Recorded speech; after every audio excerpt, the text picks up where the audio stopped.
Chapter 418, Pushing Through. Chapter 418, Pushing Through. Sirling, what are you doing here? At the super-secret huge array thousands of meters under Cage Dragon City, the tough and muscled figure of Huangpu Fenglei walked up from behind Ling Wuchang. Heart tense, Ling Wuchang replied, "What I must.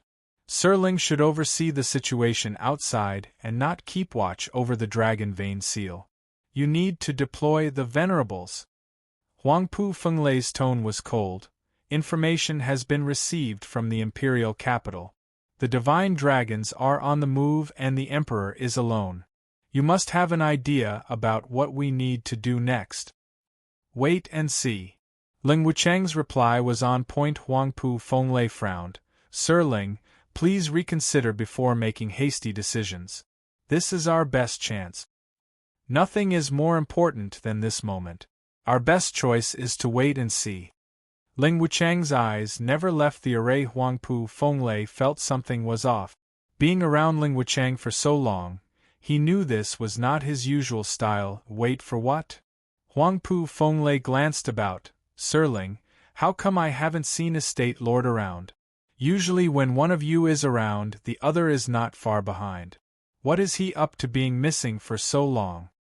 Estate Lord has his own thoughts. It's not something High Venerable needs to worry about. Ling Wuchang tightened his fists, doing his best to maintain calm. Huangpu Fenglei scanned the trembling face and frowned. His suspicions heightened. Sirling, Estate Lord is the leader of Regent Estate, and in these pressing times he needs to be on duty, to look out for the house's interests. What exactly is going on with him? Sirling, you are the steward and must tell me as the High Venerable. It is within my right to know. Ling Wuchang took a deep breath and maintained a straight face. Huangpu Fenglei grew ashen by the second, his aura flashing stronger. He didn't get to squeeze harder as dragon roars came from the center of the array. Roar. Wails of agony echoed in between every roar. Huangpu Fenglei could identify that voice from anywhere. Wish is Estate Lord inside the seal. Huangpu Fenglei watched it stunned, then became shocked as the 8 dragon souls inside the seal raved. He snapped a savage look on Ling Wuchang. Sirling, what the hell is going on here? Why did the Estate Lord enter the array? Knowing when to quit, Ling Wuchang sighed as he explained the events. High Venerable instantly identified the issue. The two had gone over the gathering of elders and used the Bodhi route to train the 9 dragons. Diamond Body Huangpu Tianyuan was the Estate Lord, but this crucial decision was too important to be left to one man's decision. This isn't a game. Huangpu Fenglei spat. Have you two forgotten the rules of Regent Estate? How can the two of you make light of the entire house's future? And that Huangpu Tianyuan's talent is lacking, not reaching the radiant stage in decades. He cannot bear the power of the dragon souls. Letting him go in there, you've sent him to his death. No, I have to get him out. Huangpu Fenglei made a sign to open the seal. The question was, did he care so much for that poor man's life? Hell no. If the Estate Lord kicked the bucket, there'd be plenty more candidates where he came from. What the High Venerable cared about the most was the 8 dragon souls getting tamed, and by someone other than him. He was the High Venerable here, the peak of Regent Estate's power. The 9 dragons' diamond body should be his. Why waste it on a waste who couldn't even enter the radiant stage? He couldn't and wouldn't accept it. Ling Wuchang moved faster, grabbing his hands. High Venerable, don't be rash. With the Estate Lord training in the 9 dragons' diamond body, it has incited the dragon souls. Open the array now and the dragons will doom us all. Huangpu Fenglei was still considering, but let his hand rest in the end. Ling Wuchang saw through his desires and advised, with Estate Lord's talent, achieving it will be for the best, but any mistake is life-threatening. Albeit a tragedy, at least the dragon souls will remain and finding the next candidate will be easy. We won't be losing much at all in this. The speech hit right where it mattered, making him relax. Yeah, once he drops dead, only I'll be worthy of training in 9 dragons' diamond body. I can't just risk my future by releasing the dragon souls in the heat of the moment. A shout of pain came from the center, easing Huangpu Fenglei's worries. Humph, with the prick's meager talent, he has next to no chance. Waiting will be better. Huangpu Fenglei sighed. If only a state lord can come back from the brink. May fortune smile upon him. Huangpu Fenglei left just like that. Sirling, I will have 10 Venerables watch over the array to prevent any dragon soul from slipping out. Thank you so much, High Venerable. Leng Wuchang bowed. Huangpu Fenglei was gone with a snicker. Leng Wuchang shook his head. Anyone could tell what Huangpu Fenglei wanted, to have someone inform him of the situation when there was no more peep coming from Huangpu Tianyuan. He'd strut in, take the Bodhi route and train himself to glory, just that his plan wouldn't be fulfilled anytime soon. Training in 9 Dragons' diamond body needed the dragon souls to gnaw on the user and refine the dragonic soul, leading to the creation of the diamond body. The body could break any time under the process, but with a little nifty doohickey called Bodhi root and its endless vitality to offset this, the chances went through the roof. All that mattered now was the mind. With a little metal to push through the pain, success was practically a given. Huangpu Tianyuan had an average talent, but he was a tough cookie baked through years and years of experience as a state lord. All of these facts led to Leng Wuchang believing that his chances were perfect. Leng Wuchang mocked. If there's one word you can use to sum up human nature, it's greed. Huangpu Fenglei did send his men to keep an eye on things, but as months passed, the guards only got to hear wails upon wails, growing louder and louder, with a dragon roar mixed in every now and then. It was mind-boggling how a human being could even make such sounds. But one thing was clear, the man wasn't anywhere near done. Huangpu Fenglei's mood soured as he counted the days. What's taking him so long to die? Just croak already so I can have a shot. 3 months later, Fang Qiubai's group of 3 came with the emperor's edict to cage Dragon City, urging Regent Estate to deal with Zhuo. Huangpu Fenglei had had enough of waiting and came down to the array. Sirling, the emperor has sent the divine dragons, saying they'll help us capture Zhuo. Huangpu Fenglei proclaimed his excuse, following up with his real intention. How is Estate Lord faring? It sounded so innocently caring, but reaching anyone's ears was, is he dead yet? Leng Wuchang snickered inside, just as the wails and dragon roars stopped. Can it be? Leng Wuchang whipped his head on the array. Huangpu Fenglei lit up like a Christmas tree. He rushed to open the array and peer inside, but the bang halted all movements. The engraved array exploded in a shower of colors, revealing a bloody figure gasping for air crawling out. Huangpu Tianyuan. Even his wretched figure couldn't hide the violent power surging out of him. Everyone stood agape and aware of one truth. The man was reborn. As for the limit to his newfound strength, if it was legend compliant and 9 Dragons' diamond body was invincible, they had no way to know. Only Huangpu Fenglei's eyes went bloodshot, gnashing his teeth in anger. The punk pulled through? Are the 8 dragon souls in him right now? Estate Lord! Leng Wuchang shouted in joy. Congratulations, Estate Lord, upon your success in training the diamond body. Huangpu Tianyuan nodded weakly, his smile faint. The Venerables showed no change. Then a sour and insidious voice came. Estate Lord, you have gone over the Venerables' council, opened the seal and broke the house's rules. What right do you have to remain its lord? The others nodded. Huangpu Tianyuan's eyes, though, shone like a savage. Chapter 419, Earth Dragon Head. Chapter 419, Earth Dragon Head. He looked up at the white-haired elder bearing a twisted smile and a violent aura around him.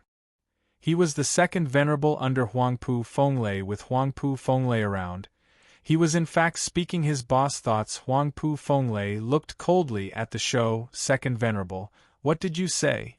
I couldn't quite hear you from way over there. Huangpu Tianyuan's face fell, dragging his beaten body to the old man and leaning his ear over. Second venerable only got more cocky at his feeble look, raising his head to declare in pride, like I said, I. Roar. A bellow like a caged dragon came, shaking the hearts of all. Even High Venerable tensed, and Second Venerable, the target of that howl, had his eardrums punctured and started bleeding from his ears with a puff. His entire head vanished in a black and reeking mouth. SSS. The rest recoiled. They watched the second venerable just standing there, headless, with blood sprinkling from his neck in place of his head. There was now a beast. Triangular eyes, rough scales in the size, all pointed at it being a dragon head, but the owner of the head was human in body, Huangpu Tianyuan. In a blink, his head had turned into a dragon's, ripping off Grand Peak Radiant Stage's head clean off. The hearts of the rest shuddered as blood seeped from that maw, any complaints lodged in their throats. Huangpu Fenglei was bug-eyed. 9 Dragon's diamond body, dragon head transformation? This transformation boosted invincible defense and sharp fangs to tear into even a radiant stage body. Cultivator Huangpu Tianyuan took 3 months to step into Zhuo Fan and Gu Santong's level of freakishness. To everyone here, he might have even surpassed Zhuo Fan. Zhuo Fan relied on his 2 fists, while he had the 9 Dragon's diamond body, leaving no part untransformed, becoming truly invincible. Cold eyes glanced around the rest. Huangpu Tianyuan's head regained its normal form, though the blood still leaked from his mouth, amplifying the dread. Regent Estate's rule is to listen to the estate lord. I hope Venerables will remember that, for your sake. Huangpu Tianyuan snickered. A threat. It was about time. He felt like a true estate lord. Power demanded authority, demanded the respect and obedience of the world. The Venerables lowered their heads. We obey, estate lord. Huangpu Fenglei sighed, parroting the others. He knew his chance would never come in the Regent Estate. He was no longer the Grand Poobah, but a mere thug to send on errands. Glancing over at the second Venerable's body, it just stood there headless, with blood bubbling non-stop. A swift and pointless death. Sighing, everyone turned morose. Their endless glory era as Venerables in the Regent Estate had come to pass. Congratulations, estate lord. We now have the power to fight this war. Leng Wuchang laughed. Huangpu Tianyuan nodded. Zhuo Fan, Gu Santong, we will be seeing each other soon enough, ha ha ha.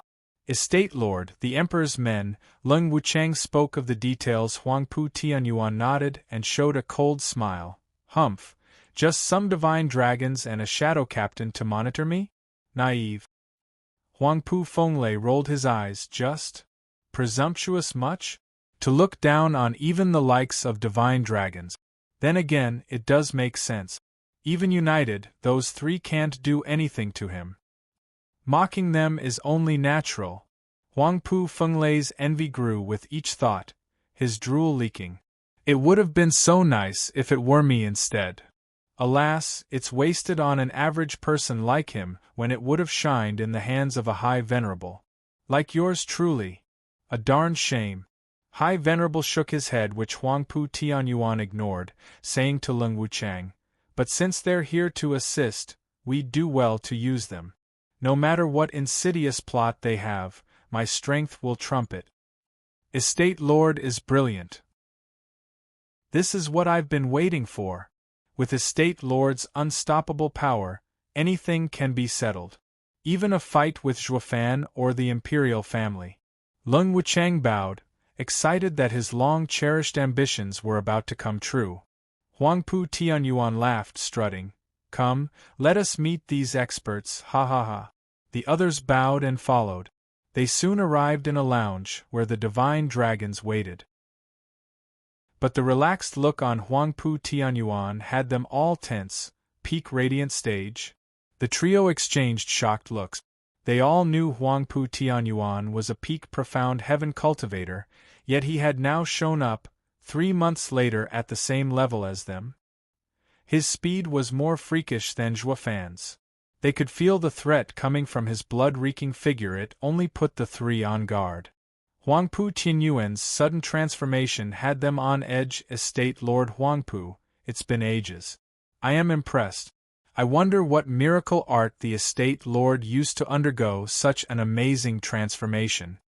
Fang Chubai probed. Sima Hui and Shadow King paid their respects as well, tense and eager for the answer. Huangpu Tianyuan grew bolder at their reactions but dodged the question. Please, sit. You have come by the order of the Emperor to help Regent Estate capture that traitor. I am truly grateful. Let us discuss our plan of action. The three glossed over Huangpu Tianyuan's obvious secretive nature and said, "How should we proceed, estate lord?" "Ha ha ha, I and Sirling have already discussed it." He and Ling Wuchang showed a vague smile before the first continued, "To kill the rider, you first need to remove his horse. We will first clip Zhuofan's wings. As you all know, Drifting Flowers Edifices, Veiled Dragon Pavilion and Sword Marquis Abode are on Zhuofan's side. Before we move against Zhuofan, we need to cut him off, beginning with his allies." "You just want the houses." Fang Qiubai squinted. Huangpu Tianyuan's wild ambitions were already an open secret, but it all fell under His Majesty's plan anyway, and the three nodded. "Then let us begin according to Estate Lord Huangpu's plan." Sima Hui nodded. Huangpu Tianyuan was giddy inside. That line was the same as having the imperial family validate his thirst for power, that they wouldn't interfere in his campaign. This is the best chance in history. Though clear that the imperial family wouldn't butt in because it had its own hands full. He had to move faster, before the imperial family finished settling up its affairs and the situation would enter a deadlock again. Huangpu Tianyuan thus put in action the plan of attack on the three houses and notified Hell Valley and Pill King Hall to coordinate. What neither side knew was that in the middle of their talks, subtle signals kept pouring out from their location. They spread to the tree outside, then to the stone table, and they kept going further beyond, going from one location to another. It went on for miles, a dozen miles out of Caged Dragon City. In a forest, a figure in black leaned on a huge tree in meditation. When the tree let out a signal as well, the figure opened his eyes and used ascending jade. It flew high in the sky, gone in a blink. Chapter 420 Zhuofan's Thoughts. Chapter 420 Zhuofan's Thoughts.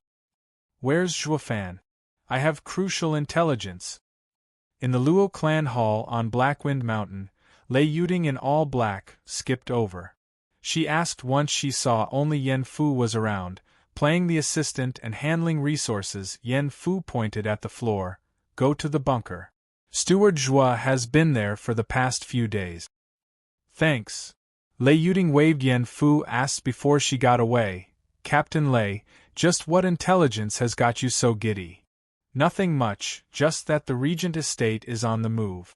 Not to attack us, but our three allies. We have more time to prepare." "What?" Yen Fu shouted, rushing over.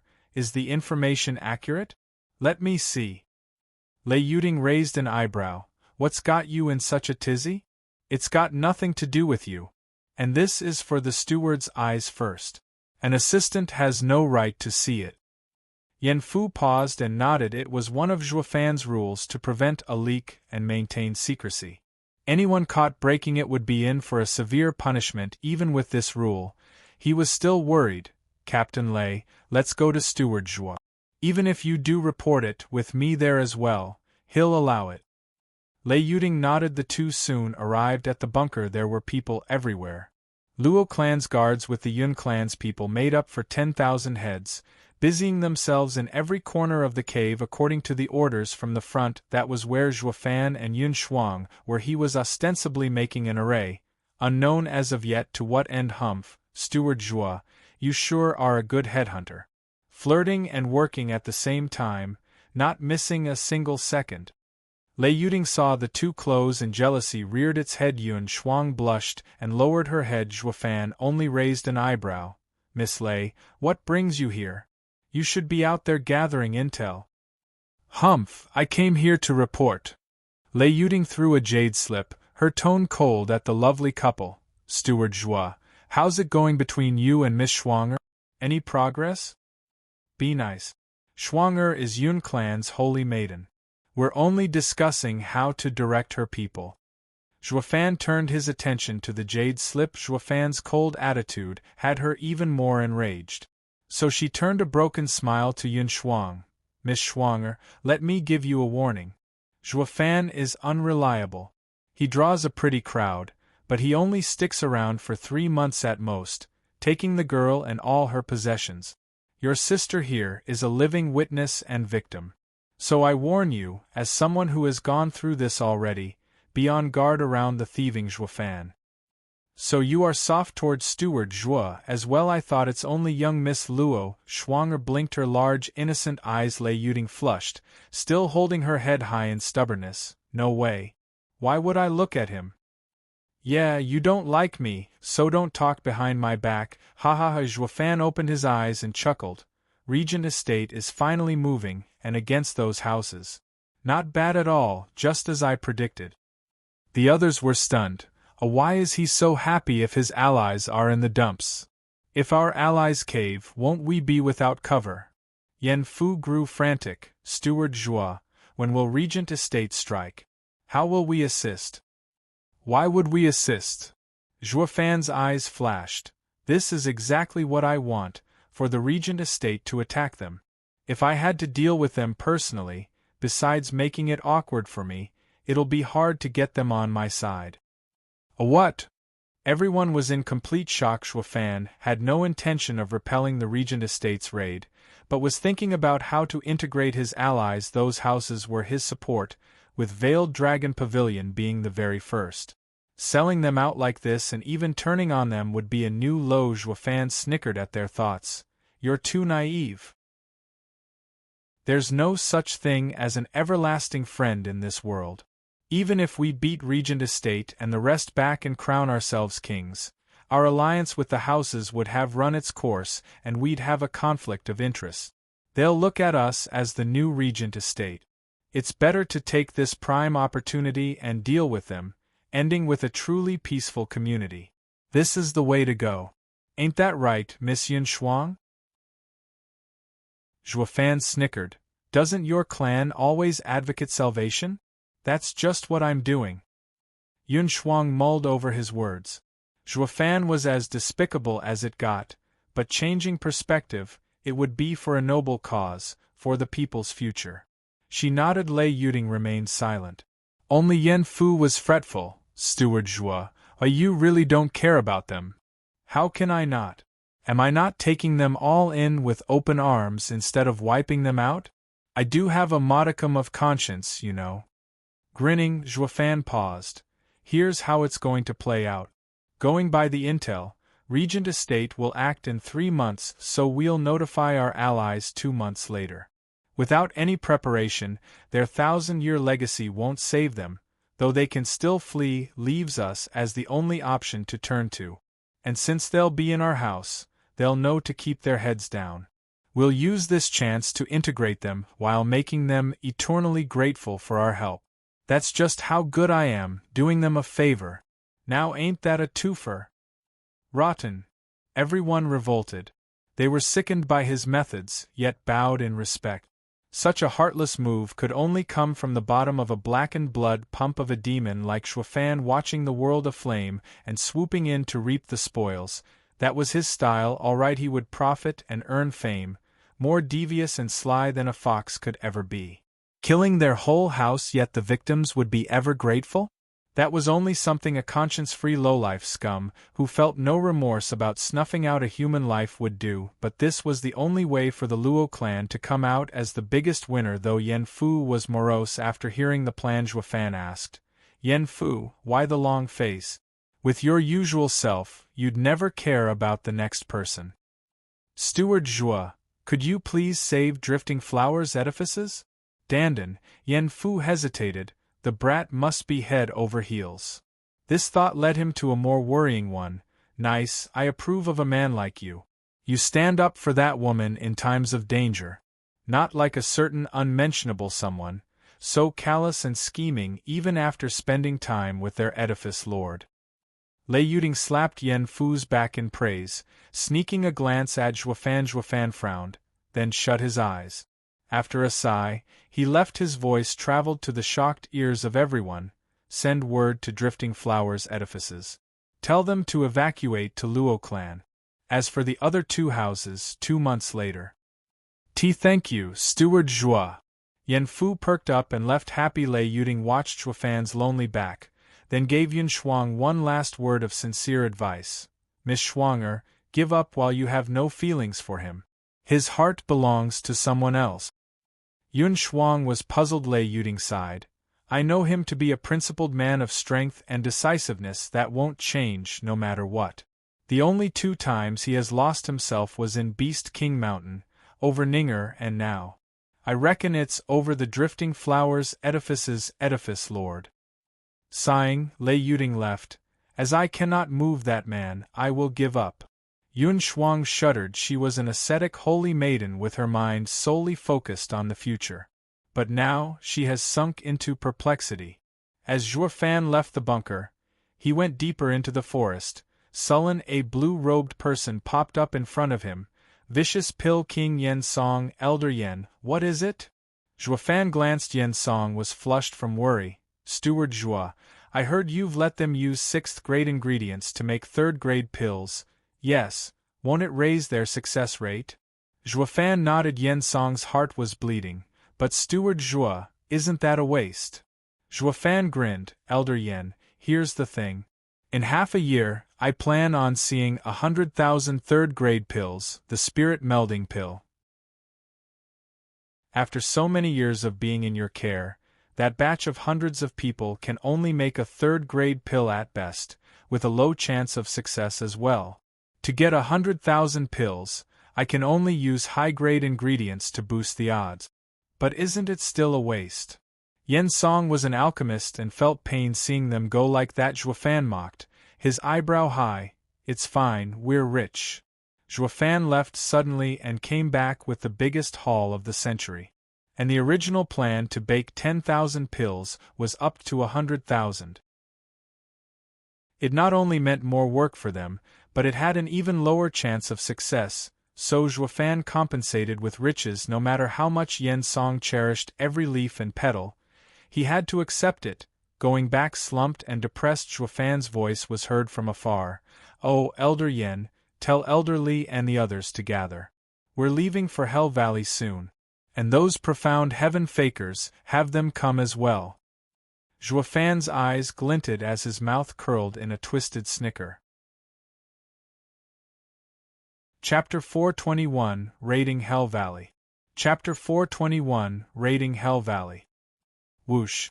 Thousands of people landed, their gaze forward. A misty valley stretched, just out of reach, black and violet, sinister and creepy. A jacked-up old man walked into the thick mist with a smile. At some point, Li Jingtian looked back at Zhuo Fan. Hell Valley sure is cautious, activating their 5th-grade array already. We'll need at least a day to break it. Which house doesn't have misgivings in these troubled times? It's all within my calculations. Zhuo Fan went to the front and investigated the mist with a mocking gaze. As for punching through, it won't take that long. Zhuo Fan's right eye flashed in a double golden halo, Divine Eye of the Void's 2nd stage, Void Annihilation. Whoosh. A vibrating ray shot out of Zhuo Fan's eye and into Hell Valley, followed by a series of booms and bangs. The mist trembled twice before lifting completely. Li Jingtian looked at Zhuo Fan in glee and a thumbs up. He, that's our steward Zhuo. Breaking an array like this is so damn convenient. When it comes to arrays relying on space, you just have to burst their bubble, and the array would unravel by itself. That's what this move of mine is all about. There's nothing great about it. Zhuo Fan casually said, but Li Jingtian sighed inside. If it's that easy, do you see anyone else doing it? Zhuo Fan's every move was simple yet astonishing to anybody who witnessed his feats. Li Jingtian held Zhuo Fan in even higher regard. The array is open, attack. Zhuo Fan motioned. Li Jingtian led the charge, taking thousands of bone-tempering cultivators and rare profound heaven ones deeper inside. The men shouted and roared, the black cloud unleashing a frenzied raid on the valley, swallowing it. The patrols couldn't even shout as the massive influx of people was in their face. The shock and fear was buried so deep inside that they were reduced to standing there dumbly rather than sound the alarm. Oh gods above, what the hell is this? Did the array fail for so many to come in? How did they all get in so fast? They were so out of it, they simply waited for the attackers to reap them. The only reaction out of the patrols was when spiritual weapons pierced their chests. The cries became wails as blood and gore splattered everywhere. Their bodies slumping lifeless, the assault kept on charging unimpeded. Enemy attack. A final shout rose up every disciple, discovering their home was invaded, and they shouted out in panic. Zhuofan's timing was excellent, catching them at their lowest, finishing off the panicking Hell Valley disciples. Oh, there were some brave defenders popping every now and then to stem the tide, but they didn't even get to take out their demonic treasures as a group of elite youths surrounded them for a second, then left behind a mangled body as they moved on to the next target, the captain's inn. This assault were the stalwart guards Zhuofan had Captain Pang train in the Wraith art 10 years ago. This was their first sortie of this scale, and for some, their very first kill, yet they all took to it like fish to water, showing no remorse, unlike the wretched and excruciating torture called training, watching the friends around them fall one by one. The killing here was a breeze. Zhuofan had sent them to hell to come back as fiends that not even the likes of a cruel and bloody war could shake. These kids will be the cornerstones of the house. Zhuofan stood on a distant peak, watching and analyzing the situation. Li Jingtian nodded in praise. Steward Zhuo, the training of all those years has paid up, haha. Zhuofan closed his eyes, tuning into the natural symphony around him, of cries, wails, pleadings, slumping bodies in their own blood, forming a sweet melody to his ears and bringing an innocent and genial smile to his lips. These sounds gave the signal for the Luo clan's expansion, Luo clan's march to rule them all with an iron fist. It was what he had hoped and aimed for. This goal of his was finally taking shape. Meanwhile, a stone gate flew open as a bloody and filthy Hell Valley disciple plopped inside, blood gurgling from his throat. The 4 elders inside cried, "What is going on out there?" "Enemy attack." The disciple gave his very life uttering those 2 words. His head slumped, his life gone. All that remained were eyes filled with horror, further unnerving the men. This is absurd. Just what the hell is going on? Who are the ignorant fools that dare set foot in Hell Valley? The leader roared. Another said, "But why has there been no reaction from the array? Has it been breached?" The 4 panicked. It had to be done swiftly for these elders to not notice until now that they had been invaded. What power must have done this? The 4 released their discerning fields. Their mind's eye view had them all gasping. They saw a swarm of people shouting as they killed anyone they saw. Their 10,000 disciples couldn't muster a token of resistance against a meager few thousand. The 4's senses looked further and noticed 2 men on a hill. One was in the 3rd layer of Profound Heaven stage and was ignored, turning to the Peak Radiant stage expert next to him. The 4 men felt like crying. The number of Peak Radiant stage experts in Tianyu could be counted on one hand. How come one of them has come to Hell Valley? The High Venerable was in the 5th layer, while the rest were only in the 4th. Not even together could they hope to beat that freak. For God's sake, who the hell is it? Regent estate or imperial family? What did we do to have them wipe us out? One complained. High Venerable shook his head. No, Valley Lord said, we're still allied with Regent estate. As for the imperial family, it's now stuck dealing with problems cropping up in the last 1,000 years. It won't come. And that Radiant stage expert's aura feels familiar. High Venerable, do you know him? The rest shouted. High Venerable shuddered inside. How could I ever forget? We all know him. Didn't we witness him clashing with Huangpu Fenglei on the eve of the Luo clan ceremony? Mad Dipper. They all cried. High Venerable nodded, depressed. What's worse, what other Profound Heaven expert do you know of who stands by his side? It's Zhuofan, that demonic steward of Luo clan. We all saw him taking Li Jingtian and Huangpu Fenglei's all-out attacks like nothing. We have no hope of winning. The other 3's hearts sunk to the bottom, their faces ashen. They couldn't even handle one of them. The 4 old men felt like weeping. Zhuofan has finally struck. We get it that you have to attack at some point, but why come to us? Wasn't the Regent estate always against you at every turn? We've already lost enough elders to you, so why come back for more? Think we're pushovers now, is that it? They all felt like heaven had beset them with the greatest grief in the world, but reality came knocking, and they had to man up to the danger. High Venerable's eyes flashed with resolve. Old Third, you are the fastest. Fly to Valley Lord and report the situation. We three will buy you time. Elder brother. Old Third teared up, but High Venerable nodded with a reassuring smile. Zhuo had his eyes turned to the source of those discerning fields. Oh, 4 senses have picked us up. So what's taking those geezers so long to come out? Are they scared and huddled together? He, totally. Li Jingtian laughed. Chapter 422, Singing Another Tune. Chapter 422, Singing Another Tune. Whoosh! 3 figures flashed on the battlefield, ignoring the whales below and going in Zhuofan's direction. Zhuofan mocked, "Humph, such guts to come at me instead of running. I think they are instead coming here to die." Li Jingtian snickered. The 3 venerables appeared in their sights. They all came with clear thoughts of becoming martyrs while holding the enemy back. But seeing the 2 savages had them shaking. Still High Venerable scrutinized them, gulped and found any word lacking in this situation. The other 2 sighed, scared before even fighting. Now what? Brother, we have to buy the Old Third some time. Recalling his mission, High Venerable took a deep breath and scrounged up the scraps of courage within to shout, "Zhuofan, you've gone too."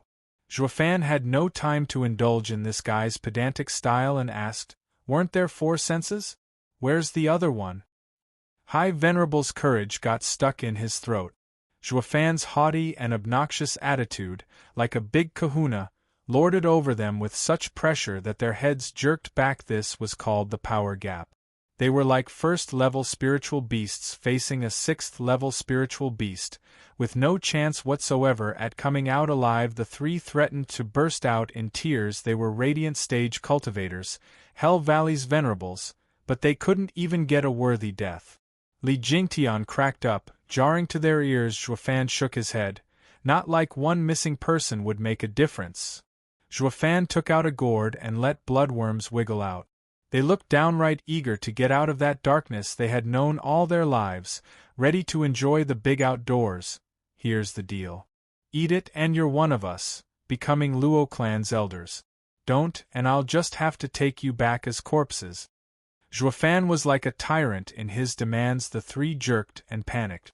Zhuofan had actually come to them to offer an olive branch. With Zhuofan's illustrious reputation of a savage demon, and the bad blood between the houses, they had the impression that he had come here to cull them. They were even ready to lay down their lives. So why were they so happy? To a dead man, a glimmer of hope would blossom in his heart, the instinct of self-preservation with a force that couldn't be denied. It was like jumping off a cliff and then finding out that there was an extra rope beside you. Would you capture it or let it slip? What kind of dumb choice is that? Who's so retarded to take splattering as an upside to life? But the life veterans that the old fogies were, agreeing so quickly would net them what? A lower status. Hence, ergo and propter hoc, High Venerable stroked his beard, held his head high and put on airs. Zhuofan, if you're going headhunting, isn't it a bit thin? We are, after all, Hell Valleys.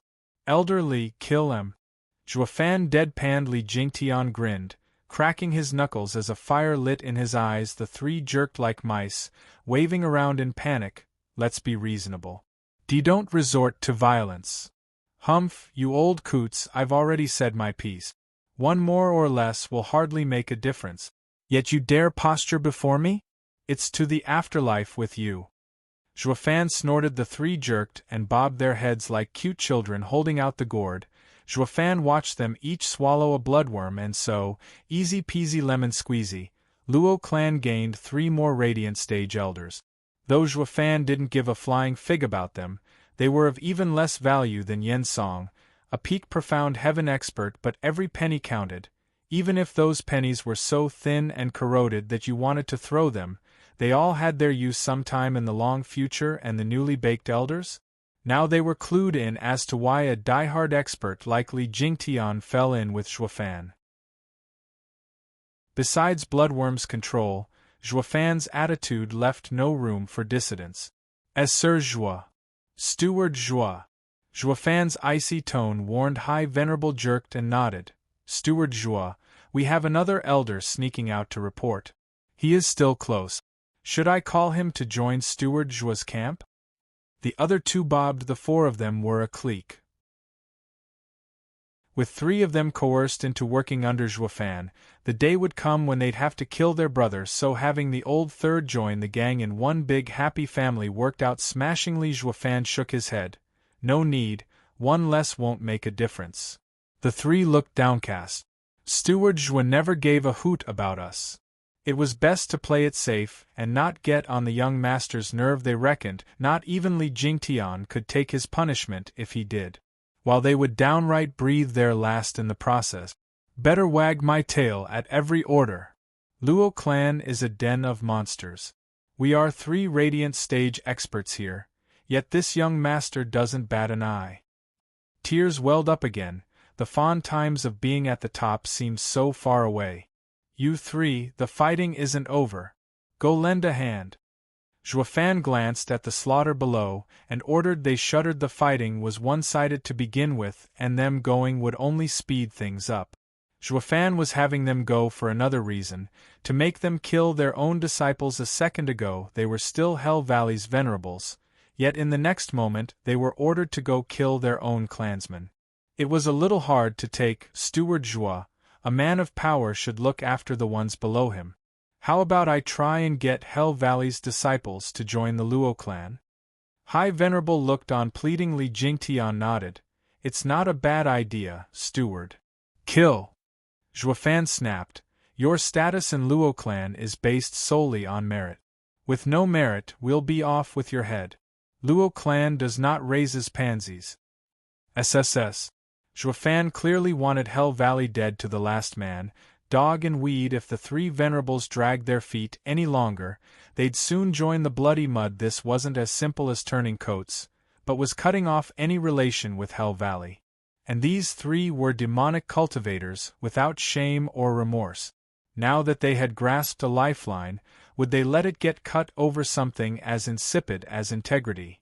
The three swooped in without preamble. They had tried their best to plead the kid's case to Zhuofan. It's not our fault. Zhuofan wants us to kill you. Kill brothers. Stand your ground. One tall disciple shouted, waving his sinister saber, pushing back the five enemies around. I've already notified the Venerables. They will soon provide help. Just hold on. Whoosh. A gray robe appeared before him. The disciple shouted in joy, High Venerable, you're finally. The bright smile froze on his face as his chest gained an extra large breathing room, with blood seeping out. The High Venerable flashed to his next target. Just that this one, who had been holding on for the better part of an hour, froze on his spot as happiness was replaced with doubt. What the hell? Why is the High Venerable attacking us? In this moment of greatest doubt in his life, he lost his life. Each Venerable flitted across the battlefield, across every corner, because they were Radiant stage experts who were Hell Valley's Venerables. Once they joined the war effort, they mowed down the disciples by the scores. Zhuofan watched it all with a cold critical eye and a snicker. Li Jingtian didn't get it. Steward Zhuo, why did you shoot down that old guy's proposal? In times of war, one needs to avoid surrendering before even battling. We are on the brink of clashing with Regent Estate, and I can't have unknowns left in our midst. If anything, I don't have enough bloodworms to control them all. Zhuofan's eyes flashed. Besides, what Luo clan lacks is experts. These three coots got invited to cover this weakness. Letting them come on board with their entire clan will make this harder, maybe even capsize us. Li Jingtian shuddered inside and cupped his hands. I am in awe of Steward Zhuo's impeccable scheming. Chapter 423, Slaughter and Desecration. Chapter 423, Slaughter and Desecration. The raid on Hell Valley ended as quickly as it had begun. Valley Lord Yuanshan and the elders were visiting Regent Estate for the plans on how to deal with Drifting Flowers, Edifices, and the others. Of the four Venerables guarding the valley, one escaped, 3 turned and the valley now looked like the aftermath of a tornado. Even with a number of 10,000, the disciples couldn't handle the incoming raid of just a few thousands of Luo clan's guards, for more than a few short hours, and were killed to the last one at the first light of a glorious red dawn. The hellscape of the valley laid bare. The howls halted, the place deserted, with only streams of blood flowing down the mountains, releasing its repugnant stench, and as a true picture of hell, it couldn't do without corpses, lots and lots of them to make a mountain. All strewn about, waiting for anyone to come give them a proper burial. Steward Zhuo, it's done. Li Jingtian glanced below at the genocide, and turned a flat face to Zhuofan. Zhuofan spoke after a pause. Take the bodies back to Luo clan. We can now get on to more serious matters. Getting serious? Taking Hell Valley wasn't serious enough? Li Jingtian asked. Zhuofan grinned. Ha ha ha. Did you think I'd need so many people to destroy Hell Valley? Us two are more than enough. Then, Li Jingtian probed. Zhuofan said, Desecration. SSS. Li Jingtian shuddered and gasped. As Steward Zhuo, the dead are to be respected. Is your hatred with Hell Valley running so deep that you need to dig up their ancestors? Ha ha ha, you're jumping too far ahead. I never cared a whit about Hell Valley 9 years ago, and it goes double now. Besides, the most people I've killed came from this house. They should be the one hating me to the bone, not the other way around. Then why? Li Jingtian was lost. Zhuofan had a crafty smile. Go do your part while I do mine. Li Jingtian left because he believed Zhuofan's every decision was backed by reason. The Luo clan obeyed Zhuofan's orders to the letter, taking it like any ordinary day back at the job.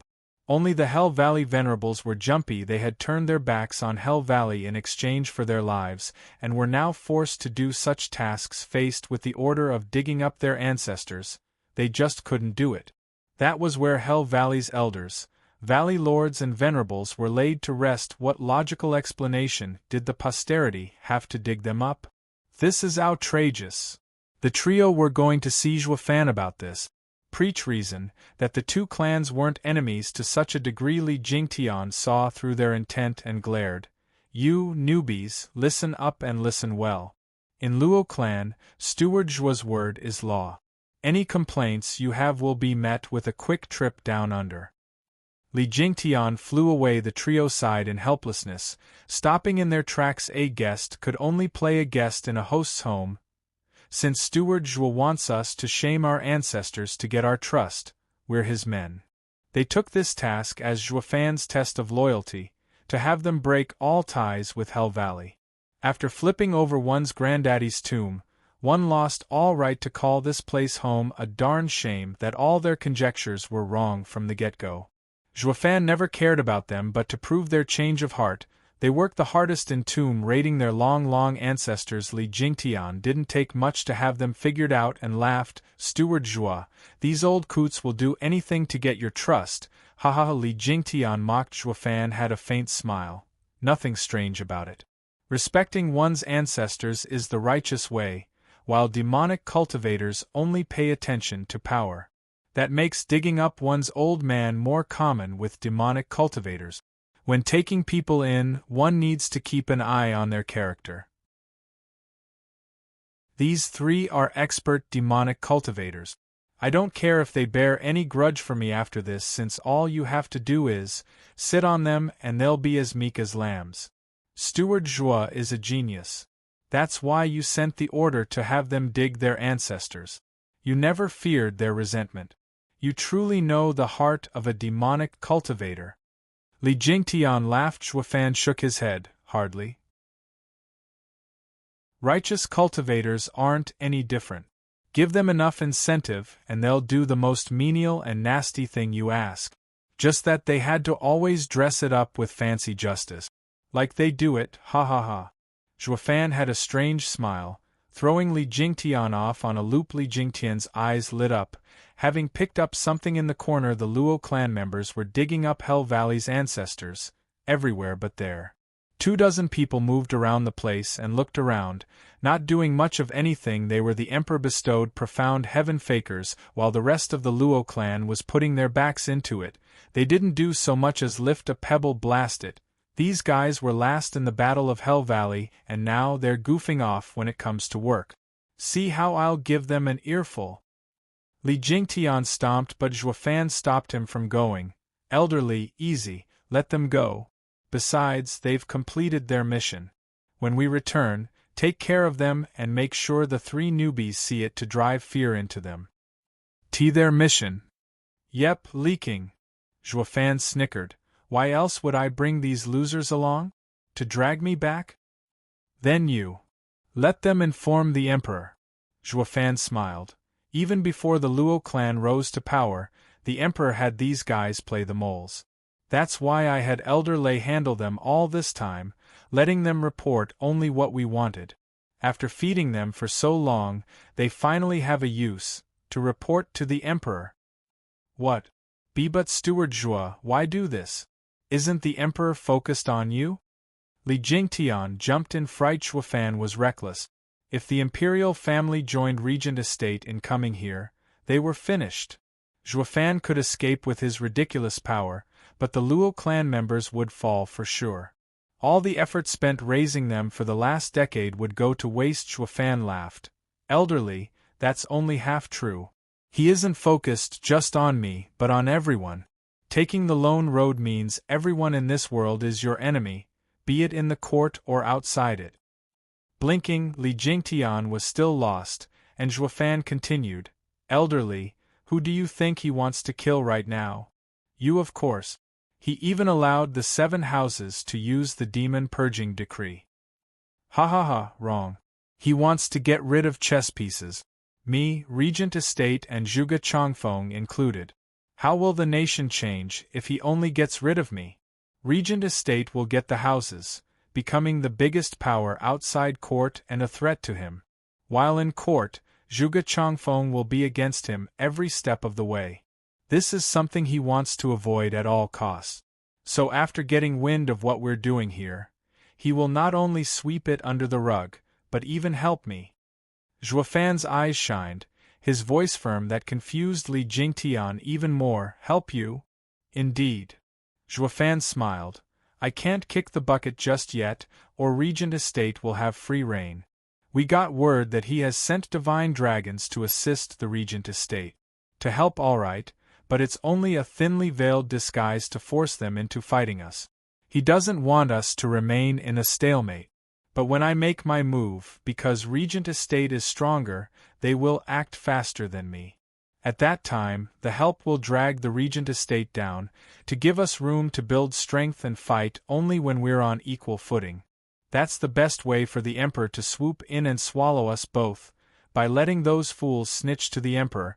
I am in fact telling him that I've made my move and plan on removing his biggest thorn, the 7 houses. This will make his day for sure, and he'll tell Feng Chubai to hold back Regent Estate's campaign against our allies, while giving me time to take these corpses back and refine them. That's all we need. Once we get these bodies ready, no one in Tianyu can stand up to us. It will be ours for the taking, ha ha ha. Cackling, Zhuo Fan's eyes shone with confidence. The Emperor had taken into account every step across the board. But what he overlooked were my killer moves. This will be his downfall. Li Jingtian stared at him befuddled, then exclaimed, Steward Zhuo, although I am rough and a bore and can't understand a word, I do sense you have victory in sight. He, that's great. You guys play your schemes as mere games. If I had my own faction, I'd be twisted around your fingers till I breathed my last. Chapter 424, Worse Than Death. Chapter 424, Worse Than Death. Whoosh. The Luo clan needed 10 days to dig the entire cemetery 3 feet deep, the ancestors across countless generations seeing the light of day once again. There were over 1,000 profound heaven experts and hundreds of radiant stage experts. Zhuo Fan looked mighty pleased at the line-up. The 1,000-year legacy of the 7 houses isn't just for prop. Li Jingtian flashed before the profound heaven fakers. Take the bodies to the clan. Understood. The fakers bowed and got ready, but Li Jingtian blocked them. The 24 fakers looked at him, doubtful, snickering. Li Jingtian said, "That is meant for the others. I have something special in mind for you." "What?" Li Jingtian grinned. "To add you to the pile." The men cried, "Elderly, why? What did we do wrong?" Leaking information, playing tricks, disobedience, to name a few. Li Jingtian stressed every word with malice. The fakers shivered, having been exposed as spies. They were on their knees in a heartbeat. "Spare us, elderly, it's not what we wanted either." Boom! A mere flick sent such a violent wind that scattered them all over the place, blood and gore raining down. "Humph, had you just owned up you'd still have a corpse, but you just had to caw in my ear, making me do it myself." Li Jingtian flicked. Ignoring the gory sight, the Luo clan's disciples were used to their elders' methods, taking it in stride. They moved the corpses like nothing had happened, while the newbie trio gulped and panicked more as they saw the people's faces. Are these guys Azuras from hell? Don't they feel anything? Their comrades in battle just got wasted, yet there's no reaction? Are they made of stone? Most of the Luo clan's disciples were around 20 years of age, but this sight had the elders shaking in fear. They had no clue how Zhuo Fan shaped them up into such cold-blooded killing machines. Watching the dead faces of the youths filled them with dread. Is this the real Luo clan? The trio rejoiced for turning sides. Even if Luo clan wouldn't get to rule the land soon, these youths would grow into a fiendish squadron that would level the nation in the future. Compared to Luo clan's strong elders, these youths were the most frightening asset. Zhuo Fan isn't normal. Even though they were demonic cultivators themselves, they'd never thought of running their disciples through hell, to say nothing of doing it en masse. Besides fear, the trio now had respect. When looking at the distant Zhuo Fan, demonic cultivators worshipped strength. Zhuo Fan not only had power, but endless tricks, opening their eyes to the true meaning of the term demonic. "You three, listen up." A shout roused the trio out of their reverie.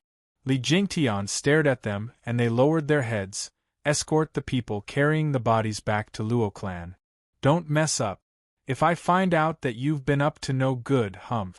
Well, let me tell you, you've taken Steward Zhuo's bloodworm, and in 1,000 miles, he can have your heads. Get the picture?" "Yes, totally. Don't worry, elderly, we will never slight this." The three bowed in unison. Li Jingtian nodded and flew back to Zhuo Fan. The elders had finally taken their betrayal seriously, not like they had a choice. Be it Zhuo Fan or Li Jingtian, both of their methods were cruel. They didn't even flinch, slaughtering their own men. "Won't killing us come easier?" Scared of Li Jingtian's display, the trio became meek, taking their mission as their calling. Being stuck on escort duty, Zhuo Fan took out a parchment with many lines on it, Hell Valley's domain map and its cities. There were also thousands of red dots on it. Handing it over to Li Jingtian, he said, "Elderly, gather 1,000 swift men and have them dig 3 feet on these spots. Also, send word around of our purging of Hell Valley. Have those vassals of theirs crumble in fear." "On it." Regardless of doubts, Li Jingtian followed his orders as always. The 1,000-men detachment spread in all directions, sweeping the Hell Valley domain in search of their targets. Zhuo Fan and Li Jingtian began their own search. Beneath a huge tree, they dug up a man-sized clay figure. It looked human yet lacked the feel of one. It also had a natural vibe to it, just like ginseng, yet this one was in the shape of a human. It had closed eyes and withered just like a plant. The more Li Jingtian looked at it, the odder he felt, like this thing in front of him was human yet wasn't. Steward Zhuo, just what is this thing? Why haven't I heard of it? Li Jingtian asked. Zhuo Fan shook his head. It is a man and our clan's scout. He had to be buried here for 3 to 4 years. What? Li Jingtian cried. Zhuo Fan explained. Elderly, you understand the cruelty of wraith art. To a martial fanatic like you, it means nothing, but if those children train in it well, you know the odds of success are slim at best. Li Jingtian nodded. But do you know what happens to the rejects? Zhuo had a deep look as he regarded Li Jingtian and patted the clay figure. Yes, they turn into this, becoming our ears. SSS. Gasping, Li Jingtian looked stunned. The clay doll had no human feel. No matter how he scanned it, it was just not human, yet it once was. Steward Zhuo said just now that it can send information, but how?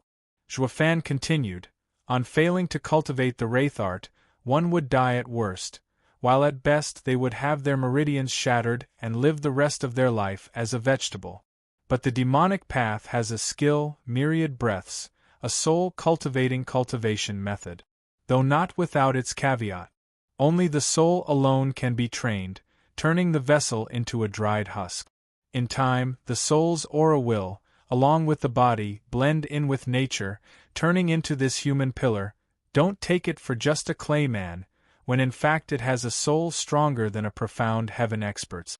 And with its sublime feel, tuning in with nature itself, not even a radiant stage expert can pick up on it. I had the kids who failed to train in wraith art, train in this myriad breaths, and become human pillars.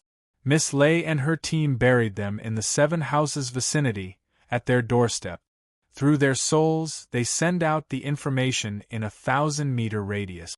In this way, it is relayed to our scouts 100 miles away, where it is decrypted through another method and safely brought back to me. How else could we have known of Regent Estate's plan to attack our allies? That Valley Lord took his elders to Regent Estate and left his home empty for us to attack? Although Luo clan was late in setting up its intelligence network, we are without a doubt the best in Tianyu. Zhuo laughed at Li Jingtian's goony look. There is such a magical art in this world? And Steward Zhuo used it to gather intel. Looking down at the silent clay man, Li Jingtian sighed. Just who could make such a degenerate cultivation method? What's the point of having a strong soul if you'll end up like this, a frozen husk? This is a life worse than death, living in constant pain. Correct. That's just what this cultivation method offers, a life worse than death. And its creator didn't even train in it. Zhuo smiled. When that old demon created it, he had his disciples train in it to devour their souls and boost his own. Because of the soul's natural feel, it was easily assimilated. In just 1 year, the geezer entered the radiant stage from the profound heaven stage. In 3, he was in the ethereal stage. You can actually do that?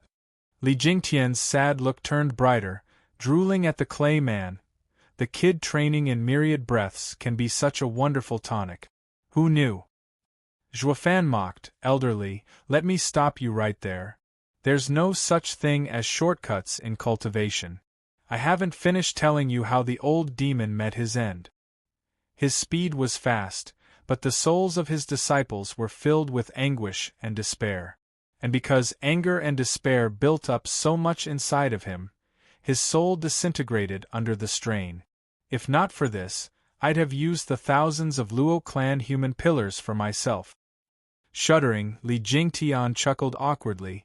I should have known by now, Steward Zhuo isn't one to let any chance slip. This goes to show the method has issues. Chapter 425, Fodder is Fodder. Chapter 425, Fodder is Fodder. Zhuo took Li Jingtian across the central area of Hell Valley, picking up human pillars and spreading rumors of Hell Valley's destruction at the hands of the Luo clan. This breaking news created a wave that shook all of Tianyu. No one had seen it coming. That Luo clan would ignore everything and strike down Hell Valley without a rhyme or reason. Any Tianyu citizen worth his salt knew that the 7 houses and imperial family were in a balance, and that the imperial family would never allow for another house war to break out. The testament was Regent Estate holding on to its ambitions for drifting flowers edifices for the past 1,000 years, just so that the imperial family wouldn't get an excuse. But Luo clan, in all its insufferable boldness, had ruined everything. It tore its confinement, lashed in the face of the people, and ripped Hell Valley off the face of this world. It was not just a petty house squabble either, but a show of force to the emperor. All clans had now turned their gazes to the emperor, waiting for his response. They were also praising Zhuofan's powder keg-like temper, thinking that lashing out at the emperor wasn't bad enough for him to go ahead and drag his clan down with him as well. This was a hefty crime deserving of total annihilation in the face of the new house's rebellion. The people were looking forward to the emperor's response, but the average citizen had no clue how the big bosses above him were clashing. That every faction was looking at this development with eagerness. The emperor was the most excited, who should be laughing his heart out right about now, haha. The emperor was having the time of his life reading the latest report. I didn't help him all these years for nothing after all. He finally showed himself, and not with half measures, but while striking Hell Valley off the map. He didn't even spare their ancestors' graves. Ha ha ha. Your Majesty, desecration may be a bit excessive here. Even I have to disagree with this. Duguzhantian at his right nodded in anger. I get the feeling that the kid is a real man sometimes, while also a degenerate rest of the time. It's all fine. All I wanted was for him to make his move. He can do anything else for all I care. The more revolting his actions, the better. It will help me a lot when going against the houses. They'll have no way to use the excuse of rewarding my loyal officials with the axe. How can you cherish someone who does crimes against humanity? The emperor revealed a twisted smile. Duguzhantian nodded. The setting the emperor had laid out was cunning and vile, unlike his candid nature as a god of war. But for the safety of the people, on eliminating these variables, he would fall in line and obey the orders. Your Majesty, when will I act? No rush, let them squirm around a little longer. The emperor sighed, however. I do need to show the people my stance. The emperor yelled at the servants at the door, draft my orders. The 8th Nobel House, Wingay City's Luo clan, is accused of manslaughter and desecration, of most heinous crimes. By my order, the clans are to root out this evil and bring me their head. The reward shall be the title of noble house. Understood. The servant left. Duguzhantian's face twitched, and he sighed inside. Your Majesty, that right there is pure rubbish. If it were that easy to get Zhuofan's head, he'd have taken it ages ago. Though the edict still had its perks, giving Dugu's army the righteous reason to purge him while the Luo clan and regent estate would be duking it out. Dugu army would swoop in to obliterate the former, only to destroy them all. The emperor was aiming for this, but thinking of his godson, Duguzhantian's heart couldn't bear it. Meanwhile, Yuming was at the second prince's new house, waiting on Valley Lord's orders. Second prince stormed into the room. Something huge has just happened, Sir Yuming. Second prince, easy. There's a solution to everything if you keep your calm. Yuming waved. Second prince paused to cool his jets and bowed. Sir Yuming, you are truly cut from a different cloth. You have my complete admiration. I have always been on edge and can't calm down. But I still need Sir's help in the future. Second prince is too kind. Yuming nodded and asked, Now, Your Highness, just what happened to get you so flustered? Nothing much. Just that Zhuofan raised Hell Valley. What? Yuming was outraged. What did you say? Where's the report? Here. Second prince took out the paper from his sleeve. Sir Yuming is so open-minded, tranquil in the face of anything. Even as your own home lays in ruins, you don't bat an eyelid. I am truly amazed. God damn it, why so long-winded? Reading the paper turned Yuming's face pale. The paper fell to the floor as he stood there frozen, slaughtered and desecrated. Zhuofan, are you that cruel? Yuming's eyes trembled, his body rigid, and only his mouth moved. Zhuofan, you rotten lowlife. He forced me. Sir Yuming, is everything all right? Second prince asked, sighing. Yuming resumed calmly and said, Your Highness, I have some matters to attend to. I will be gone for a few months. Please don't act rashly in my absence. Goodbye. Yuming left right away with hurried steps. His eyes flashing, he had to plan his escape carefully. Only the second prince was left behind, hanging and speechless. At the same time, in a valley 100 miles away from Drifting Flowers City, many experts were gathered, even the heads of many powerful clans. Bam! Yuanshan slammed the jade slip into the ground. This is outrageous, Zhuo Fan. I will have you ripped to pieces. What happened, Valley Lord Yu?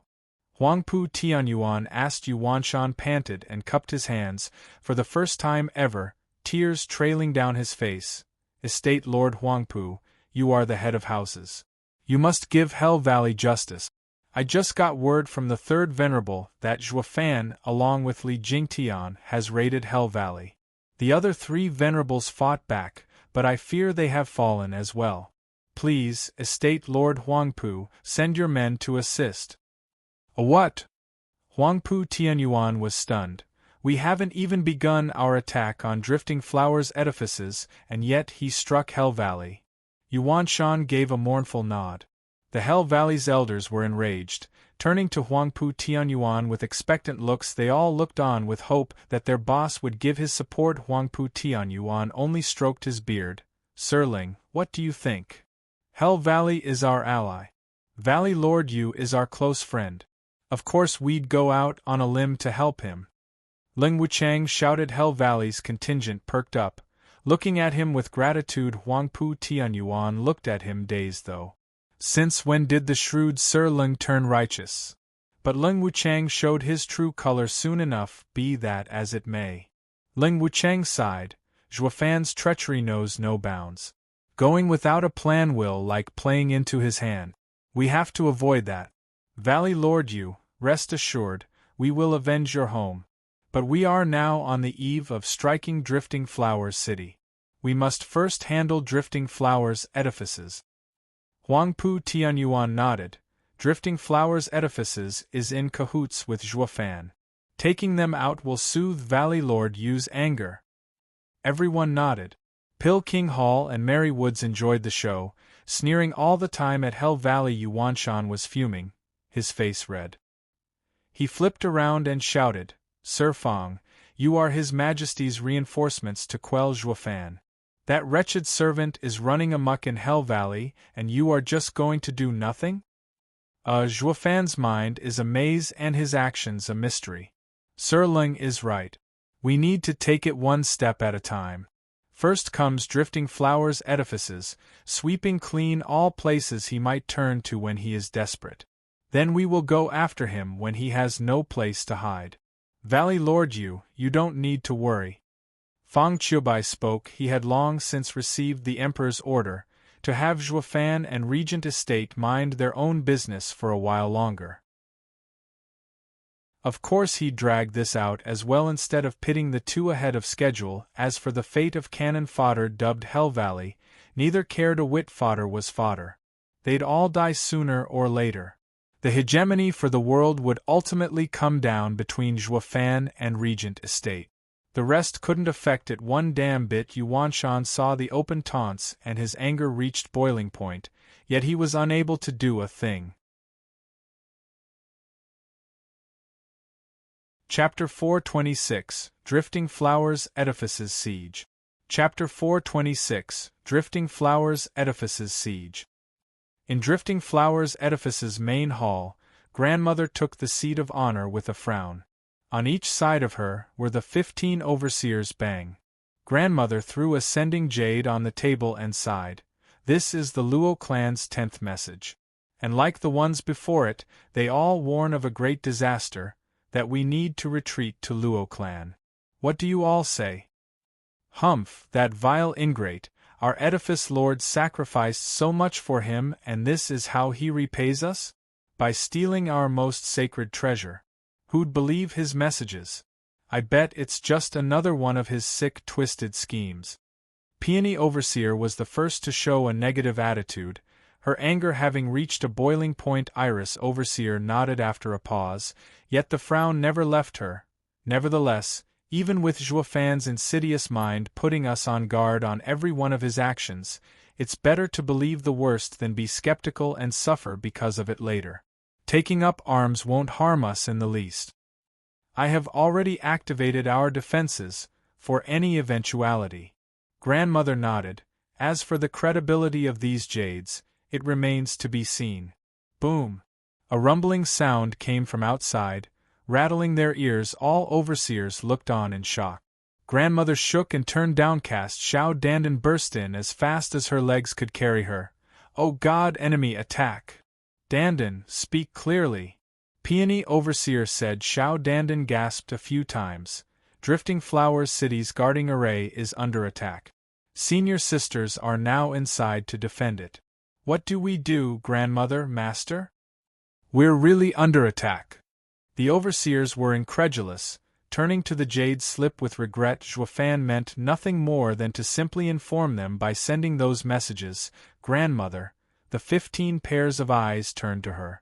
She was feeling as much regret as the next woman there, but she couldn't let it show. As the leader, everyone believed her words were always right. Even when wrong, any doubt would cripple their morale, and the battle would be half lost from the start. Grandmother flashed her eyes with steel determination, conveying confidence in this great crisis, confidence she didn't have. "Iris, ask the 3 Venerables to come. Peony, send jade slips to our allies for help. The rest of you, follow me to meet the enemy. Let's see which bastards dare challenge Drifting Flowers' edifices." Grandmother hammered her staff as she made her way forward with dignity and strength. The others regained their calm and flew out of Drifting Flowers City. Iris and Peony set about their tasks. Only Xiao Dandan was left there pouting. "Didn't he tell us again and again that this'll happen?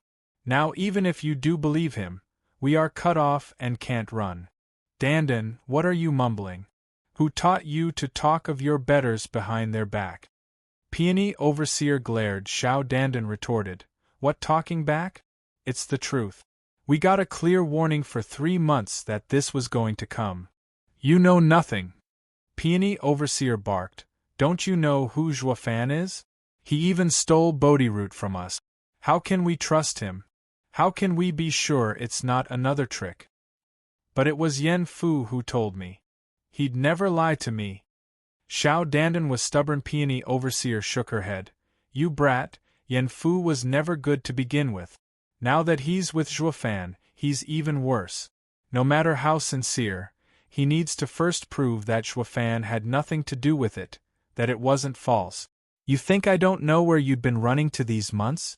Besides bringing the 10 sending jades, you still have 28 more love letters from that kid. How can a pure girl like you be like this? Have you no shame?" Xiao Dandan blushed and huffed. "That's beside the point. They have been giving us real information all along, yet you always second-guess his intentions, thinking there's a plot where there's nothing. You silly girl, you've been growing bolder, I see, to talk back to your master. My lessons haven't been thorough enough, it seems." Peony Overseer was at a loss and blushed with shame and anger. Xiao Dandan ran away with Peony Overseer on her heels. Their mission forgotten. Grandmother took her overseers outside and gasped at the sea of black. Leading the army were Hell Valley, Mary Woods and Pill King Hall's lords. Against such a lineup, even with the home field advantage, Drifting Flowers' edifices array would be under immense strain. Gulping, Grandmother grew anxious. The overseers were scared out of their minds, shaking all over. Yuanshan sighed. Laughed Grandmother. "We 3 vow to take Drifting Flowers' edifices. Surrender now, cease these needless hostilities, and there won't be casualties." Yuanshan held his head high. Grandmother squinted. "Valley Lord Yu, what's the meaning of this? Have you forgotten Tianyu's laws? The 7 houses are banned from engaging in civil war. Marching towards Drifting Flowers' edifices with such fanfare. His Majesty will hear of this and will exact punishment." Grandmother's speech was full of dignity and logic, but Yuanshan laughed harder, his mocking gaze thicker. He old hag, why else would we be here in the first place? It's all by His Majesty's leave. Yuanshan shouted. "There's no one out there coming to help a bunch of broads, ha ha ha." "A what?" Grandmother was incredulous. Keeping the 7 houses in check had been the imperial family's policy since the dawn of the empire. How can they change tactics, letting the land devolve into anarchy? "Impossible," Grandmother refuted. What crime could we possibly have committed for His Majesty to treat us so, to let you attack us? Ha ha ha, old crone, don't play dumb. Who doesn't know of your ties with that wretched spawn Zhuo? With the mess he made in the imperial palace, he is the nation's #1 criminal. And with your connections, you aren't far behind either. At Yuanshan's cackle, grandmother shuddered and sighed. Zhuo raised us and now he crushes us. While Zhuo was on his power trip, Drifting Flowers Edifices had never been safer. But now that Zhuo had become the national enemy, the others used this excuse to get to Drifting Flowers Edifices. Their 1,000-year-old legacy would lay in ruins. Was it truly the right choice to have an alliance with Zhuo? Much good did that thinking do at this point. All they could do was buy time for their allies to come help. Grandmother flew up and shouted, "If you want to destroy Drifting Flowers Edifices, then come. I will face any contenders."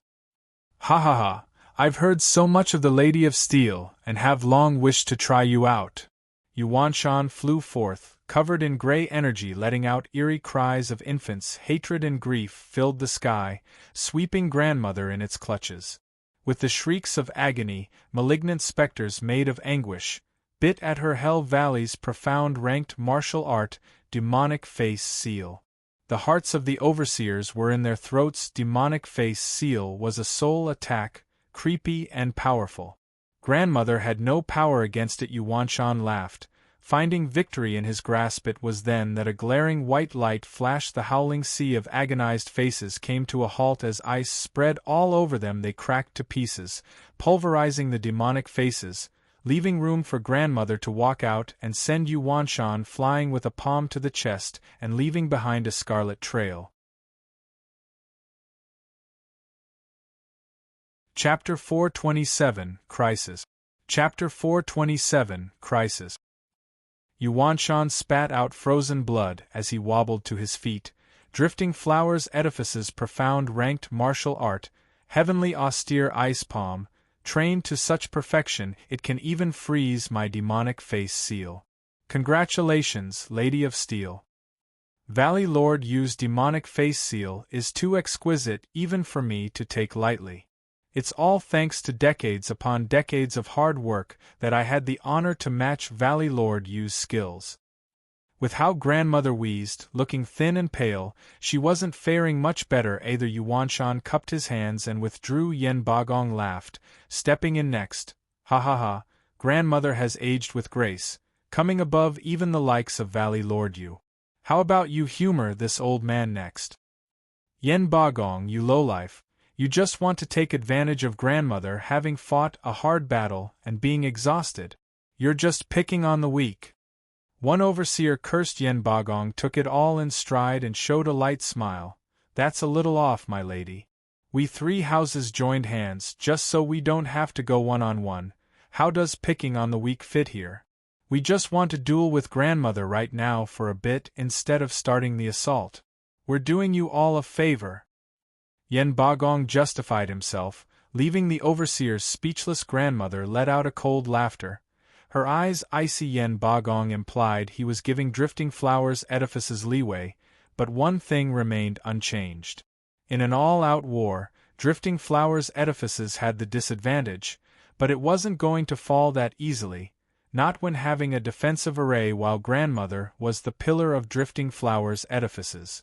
With her being dead, the battle would already be over. Even with the array, when there was no one to direct it, defeat was certain. Yen Bagong and company wanted to cut the head and the body would follow. These duels were in fact in their complete favor. The astute grandmother picked up on their little trick right away, but she accepted anyway. The 3 lords' defeat would have the same drastic effect on the enemy as her death. It went without saying that it would work wonders in cutting Drifting Flowers Edifices' casualties short and would stall for their allies' support. It really was the best choice in Drifting Flowers Edifices' current situation. No matter how weak grandmother felt, she had to push on. Just that revulsion at Yen Bagong preaching righteousness always came to her. Both sides are fighting a battle of minds, for their own interest, yet you want to look cool doing it. Yen Bagong, come. Grandmother had an icy air and a smirk. Yen Bagong smiled there, calm and carefree. But the next second he turned savage, launching Rainbow Cloud Palm with both hands. Pill King Hall's signature move. Grandmother knew it was coming and had a shield of ice around her as she went on the offensive. The poison was acidic, but it wouldn't eat through the clear ice that fast. It took no longer than a flash for Grandmother to pass through the heavy poison cloud and reach Yen Bagong with a palm strike. Watching the icy palm inching towards his chest, Yen Bagong's heart tensed. His fate would soon be the same as Yuanshan before him. He might be on edge at the incoming ice, but not panic. He even had time to show off a creepy smile. Grandmother had a bad feeling about this. Whoosh! From the thick fog, one man shot in front of Yen Bagong and punched. It was Mary Woods's Lin Ruffin. You! Grandmother cried. Lin Ruffin grinned. One and only. The punch and palm collided. Lin Rufing's savage power pierced the ice on her palm and wreaked havoc in her body with a sharp sound. The icy shield collapsed and 10 fierce blows hammered her body, sending her flying. She shot through the poison cloud and into the ground. The blood she spat tinted the ground in eerie colors. This was the worst outcome. Grandmother was heavily wounded and poisoned by the Rainbow Cloud Palm. Puffing out more blood, Grandmother glared at the two above with endless hatred. Mary Wood's profound ranked martial art, Empty Cloud Art. Our Empty Cloud Art is based on speed, splitting an attack into several blows to tear up your inside. The more advanced the cultivation, the more splits. You may have ice protecting you, but not even that can block all of them. I have managed to unleash 20 splits, ha ha ha. Lin Ruffing laughed in pride. The overseers rushed at Grandmother's side, giving a hateful glare at the two lords above. You no good 2-bit filthy scumbags. Is that how a house lord acts nowadays, stabbing people in the back? Oh no no no. Didn't I say that already? This is a coalition of 3 houses. Anything goes. Besides, us two work great together and we haven't even surrounded you with our forces yet. What's wrong with that? Yen Bagong snickered. The women's eyes spat fire from all the rage boiling in their hearts. Grandmother panted, finding it hard to even speak. Take me back, now. Yen Bagong snickered. You won't get away that easy. Attack. Their head is down. It's the perfect moment to take them all down. Understood. The sea of people came in like a tide. The overseers rushed to get Grandmother back to safety. But Yen Bagong's team of 2 was faster, making a sinister strike at the retreating Grandmother. Take her out of the picture, and the drifting flowers edifices would follow. The other women rushed to defend her. The overseers stood no chance in front of 2 house lords. They were dead in one blow, unable to stall 1 second. 2 more turned back to attack, but Grandmother stopped them. Grandmother. They all cried. Grandmother sighed. I won't be able to survive this, but you are the future of drifting flowers edifices. Go withdraw. Let Iris become the edifice lord. I will hold them off. Grandmother, no. They all teared up in sadness. Grandmother barked. You bunch of ignorant girls, how can you not see what's in front? I have to hold them back or we'll all die. Go back and wait. We will get our chance when support comes. Grandmother trailed off. Not even she was certain that drifting flowers edifices could come out alive, but held on to hope. Still the women saw the steel gaze of Grandmother, and despite their distress, they nodded and withdrew to drifting flowers city. Grandmother showed a clear smile, watching them go. Silly girls, take care. Ha ha ha, Chubijuan, you should care about yourself first. The 2 closed in, Yen Bagong's creepy voice reaching her ears. Grandmother had a cold smile. Her mind set. Humph, Yen Bagong, Lin Ruffing, as long as there's 1 breath left in this body, you will never tread 1 step in drifting flowers edifices. Grandmother flew high at the 2. The 2 met her fearlessly. She had the Lady of Steel moniker, but with how downtrodden she was from that last blow, they wouldn't qualify as house lords if they backed off now. With a bang, the 2 sides clashed. The shock wave turned everything around them to dust. The 2 kept on attacking, even as Grandmother was spurting blood and lost consciousness. Her frail and damaged body slammed into the ground. Grandmother. The women shed tears of pain. At their helplessness and their weakness, Yen Bagong walked over and struck again. Ha ha ha, The great Lady of Steel's head is mine for the taking. Something shot straight for Yen Bagong. He squinted, and looked shocked, killing with intent. A radiant stage expert. Chapter 428 3 Venerables. Chapter 428 3 Venerables. Bam! Yen Bagong panicked at the incoming soul attack and put up his defenses. Despite being a mere profound heaven cultivator with no chance against a radiant stage expert, the intent left the two groaning. Yen Bagong even flew away, leaving a trail of blood in the air. Lin Ruffring stopped dead in his tracks, trembling and rooted Russell. 3 graceful figures floated between grandmother and the lords, drifting flowers. Edifices. Venerables. Looking back at the unconscious grandmother, one shouted, "What are you waiting for? Get her out of here!"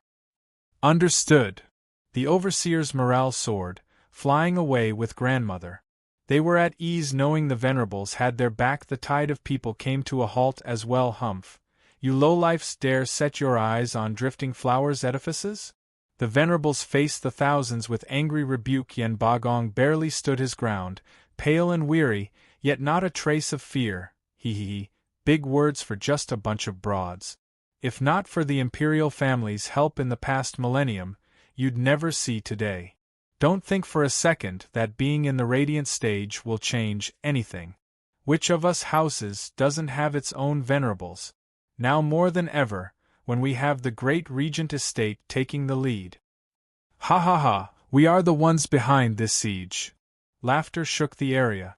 To everyone's shock, an astonishing power surged as a grizzled old man showed his face, his eyes flashing like lightning. His face excited, each of his breath felt like the world was sucked away then unleashed back as a storm. The 3 Venerables squinted and shouted in shock, "Huang Pu Feng Lei. My purpose here is to deal with you 3. His head held impossibly high, Huang Pu Feng Lei flicked his hand with disdain. "I am not one to pick on women, so I'll take you all on." Twitching, the 3 turned grave. Despite living in seclusion, they had all heard of Huang Pu Feng Lei's name. He was a rare peak Radiant stage expert in this world. The ones capable of fighting him in Tianyu could be counted on one hand. Sure, there were 3 of them, but the strongest was only in the 5th layer.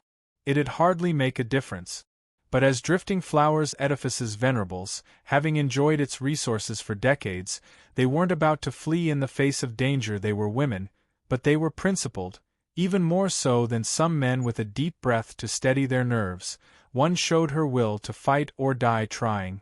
"Sisters, today's the day we will fight for justice.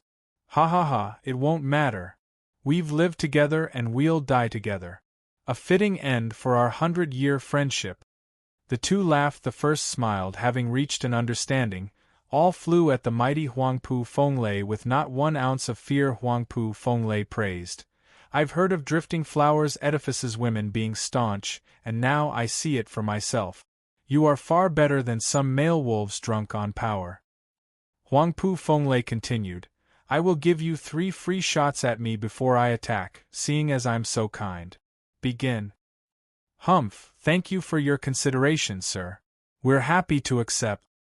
Huang Pu Feng Lei was tough, and the 3 were not fools. If the guy gave them 3 free moves, they weren't about to refuse. They had a non-zero chance. Impossible odds, true, but there was always the luck of the moment. The least they could manage was injure him, stopping him from breaking the array. It would give some value to their deaths, knowing to have returned the kindness Drifting Flowers Edifices offered them for so long. With 1 less warrior on the enemy's side, Drifting Flowers Edifices' chances would rise. The 3 turned solemn, each taking a direction and making a sign. The wind picked up and the yuan qi surged. A white mist formed between the 3, linking them and feeding off each other's strengths. To their very peak of power, an ice phoenix took form between them, 300 meters large and shrieking. Huang Pu Feng Lei's brow shuddered. "Combination martial art? I never knew you'd be so in tune with each other, of the same heart and mind." "Humph, who needs your praise? You should take this instead." The leader of the 3 scoffed and pushed out her palms. The other 2 matched her perfectly. Shriek. The Ice Phoenix unleashed its full killing intent on Huangpu Fenglei as it charged. All in its wake turned to ice. Even air itself. Yen Bagong cried out in shock. Radiant stage experts weren't without their fame. While a combined attack from 3 went farther. Such an attack would wipe them out. Peak Profound Heaven experts, along with half the people there, forget about fighting Drifting Flowers Edifices at this point. It was a miracle if the army stuck together. Yen Bagong and Lin Ruffing exchanged a glance, and cold sweat ran down their spines. Thank the Maker they had Regent Estate on their side. With High Venerable's personal interference, the casualties would have been horrible. Without him, these broads sure are tough. Unlike everyone's panicked look, Huangpu Fenglei praised and looked on with a calm expression when the Ice Phoenix got near him. He waved, "Humph, this skill sure is dangerous, but not to me." Huangpu Fenglei clutched the Ice Phoenix's neck and squeezed with a bang. The phoenix crumbled into glittering ice. Huangpu Fenglei grinned. First, the ice fragments released an unbearable coldness, unleashing a frosty wave straight towards Huangpu Fenglei. It swallowed him in its midst, leaving behind nothing, not even Huangpu Fenglei's body, just a sparkling human-sized ice sculpture. High Venerable. Everyone cried with Huangpu Fenglei getting done in from the 3 hags' attack. How would the rest fare?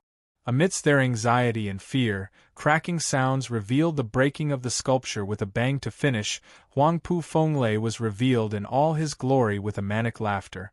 Who knew such an attack hid an even stronger one? Ha ha ha, how amazing! Not that it did any good to the likes of me. High Venerable is invincible. The crowd cheered. Whooshes sounded as the 3 Venerables flashed right in Huangpu Fenglei's face. Huangpu Fenglei, we knew this attack won't work, so we prepared a little something. The leader shouted. The other 2 also yelled, and their fingers formed a sword. Profound ranked martial art, Dark Heaven Finger. Huangpu Fenglei gave his all to resist this time around. But the ice and coldness from before had him slowed down, giving the 3 Venerables enough time for their sword fingers to hit his pressure points with the sound of freezing water. Huangpu Fenglei felt icy coldness invade his body and freeze his veins. He was shocked that Yuan Qi could hardly stop it. This can't be. With his power, not even these 3 together could freeze him, yet now. Huangpu Fenglei turned grave and doubt sprouted. His fists clenched and body shuddered. Chapter 429, Death Before Dishonor. Chapter 429, Death Before Dishonor. The leader had a cold smile. Huangpu Fenglei, did you think that combination art was all to deceive you? Wrong, so very wrong, ha ha ha. The ice on Huangpu Fenglei grew harder and thicker. His body soon became rigid, and only his eyes were moving. He ended up getting caged inside the ice like a lion, poised to jump out at a moment's notice and rip its quarry to pieces. Don't look at me like that. There's no chance of coming out of this. The Ice Phoenix's cold energy is keeping you frozen, not to mention the icy energy in your body keeping your Yuan Qi sealed. This way, our Dark Heaven Finger works in tandem with the first attack and freezes you solid. The leader's eyes sparkled with the joy of victory. Ha ha ha, you may be a peak expert, but with your Yuan Qi on ice, even if you get out of our move your power will be cut in half. Huangpu Fenglei, you brought this on yourself. Despite being frozen stiff, Huangpu Fenglei didn't panic, speaking in a sinister tone. Hags, don't write me off so early. Your parlor tricks are no match for me. Huangpu Fenglei let out dragonic roars and exploded in a golden shower roar. 9 golden dragons shot from inside him. The powerful Yuan Qi waves shook the ice off and sent the 3 women flying as well. The 3 left a trail of blood as they hit the ground. Looking up, they watched Huangpu Fenglei come down like a god, wrapped in 9 dragons and with an overbearing aura. That relentless power surging around him was testament to his state of health. Undamaged, untouched, it came at an even greater shock to the women, followed by despair. If even their combined attacks couldn't do anything, this man was a freak, godlike. They lowered their heads, bitter, Having lost all hope, Huangpu Fenglei eased up on the glaring light show and overlooked them like the emperor as he raised a second finger. Imperial tyrant body art is the strongest cultivation method among the houses. No one can stop me. That was the second move. Sisters, we have one more chance. Have you thought about it? The leader showed resolve, ready to die. The other two smiled. What's there to think? Of our peak skills, we can only use that. Let's do it. The leader nodded, getting their feet under them and watching Huangpu Fenglei above without any fear. Huangpu Fenglei, you better keep your word. Since you said, you'll give us 3 free moves, then 3 is what we have.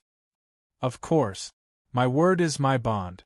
But what could you possibly come up with that can work? Humph! Huangpu Fenglei snorted. The leader was calm. Nothing, only our blood for our house. The 3 jumped high at Huangpu Fenglei.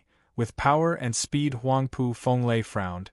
Unclear of their aim, what other combination art are they using? Why can't I sense anything? The Venerables took 3 directions around him and shot their palms forward with 3 sounds. The palms impacted Huangpu Fenglei's perfect body. Without so much as a scratch, Huangpu Fenglei just took it like a champ, with arms crossed. He looked at them curious. Is this your final move, a palm? There was not even a skill behind it. There's no way you can harm me with that. You've lost your last chance. Ha ha, thank you Sir Huangpu for giving us these free moves, but this palm is only half of it. With an odd smile, the leader made a sign. The other 2 followed. Huangpu Fenglei was puzzled. Do they want to use some super secret art? But why did that sign feel so familiar? He shot his eyes wide open and cried, self-destruction? You! This is our last move, death before dishonor. The women grinned. Huangpu Fenglei was scared silly. With the 3 radiant stage experts so close and primed to blow, not even Imperial Tyrant body art could bear it. He used all his Yuan Qi to unleash a golden glow and make the trio fly too little, too late. With one last smile, to Huangpu Fenglei's frantic look, 3 earth-shattering explosions wrecked the place. Boom! The huge balls of flame swallowed the sky, shaking up everything. Even with the array in place, Drifting Flowers City was now in ruins. Yen Bagong ducked just as the tide of flames passed him. One careless twitch could burn his head clean off. Once the cool wind set in again, the people looked shell-shocked. The mountains around them were now flatlands while the trees floated around as ashes. The bone-tempering disciples had their meridians crushed and died. Maybe they wanted a closer look at death, or just sheer bad luck. They stuck their neck out to see the glorious apocalyptic flame, only to have half their body burnt, testament to their folly. Yen Bagong's heart was shaking all over. What a frightening explosion! And that came out of 3 radiant stage experts' self-destruction. Then what about the person at their core, their High Venerable? He looked around in panic and shouted, High Venerable, are you all right? Bam! A black figure slammed the ground. Yen Bagong rushed over to see Huangpu Fenglei's face burnt black, laying there broken and robbed of any air of superiority. Blood spurted out and Huangpu Fenglei wheezed. Looking around at the faces, he rejoiced at his new lease on life. High Venerable, you're amazing to come out alive from that. You're the only one in Tianyu to pull it off. Yen Bagong gave a thumbs up and a good ass-licking. Huangpu Fenglei had no time for his gibberish, frowning. Why did they do it? You mean those Drifting Flowers Edifices Venerables? Yen Bagong smiled. Who cares? They couldn't beat you, so they decided to drag you down as well. But they never thought, even this couldn't kill you. You're still in one piece. They died for nothing, the idiots. No! Huangpu Fenglei shook his head weakly. A cultivator that has reached the radiant stage would cherish his life above everything. They would never throw their lives away unless it is the very last resort. They could have used the Drifting Flowers Edifices array to stall me and escape. So why? Yen Bagong paused. Pig-headed perhaps? Ha ha ha, that's putting it mildly. Huangpu Fenglei barely propped his body. Drifting Flowers Edifices, a women's domain, hasn't survived all these years on empty words alone. Huangpu Fenglei limped away. Yen Bagong asked, High Venerable, aren't we attacking? Of course we are, fool. But that's your problem. I need to dress my wounds. Can't you see I can't even fly and have a busted leg? Glaring back, Huangpu Fenglei cursed, but he didn't leave without a final piece of advice. Don't get careless. Drifting Flowers Edifices women's can't be underestimated. Yen Bagong nodded, exchanged a glance with Lin Ruffeng. Looking at your wretched state, we can glean that much. Though. They looked back at Drifting Flowers City, and felt a headache coming without a radiant stage to support them. How many years would it take to break through? The Regent Estate's experts only acted as support, leaving the heavy lifting to them. The only helper, Huangpu Fenglei, was now away on medical leave. Chapter 430, Baiting the Aid. Chapter 430, Baiting the Aid. Boom! The explosion shook all of Drifting Flowers City. Houses crumbled and turned to dust. Drifting Flowers Edifices' main hall had calm and wise women handling everyday affairs, but they were now crying in panic. Grandmother, pale and weak, lay on the floor, rocking to the explosion's rhythm. The odd bump into the ground of her head had her frowning and opening her eyes. Aunt Tao, grandmother's awake.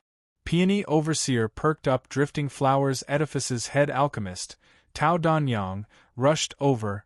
Grandmother's injury is stable, but… What? Peony Overseer asked. Tao Danyang sighed. Removing the rainbow cloud palm's poison is beyond these wrinkled hands' ability. They alone hold the antidote. What do we do now? Peony Overseer asked. Pill King Hall is right outside our gate. Are we supposed to go out there and grab one to force an antidote out of them? Everyone shook their heads from how powerless they were. Pill King Hall was already strong by themselves, but now in the three-house coalition it would be even tougher for Drifting Flowers Edifices to deal with them. Going out now was plain suicide. Iris Overseer smiled. Peony, don't be nervous. Pill King Hall had a monopoly on the Rainbow Cloud Palm's antidote until now.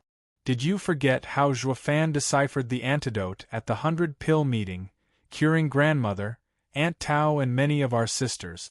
Even their top alchemist, Vicious Pill King, is now under the Luo clan. And with him as an ally, there's no need to fear any poison. Yeah, we just have to get in touch with them and grandmother will be fine. Aunt Tao nodded, relieved. She felt like having Zhuo as an ally was the best thing that ever happened to them. The Rainbow Cloud Palm squeezing on them every minute of every hour was now a thing of the past. Peony Overseer pouted, her face unnatural. But that prick stole our precious heirloom. How can we trust him? It will be great if he returns it. But if he doesn't? Grandmother's faint voice trailed off weakly. Then she came to a decision and spoke firmly. All we can do is move on. If Drifting Flowers Edifices is to survive, we need to compromise. We need allies like him the most right now. What is the point of getting the treasure back only to find a city filled with corpses? All became pensive. Their respect for grandmother was growing. Grandmother had earned the respect of all houses for a reason. And for the same reason she kept Drifting Flowers Edifices afloat all this time. As a house lord, she had to have the mind and eyes that went beyond the scope of the common man, with vaulting ambition and steel resolve, always thinking long-term and never nitpicking on the details. And in their final hour, Drifting Flowers Edifices needed allies the most. They couldn't throw away Zhuo over some Bodhi root. It was the same as cutting off one's legs. So you want to lean on Luo clan? Peony Overseer pouted. Still against it. Zhuo stole their stuff, yet they still turned to him for help? Wasn't that like asking a thief for asylum? Drifting Flowers Edifices' name would be dragged through the mud, her sisters as well. Grandmother smiled in reply. Yes, Zhuo had made us a promise back when he was in trouble. We can rely on him. Now that he is one of the big players, he is our support. It's all just a repaid investment, ha ha ha. Peony, you usually go off the deep end and are frank. You are kind at heart, but not suited to be the edifice lord. As the one bearing the responsibility of Drifting Flowers Edifices, one has to be flexible and set your gaze beyond the present moment. A useless thing like reputation will only drag us down. Grandmother shook her head. Peony Overseer blushed, knowing her own defects as well. What was that large noise just now anyway? Grandmother turned to the rest. They all shook their heads. Someone burst in tears. Grandmother, Overseers, the 3 Venerables, what about the Venerables? Grandmother asked, frantically sniffing. The girl wailed. The Venerables self-destructed to deal with Huang Pu Feng Lei. What? Grandmother shuddered, then spat blood, tears streaking her face. Grandmother? The others panicked. Grandmother waved them off. It was my mistake to lead them to their doom. If only I heeded the Luo clan's warnings and retreated, they would have been alive and wouldn't have died in vain. Grandmother, the only one to blame is Zhuo. He betrayed our trust first. We could never overlook this transgression. Peony Overseer advised. Grandmother shook her hand, talking after a pause. The 3 Venerables' death is on me. But we can't bicker over Drifting Flowers Edifices' calamity. What about Huang Pu Feng Lei? What's going on outside? Grandmother, Huang Pu Feng Lei is badly hurt and has withdrawn from battle. Yen Bagong and the others are attacking our barriers while sisters are pushing them back. They can hold on for the time being. Regent Estate's High Venerable? What about the Regent Estate itself? Grandmother asked. The girl shook her head. Grandmother, there's no sign of them. That means Regent Estate isn't involved. Grandmother squinted. Overseers, join the defenses and never attack, only resist. Guard Drifting Flowers Edifices and wait for our allies. Understood. Everyone bowed. Meanwhile, Yen Bagong, Lin Rufeng and Yuanshan attacked the city for 3 months. Although 3 houses united was a force to reckon with, Drifting Flowers Edifices' defenses were like a steel wall. Even after all this time, they had only punched through 26 barriers, with dozens more to go. How many years would that take? For God's sake, I should have just brought all my Venerables. Lin Rufeng panted, peering over the city and at the mountain in the distance. What the hell is Regent Estate and those rotten divine dragons doing? They decided on this attack, yet now they are taking the back seat while we risk our necks? What's so scary about Drifting Flowers Edifices anyway? If we'd all pitch in, it'd be over and done with by now. Calm down. Yuanshan advised. Serling said we're baiting the aid. While we have Drifting Flowers Edifices on the ropes, they'll attack the reinforcements.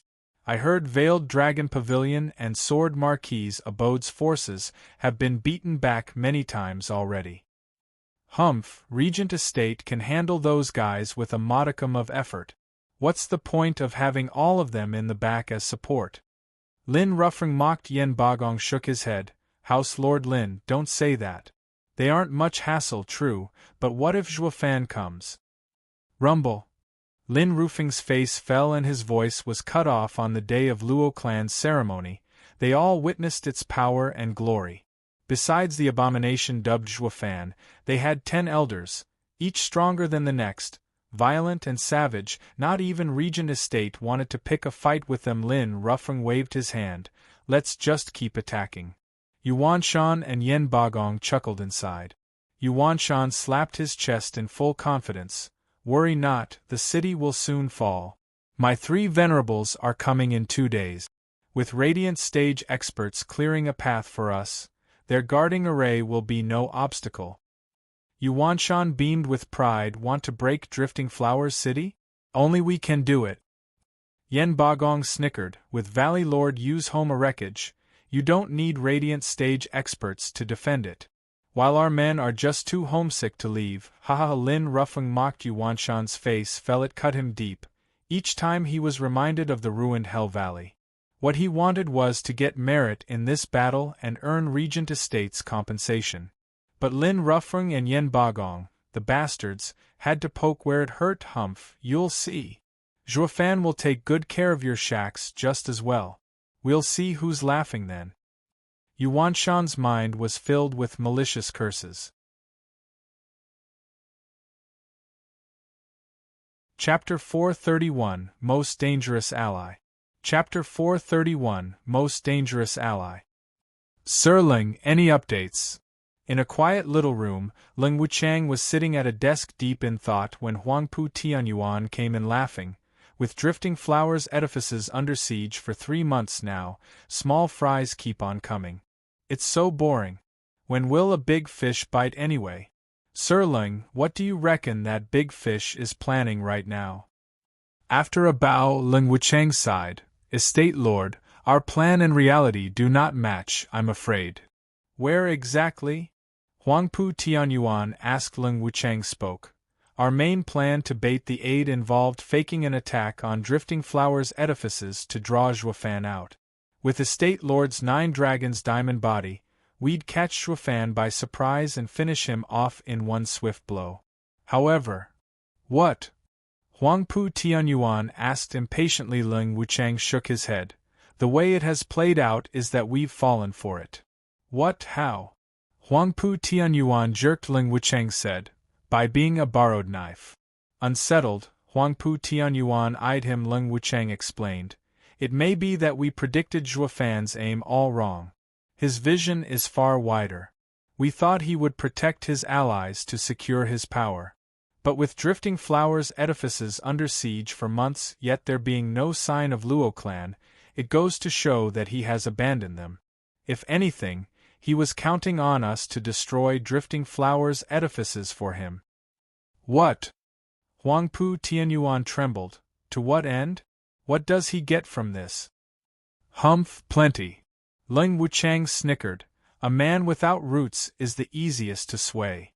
Even if Drifting Flowers edifices survived and he won in the end, Drifting Flowers edifices, being who it is, will remain only an ally. But when Drifting Flowers edifices falls, he'd accept the women with open arms, getting them on his side and leaving only the world for the taking.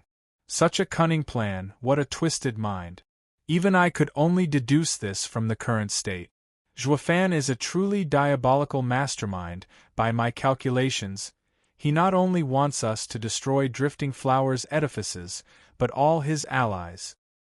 He will then take them in like a good Samaritan, and they, in their moment of gratitude and weakness, will accept the conversion wholeheartedly. Even Ling Wuchang felt cold sweat on his brow at this point. Zhuofan's insidious ploys never left room for errors, using cloak and daggers to stab at his own allies through his enemies. Even Ling Wuchang had fallen for such a mastermind's devious schemes. Zhuofan is the most dangerous ally so far. Huangpu Tianyuan panicked inside. Veiled Dragon Pavilion was the first to care for the Luo clan, and Zhuofan once had close ties with Chu Qingqing. Is he that dead inside to throw everything aside and plot against them? That's what makes Zhuofan such an abomination. Ling Wuchang sighed. A man of ambition only looks at things from a perspective and never lets some platonic relationships drag him down. Huangpu Tianyuan nodded. But how did he know we'd attack Drifting Flowers edifices with the 3 houses? Ha ha ha, Estate Lord, do you remember when we planned to divide our forces into 3 and take them all down at the same time? Who was it that proposed we attack one house at a time and bait the aid? Ling Wuchang's eyes glinted. Huangpu Tianyuan shouted, Fang Qiubai. Him indeed. Ling Wuchang nodded. I didn't think much of it at the time, figuring flushing Zhuofan out and removing him from the picture at the earliest was better. But now, ha ha ha, it has been the imperial family playing us all along. The emperor's involved too. Yes. Ling Wuchang patted the shocked Huangpu Tianyuan. Huangpu Tianyuan was still finding it odd. Doesn't the emperor want us to eliminate Zhuofan? Why is he on his side now? Was that ruckus at the palace all an act for the regent estate's eyes? Not at all. Estate Lord is overthinking things. Back when Zhuofan and the emperor had a falling out, the emperor wanted to get rid of Zhuofan, but also of us. Ling Wuchang explained with a smile. Ha ha ha, here's what I think happened.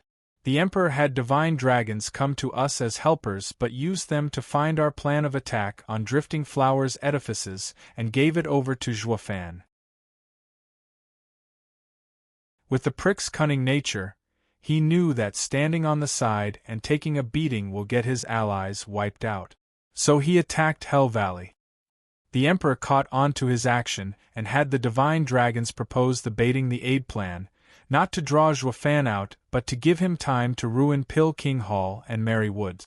The Imperial family's master plan isn't to have one of us two destroyed, but to have both of us on our last leg, at our weakest. Leng Wuchang got the gist of it, more or less. Except for one thing, it was Zhuo intelligence network that got wind of their plans, and it was him cueing the Emperor in, leaving the Imperial family to be one step behind Zhuo had complete control of the situation across the board. Something the Imperial family never intended to happen, but it wasn't something one could hold against unwanted contriver, since the human pillars were a super-secret art from Zhuo endless bag of tricks. Even if he smashed his head and combed through the gray matter, he'd still not figure it out. Figuring as much as he did was quite commendable, though. Sighing, Huangpu Tianyuan nodded. Damn the Emperor and his sharp mind. Just how can I take advantage of you? What's the point in staying here then, if Zhuo is a no-show?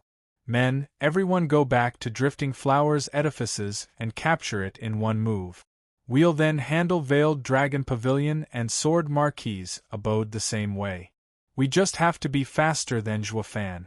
Catch him when he's down, then take the Emperor's head. Not so fast, Leng Wuchang said. Estate Lord, we have to follow the Emperor's intent. Or instead of watching from the sidelines, he'd see Zhuo weak and help him from the shadows. That's the worst outcome for us. What's there to fear? With my 9 dragons' diamond body, the world. It is for this reason that we need to exercise caution. Leng Wuchang cut him off. Your secret is to deal with Zhuo. If it comes out now, he'll place some counters and we'll have an even harder time dealing with him. Estate Lord, don't you want to take in these vagrants? Huangpu Tianyuan showed a wide smile. Sir Ling, you mean? Zhuo scheme is groundbreaking and ingenious. Why not apply the same idea to our side? With a sneaky smile, Leng Wuchang continued. He wants us to help him get his allies in line, and that's what we'll do. But won't he help us getting our own allies as well? Hell Valley's people are already homeless and can only turn to Regent Estate for shelter. That only leaves Pill King Hall and Merry Woods. Estate Lord only needs to seize this chance to subdue them and their lands for the future. Isn't it a shame to let such a prime chance go? Huangpu Tianyuan cackled. Sir Ling, you're saying we should thank Zhuo for giving us such a wonderful idea. We'd never thought such an ingenious trick can get us all the 7 houses, and without any bad blood between us either. Ha ha ha, you should show your thanks by leaving his corpse intact. Leng Wuchang smiled. Huangpu Tianyuan laughed. After all the talks, nothing had changed. Regent Estate's experts were still lazily waiting for the baiting the aid to catch something, and Huangpu Tianyuan's 3 allies were still working their asses off attacking Drifting Flowers City. A few more days later, however, Drifting Flowers City was still holding solid, but with heavy casualties. 7 overseers had died as well. The defenses wouldn't hold for long if this kept up. Whoosh! In their moment of great despair, a green jade slip flew into Grandmother's hand. Grandmother laughed. It's from our allies. We're saved. Hope blossomed. Grandmother scanned the jade slip and froze. With a crack, the jade scattered into pieces on the floor. Chapter 432, On Your Own. Chapter 432, On Your Own. What's wrong, Grandmother? Everyone cried. Grandmother sighed. It is a message from Pavilion. Lord Long Regent Estate has indeed assisted in our siege. But instead of helping Hell Valley and the others, it is stopping our reinforcements. Pavilion Lord Long's side has suffered heavy casualties and was forced into retreating. We're on our own. What? The women shook their heads in grief. They had held on so far, hanging on to the hope that help was on the way, but with even their support under heavy attack, they had sunk into the pits of despair. They could hold on for just a few short months before they would be breached. Drifting Flowers Edifices was hanging by a thread. Everyone sighed, feeling death closer than ever. Grandmother's eyes flashed with determination. Overseers, split into 5 teams and break out tonight. We will meet again at Flying Cloud City, 1,000 miles away. Grandmother, I know this is dangerous, with a high chance of being wiped out, but it's better than sitting around for the axe to drop. We still have dozens of defenses in effect. They will never expect us to make such a risky move. Breaking through is our best bet. If we wait any longer, they'll raise their guard. Grandmother squinted. The others nodded. It was the most dangerous, yet most promising course of action. Waiting any longer would have even this chance robbed off of them. The overseers bowed. Understood, Grandmother. The moon hung high in the night sky, with a seldom cloud marring its glow every now and then. Outside Drifting Flower City, the disciples of the 3 houses withdrew after a long day of work, leaving a few hundred guards. One overseer took its 1,000 disciples under the cover of the night outside the city. They moved fast, like panthers, and were upon the unsuspecting guards in seconds. Dash. The guard's cry was cut short at the swipe of a Drifting Flowers Edifices disciple's blade across his neck. His eyes were still wide as he hit the pool of blood on the ground. Drifting Flowers Edifices disciples split in teams of 3 to 5 members, robbing the lives of guards and ensuring the success of this mission. Slip-up was bound to happen at some point regardless. A guard threw a jade slip into the air. The jade slip exploded in a shower of light, revealing the shadows in its glaring display. The overseer shouted, "We've been spotted. Sisters, forget everything and just attack. Charge!" The 1,000 disciples rushed together towards the garrison of the 3 houses. As they shouted, the house lords were out at the first sign of warning, guiding their disciples. Seeing it was just 1,000 people coming at them, they relaxed. That's it? These broads make a night raid with 1,000 warriors? That's not nearly enough to get us warmed up. Ha ha ha. Lin Ruffring disdained. Yen Bagong nodded with a smile. True. With only some average overseers in the lead, what can they do even if they reach us? Since when did that Chu Bijuan shrew turn senile? You should send more people if you want to attack. These few are of no use. And what if they have different plans? I intend to capture an overseer and wring it out of her. This'll be some nice and easy merit. Yuanshan's eyes glinted. The other 2 nodded inside. Yuanshan sure makes sense. They both charged as well. With their level, this would be a walk in the park. Yuanshan snickered in the back. Carefree. Bam. Lin Ruffung was the first to arrive with his uncanny speed. A single palm had the overseer flying and heavily wounded. Lin Ruffung snickered, glancing at Yen Bagong coming over with cocksure attitude. Ha ha ha, it looks like the credit is all mine. Humph, of course it comes easy to you when you run faster than a hare. As for how much credit you get, it remains to be seen. Yen Bagong smiled. Lin Ruffung brushed his remark off, grabbing the woman. Merit is merit either way. Ha ha ha, lass, why are you attacking at night? The overseer merely held her head high, watching the moon. Her 1,000 disciples were defeated as well, most dead, others captured, and very few escaped. Lin Ruffung's hand tightened and flooded her body with yuan qi. The woman's brow creased and sweated from the unimaginable pain, but she still didn't make a peep. Humph, you sure are tough. Let me relieve you of a hand first. Lin Ruffung shouted. The woman was still moon-gazing. Lin Ruffung was pissed, but Yen Bagong stopped him before he got to any cutting. Ha ha ha, House Lord Lin, this girl is an overseer. Standard interrogation won't work on her. I have with me 100 ant pill. It will feel like thousands of ant bites all over the body. Such pain and torment is worse than death. Can I give it a try? Humph, you rotten geezer. You're stealing my thunder. It was obvious to Lin Ruffings what the old man's game was, But it wasn't like he was getting anything out of the stubborn lass either. If by some chance the info she had was priceless, delaying it would have Regent Estate yell Mary Wood's ears out. Lynn Ruffing sighed and handed her over. Fine, let's see if your 100-ant pill is as good as you say. Prepare to be amazed, ha ha ha. Yen Bagong forced her jaw open and threw the pill in. The woman twitched and jerked and started sweating harder than ever, but she still kept her lips tight, even chewing them to the point of bleeding. Ha ha ha, it must hurt like hell.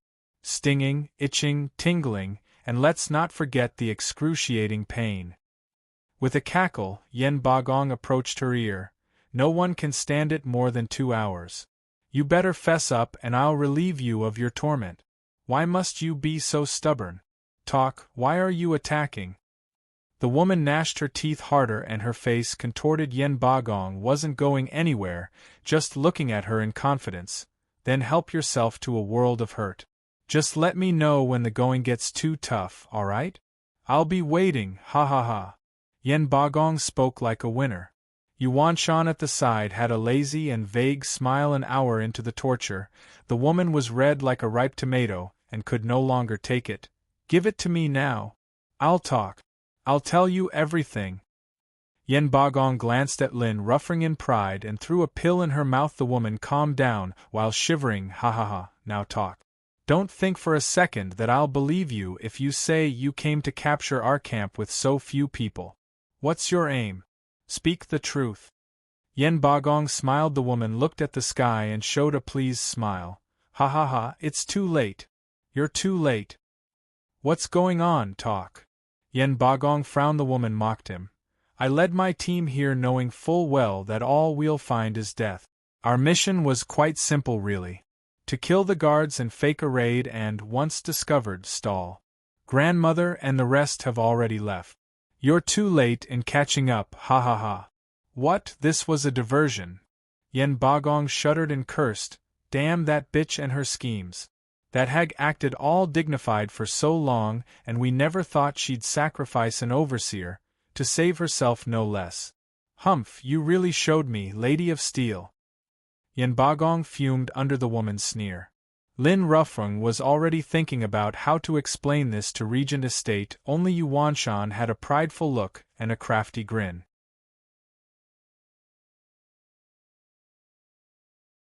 Chapter 433, Life in Desperation. Chapter 433, Life in Desperation. The sun's morning rays spilled on the land, dispelling the darkness and promising hope in a gloomy ravine. Grandmother took her group to a creek for a drop of water. They all looked weary and tired, with Grandmother having it worse due to the poison. Grandmother, here's some water. One disciple showed consideration for her. Grandmother patted the child's head and looked to the east heartbroken. I heard from last night's 5 teams, Gelder Rose's team was spotted. For the sake of our journey to safety, they drew the enemy and must have died by now. I have let them down. Grandmother, Overseer Gelder Rose is like all of us, willing to lay down their life for Drifting Flowers' edifices. She would never blame you. Peony Overseer appeased. Grandmother shook her head in tears. Whoosh. Iris Overseer flashed in front of them. Her face turned heavy looking around as she spoke. Grandmother, the way forward is blocked and they're now searching for us on their way over here. What?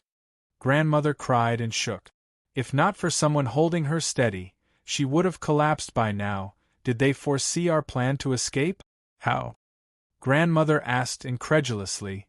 Who is coming after us?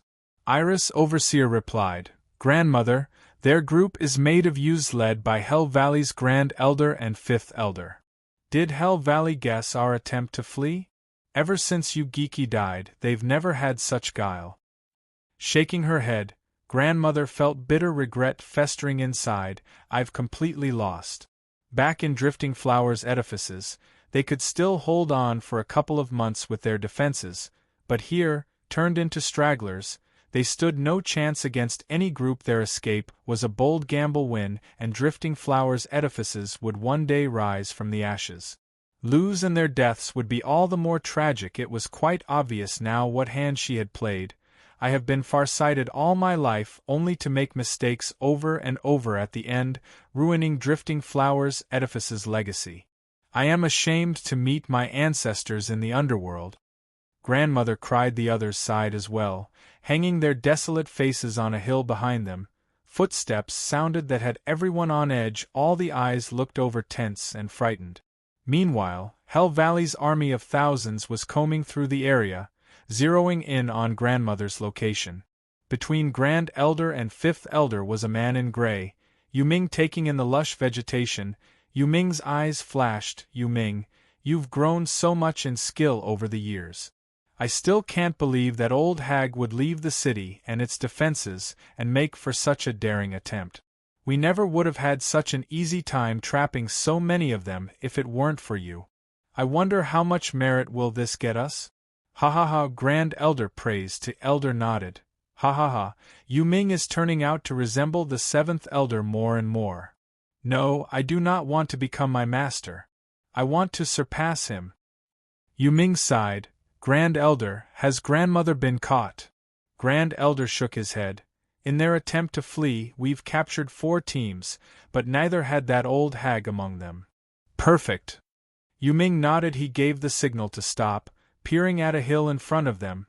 "Wait here while I look ahead." "Yu Ming, why is it that you always go ahead? Are you trying to take all the credit?"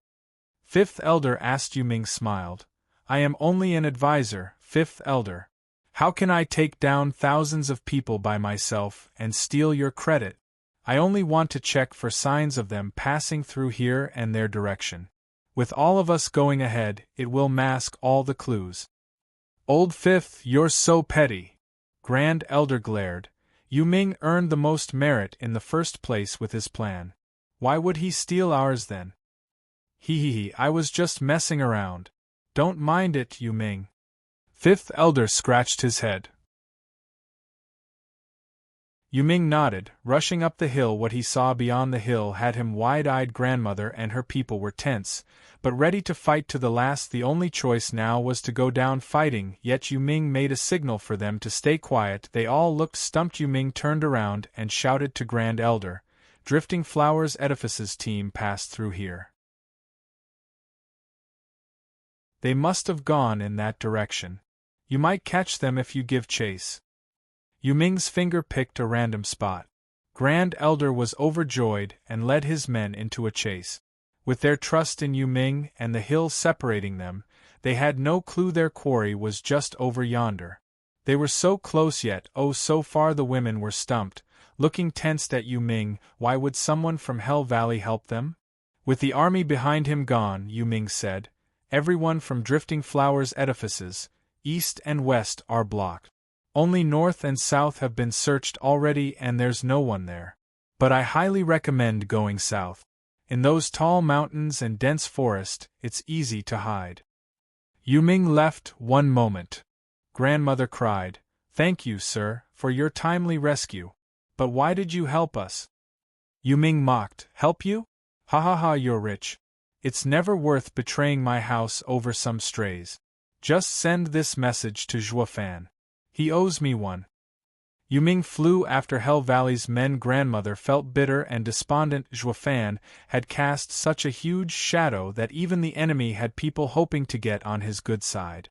The youth just now wouldn't have helped them otherwise. They all felt sour at the revelation. Grandmother was known to all houses for 100 years, yet her name had less weight than an upstart. Who'd have thought Zhuo Fan's name can make one betray his house? How could we be so different? No one knew that the true mastermind behind their current plight was none other than their savior, Yu Ming. He did it all for Zhuo Fan, not that Zhuo Fan asked him, of course, but Zhuo Fan's handiwork had left him with no other choice. Ever since Zhuo Fan raised Hell Valley, the guy was homeless. It hit him the instant the news reached him. Zhuo Fan took care of Hell Valley to force him to renounce his unflinching trust for his house. As long as Hell Valley stood, he was one of them, and betraying one's king never came easy. But with his home up in smokes, Hell Valley was gone for good. Even though Yu Wanshan took his elders to follow Regent Estate to attack Drifting Flowers' Edifices, and Regent Estate would never entertain the notion of helping them rebuild, deciding on a far better approach, to absorb them as it stood. This vagrant who used to be at a three-way crossroads found only two paths forward, Regent Estate and Zhuo under these circumstances. He had put aside the good of the house, and was putting himself first. Breaking Drifting Flowers Edifices was gaining credit. In front of Regent Estate, while letting Drifting Flowers Edifices go was doing Zhuo a solid. No matter which of these two behemoths ended up ruling the lands, he had a way out. This was his plan, to be a double agent. I can't help but wonder who'll be my lord in the end. Haha, Yu Ming shook his head. The women heeded Yu Ming's advice and escaped the Four Houses siege and bumped into their rescue team. Grandmother, Steward Zhuo has had us waiting for you here for ages. Qiu Yanhai cupped his hands.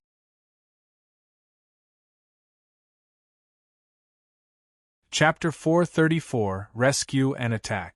Chapter 434, Rescue and Attack.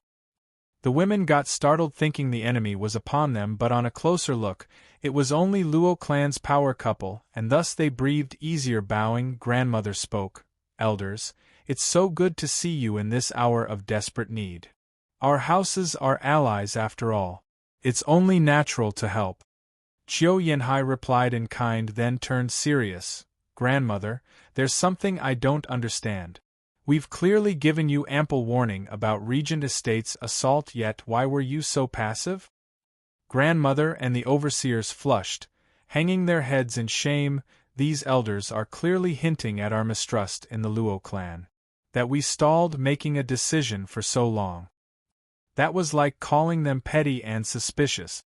But at least they did rescue them. With a cough, grandmother fought through the awkwardness. To be honest, I've been in seclusion for so long and the information was left to the others. They were too shallow in their thinking and didn't take it seriously that the Regent Estate would attack. When I came out, I was beset with enemies at the gates, and it was already too late. I am truly ashamed, ahem. Grandmother coughed with a red face. It was a first for her to tell such an obvious lie in front of everyone and to shift the blame on her girls. It only made her more ashamed. What other choice was there? She couldn't just come clean and say it was an honest mistake on her part. It had cut away at the house's trust with how they had turned into strays. They couldn't afford to push away Luo clan's help. Oh, I see. Qiu Yanhai and Xue Qingjian said, while beaming inside. Zhuo had called it ever since he got Drifting Flowers Edifices' call for help.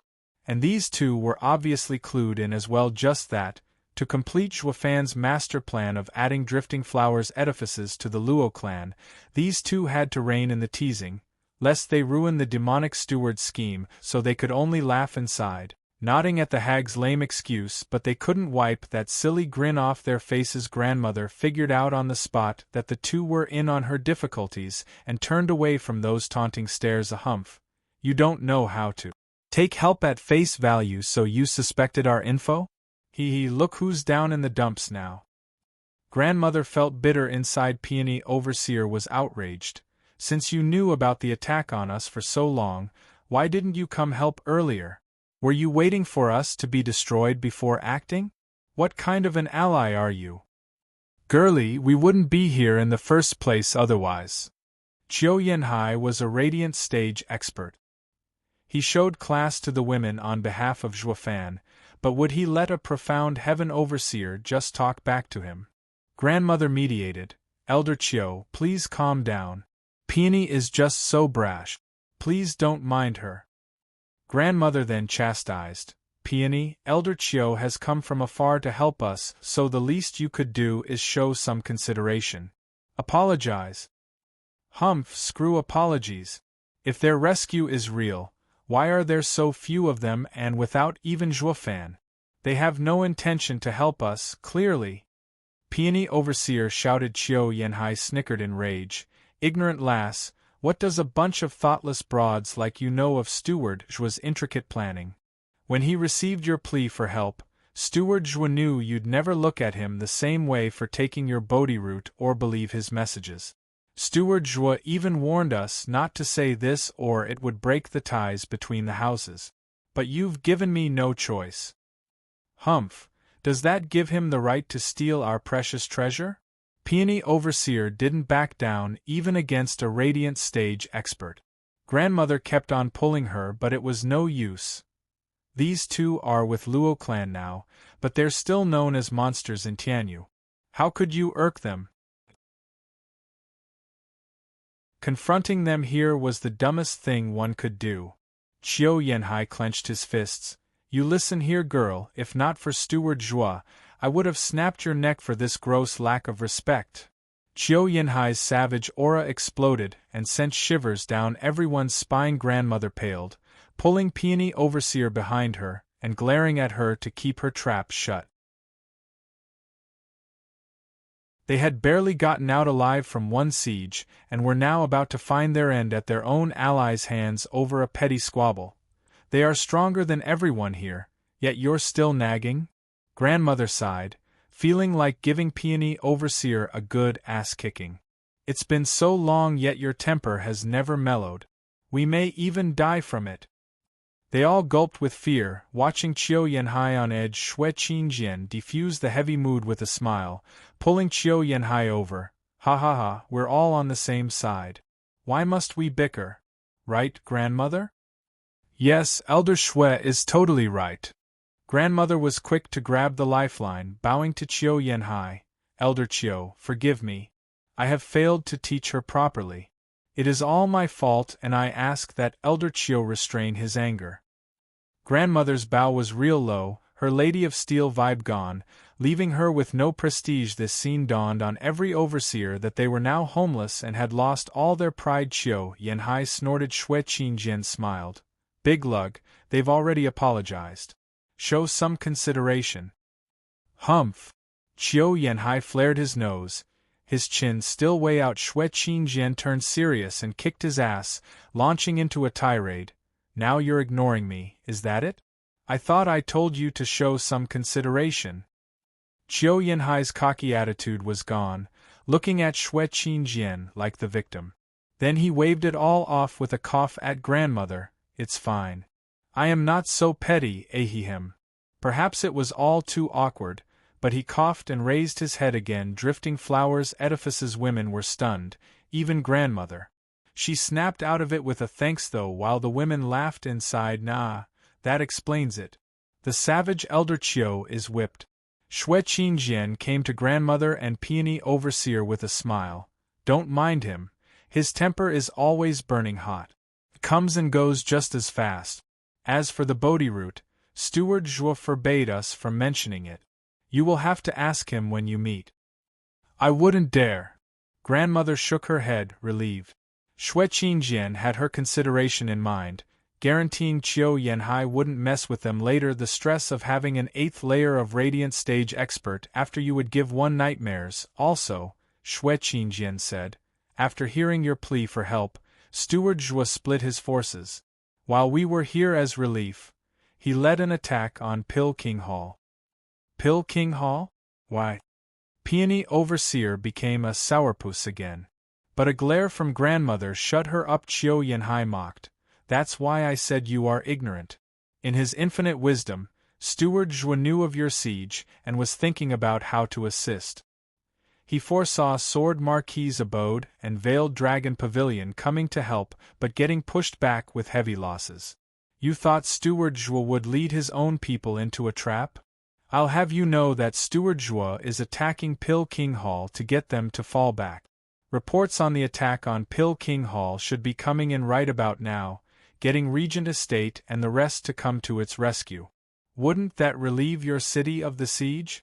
We would then come in with our thousands of troops and coordinate with you in destroying them. A shame you couldn't even last that long. Drifting Flowers Edifices' people felt like crying. Blast it. We got out too soon. We should have stayed put a few more days and the relief would have come, saving Drifting Flowers Edifices. Grandmother felt sick to her stomach. It was a severe lapse in judgment. Only the power couple giggled inside at their mournful looks. Sigh. Drifting Flowers Edifices almost got played to death, tossed between Steward Zhuo and Regent Estate. But this is sure to guarantee their change of heart.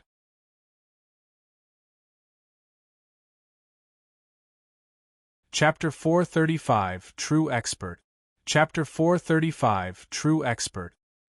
Ha ha ha. Valley Lord, you had his men capture the Drifting Flowers Edifices runaways and have earned great merit. A toast to you, Valley Lord you. In a wide courtyard, Regent Estate held a feast. Huangpu Tianyuan sat in the main seat, with the house lords and divine dragons at his sides. Huangpu Tianyuan looked flushed, laughing like the world was his oyster and toasting to Hell Valley's success. Yuanshan faked modesty. Huangpu Tianyuan, estate lord is too kind. It was my duty. Humph, hypocrite.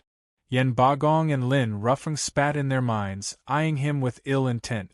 While the two of them were breaking their backs attacking the arrays, this guy had it easy casting his net and capturing the fleeing women, like a treacherous scum. The two wanted to tear into Yuanshan there, and then Yuanshan noticed their envy and turned around with a genial smile. It only worked to stoke their anger. What are you gloating about, you stray? You have no home. Oh, Valley Lord you, impressive move there, capturing Drifting Flowers Edifices women. Only, how exactly did you know what they were going to do? Ling Wuchang asked. Yuanshan bowed and reported, Sir Ling, the success isn't all mine, but the credit falls on my capable assistant. Yuanshan pointed at a gray robe. He is Hell Valley's new advisor, Yu Ming, the last disciple of the late Yu Giki. Everyone turned to Yu Ming. Yu Giki was the third greatest mind in Tianyu. Although a shame, he fell at the hands of Zhuo. He was quite the character. It went without saying that his disciple ought to at least live up to the name of his master, so everyone scrutinized Yu Ming. Even Huangpu Tianyuan. Yu Ming bowed and took his seat again. Ling Wuchang sized him up, nodding. I see now why Hell Valley has moved with purpose and precision as of late. You have an advisor now. Ha ha ha, heroes always come young. Sir Yu Ming, by your guess, where do you think the fleeing Drifting Flowers Edifices women turn to? To be quite frank, I do not know. However, knowing how stubborn grandmother is, and going by her name as Lady of Steel, she isn't one to give up. Sooner or later this day was bound to come, and she planned accordingly. I just never imagined she would be so bold as to break the siege while they still had some fight left in them. Capturing so many of her disciples was just a happy coincidence, although it is regrettable that grandmother and the overseers got away. Yu Ming sighed. My skill is still poor and many things escape me. Hope Estate Lord can forgive me. Yen Bagong and Lin Rufeng's faces twitched in tandem. Poser. My stars and garters, this punk is just like Yuanshan. Bragging and faking humility. If you grabbed all those prisoners by mistake, does that mean the two houses who got Jack Squat should hang themselves? The two lords flared their nostrils and panted in rage. The siege of Drifting Flowers Edifices had come up with the vagrant Hell Valley as the definite winner. Something these two would never accept. Ling Wuchang smiled. Sir Yu Ming is so modest. How can it be a mistake when you have gained such merit? Ha ha ha. Huangpu Tianyuan nodded. Yu Ming, you truly take after your master. Hell Valley will go far with you by their side. Estate Lord is too kind. Yu Ming nodded. Yuanshan laughed in pride, believing rebuilding Hell Valley was just around the corner. Yen Bagong mocked. Humph, what future can a house with a robbed home ever have? What did you say? Yuanshan roared. Despite Hell Valley's heavy looks, Yen Bagong still had a look of contempt. Turning his head in mockery, a whoosh announced the arrival of a green flash. Yen Bagong caught it. He read the jade carefully and paled. He dropped to his knees then and there and begged, Estate Lord Huangpu, I beg of you, rescue Pil King Hall. What on earth has happened, Hall Lord Yen? Huangpu Tianyuan asked. Yen Bagong was erratic. Zhuo is laying waste to Pil King Hall. My house's legacy is about to be turned to dust. Please, Estate Lord, send aid. What? They couldn't believe their ears. Zhuo was now after Pil King Hall? Huangpu Tianyuan and Ling Wuchang looked shocked, but a glimmer of a smile was hidden in their eyes. Yuanshan enjoyed how the tables had turned, laughing carefree, he, talk about righteous retribution. You! Yenbogong's eyes went red. Who told him to look down on another man's misfortune? He had no way to retort and looked pleadingly at Huangpu Tianyuan. Estate Lord Huangpu, you must help me. The entire Pil King Hall will be eternally grateful. Stroking his chin, Huangpu Tianyuan turned to Leng Wuchang. Leng Wuchang had come prepared, putting on a heavy look to match the mood. Zhuo is too vile and insidious. Going in without a plan will set us up for disaster, falling for his devious ploy.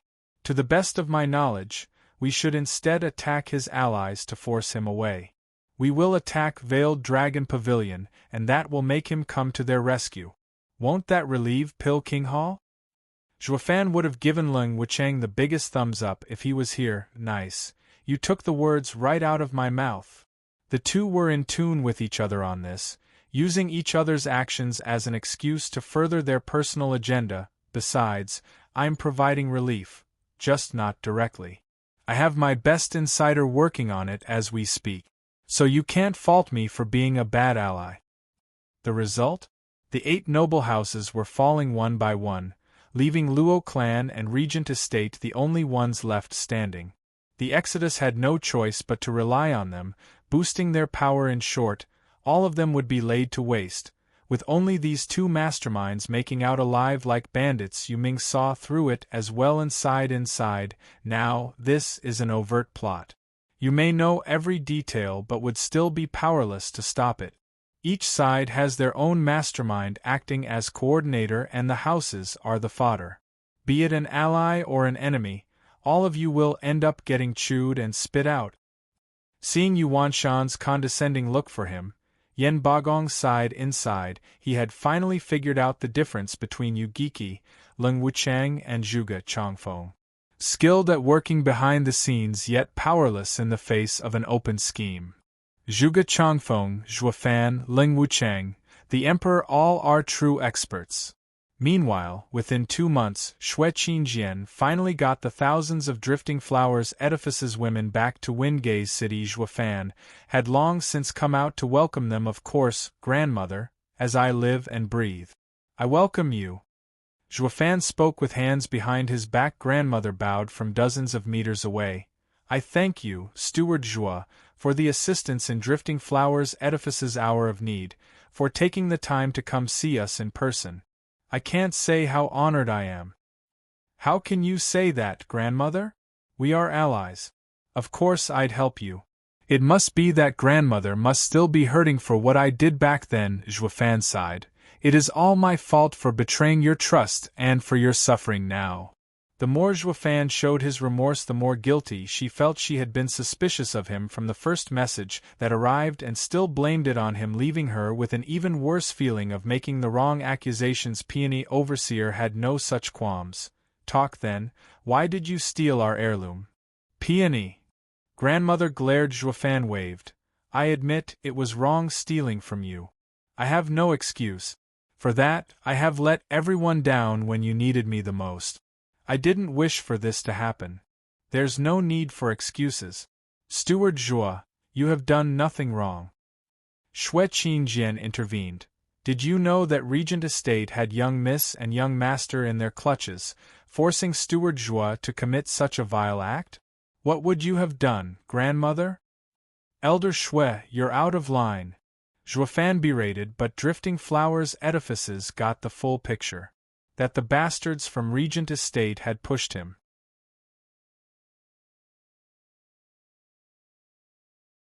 Chapter 436, Refining a War Puppet.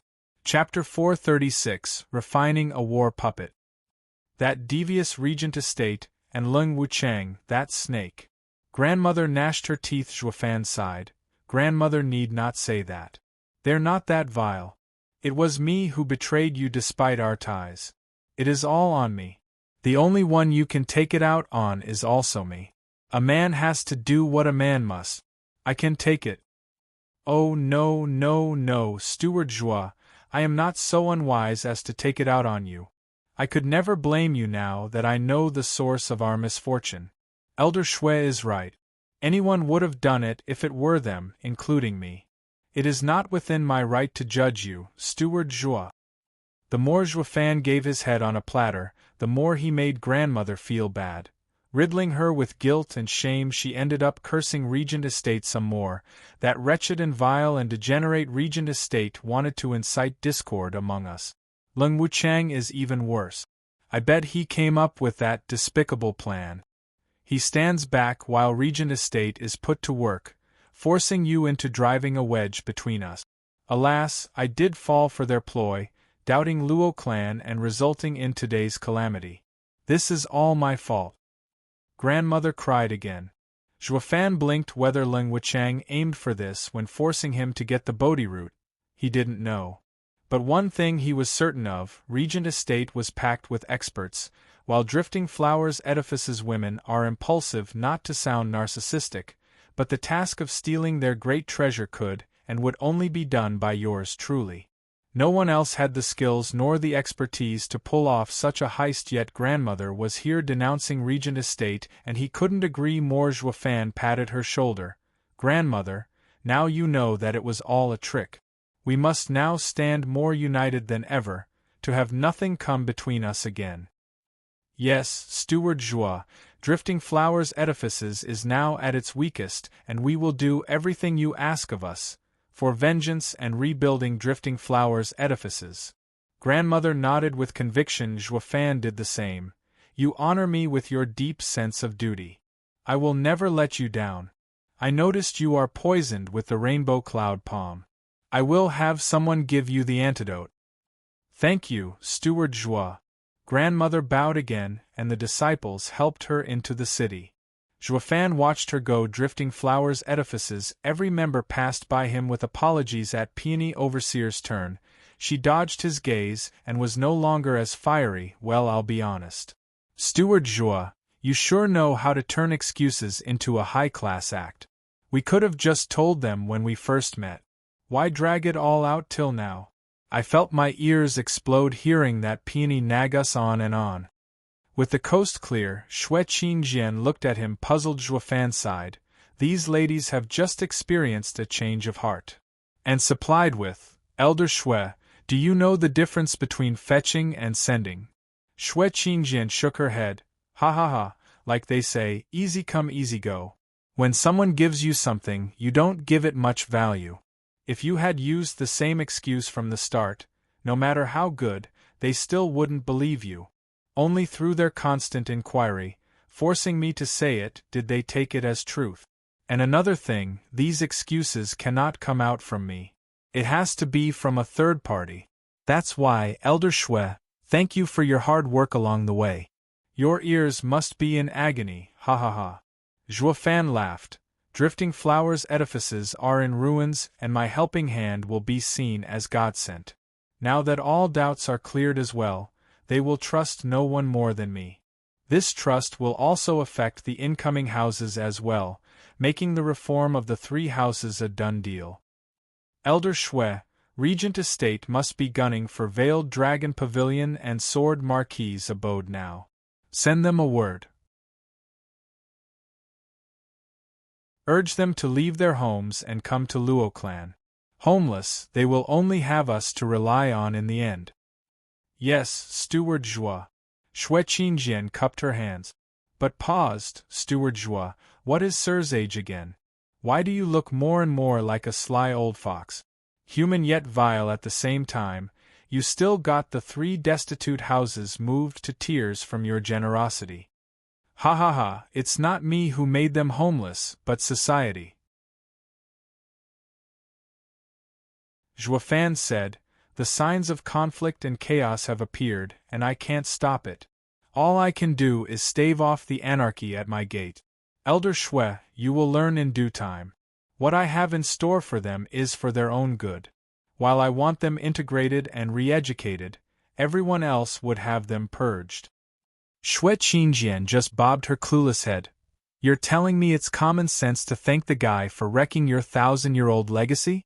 It makes total sense. The vile and deceitful steward Zhuo sure acts quite a nobleman. Shui Qingjian didn't understand, and it wasn't like Zhuo wanted her to, How is it going on Elder Zhuo's end?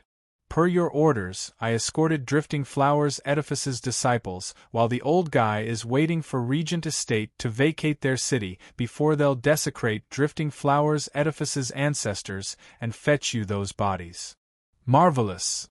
Zhuo nodded, flying towards Blackwind Mountain, leaving a few more words. Elder Li and Elder Yen have gone to take care of Pill King Hall. Wait for Elder Zhuo to return and you two can go deal with Mary Woods. Yes. Xue Qingjian bowed. Zhuo was back in the bunker, sending the Luo clan members and Yun clan people away rows upon rows of pits lined up in his sight according to the Taiji diagram. Each pit held 2 bodies in the middle, with spirit stones all around them. One looked haggard, but desecrated, while the other was dried up and human-like yet did not have the feel of one. The human pillars on either side of them were countless materials and a pair of spiritual beast wings. Besides this one, there were tens of thousands of pits just like it, but only a few pits had bodies in them petting the human pillar's head. Zhuo's eyes glinted. Around 10 years ago, I had Captain Pang train you. But you failed and turned cripple. I had Miss Lei teach you myriad breaths, while she called me a cruel monster knowing what it did. But I believe letting you live your lives as cripples was the ultimate cruelty. That's why I told her that even if you live a life worse than death, I'd still have use of you. That time has come. You won't be the strongest, but will reach your peak all based on your talent. You will make the Empire see that you are no cripples, but great warriors. Waves came from the human pillars, something Zhuo picked up on only after he made certain signs. What's with the "can I move" questions? Ha ha ha, you will do more than that, more than your wildest dreams. You will become the Luo clan's strongest guards, Luo clan's pride and honor. Another wave of ripples told Zhuo of their joy. He was no goody two-shoes and planned on refining war puppets, devastating weapons of war. He'd use those ancestors and refine them with countless materials to make them as tough as diamonds. As for the souls to operate them, that was where these loyal human pillars of the Luo clan came in, because they were dead to begin with. Even with the human pillars controlling them, they wouldn't be able to cultivate and were thus dubbed human weapons. It was the only way to describe a cultivator who hadn't achieved his potential, but they were more than enough for a weak empire like Tianyu due to material limitations. He planned to make 1,000 of them to start with while letting nature take its course with the rest of the human pillars. But thanks to Kuanping's hefty endorsement, he hoped to provide these children, who sacrificed themselves for Luo clan's intelligence network, a body they could move in. It was the best reward for their dedication and devotion. 1,000 war puppets were tough enough to fight the imperial family. But by the looks of things, that number was quickly gaining 2 more zeros. He could go toe-to-toe with Duguzhantian's 3 million army if this kept up. That was why he said that all of the Emperor's planning had this as its single flaw. How long would he keep hold of his throne once this army showed up and fought back Dugu's army? Zhuo's eyes flashed with cruelty as he shouted, "Open the gates of the world and let the clouds simmer, bringing down the heavy dark rain of war, so that the souls of the ancients may trample down on this land once more." Rumble. The world itself was shaking as the sky blackened and lightning flickered. Ghastly black winds rose on Blackwind Mountain, kicking up a storm and swallowing everything. Windgaze City was on the verge of being swept up in it. Grandmother and the rest, having just found peace, were now panicking and were at a loss when the world experienced change. Someone was going against natural order, bringing about heavenly tribulation. Just what was about to happen that would bring about destruction upon the living?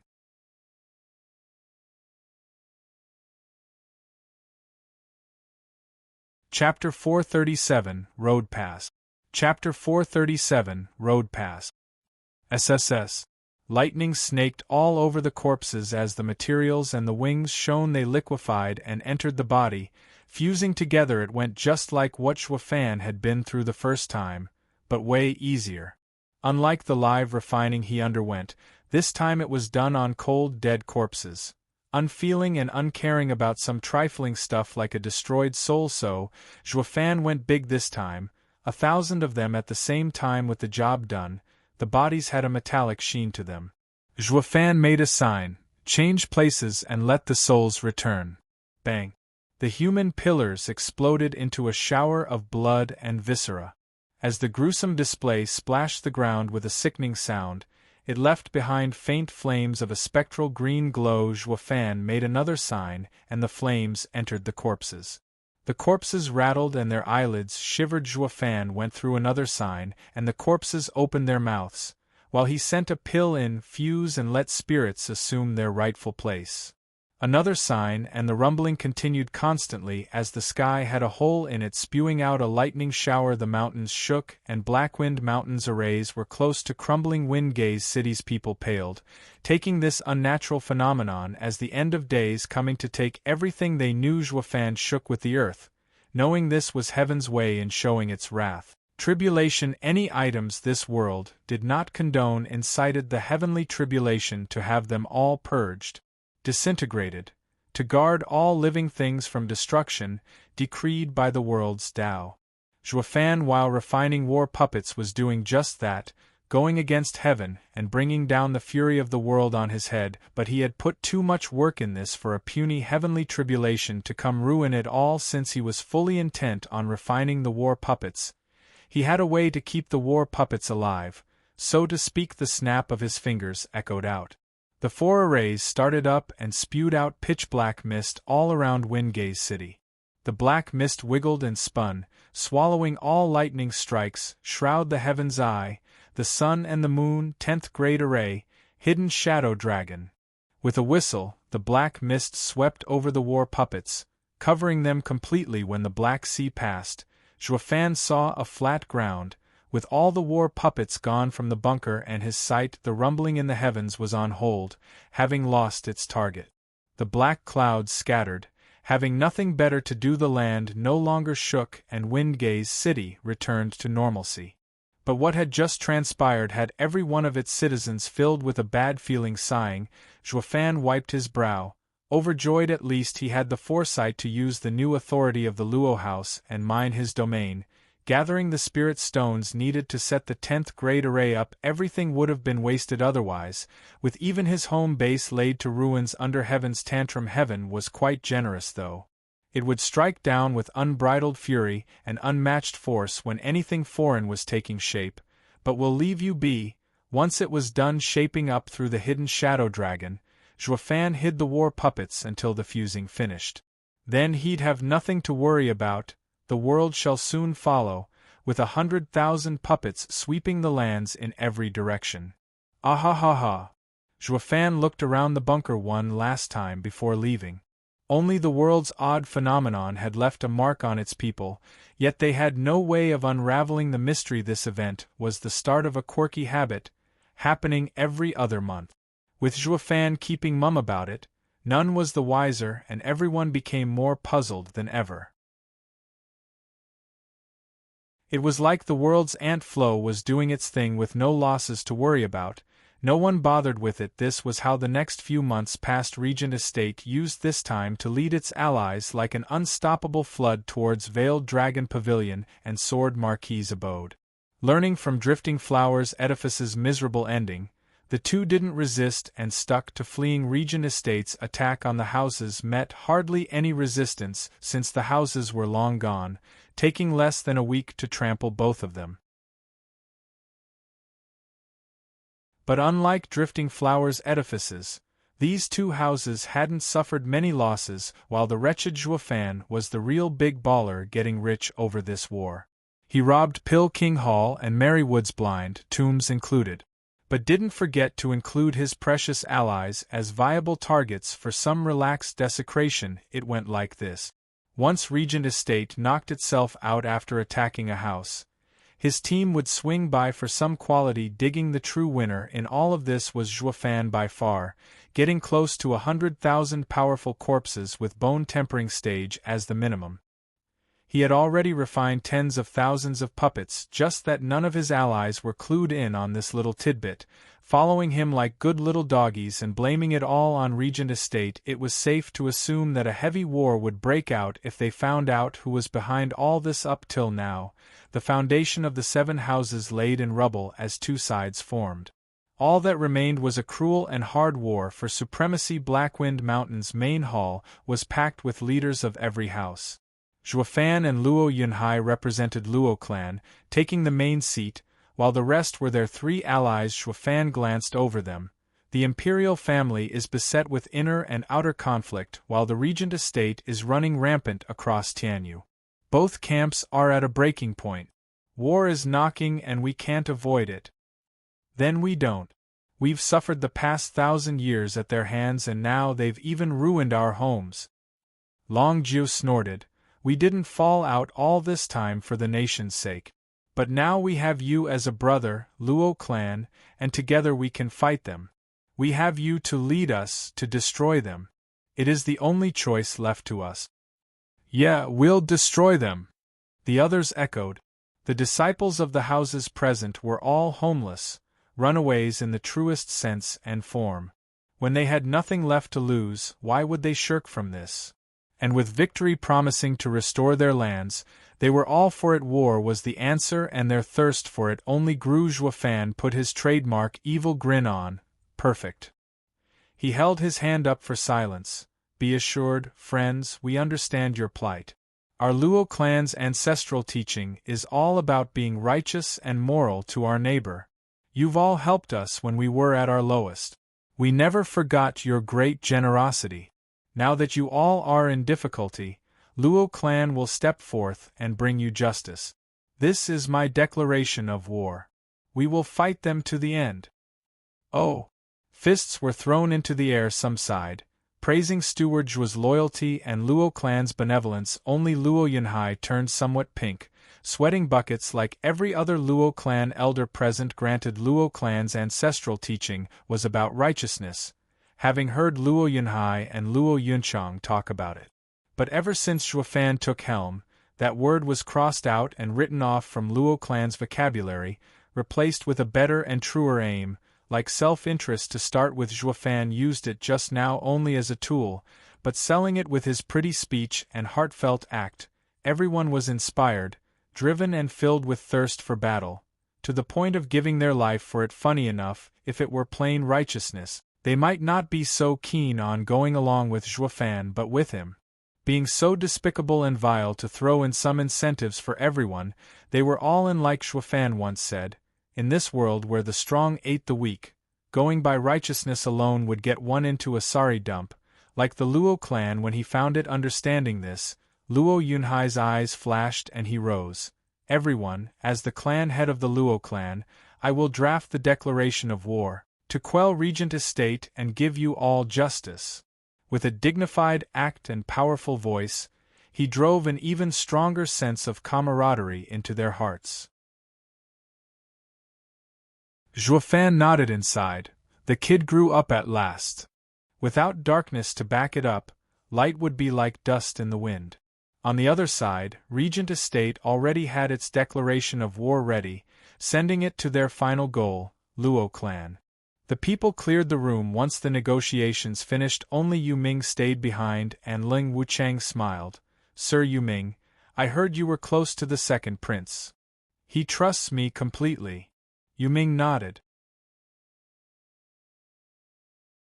Then please return to his side. We and Zhuge Changfeng have an understanding in place, but when it comes to that old fox, we still need assurances and need to prepare a plan B. As we are about to go to war with Luo clan, there's nothing I would hate more than to have the imperial family stick its nose in it. Yu Ming squinted and grinned. Ha ha ha, you are just like Zhuo. Pausing, Ling Wuchang looked at him. Ha ha ha, I see. So he gave you a road pass as well.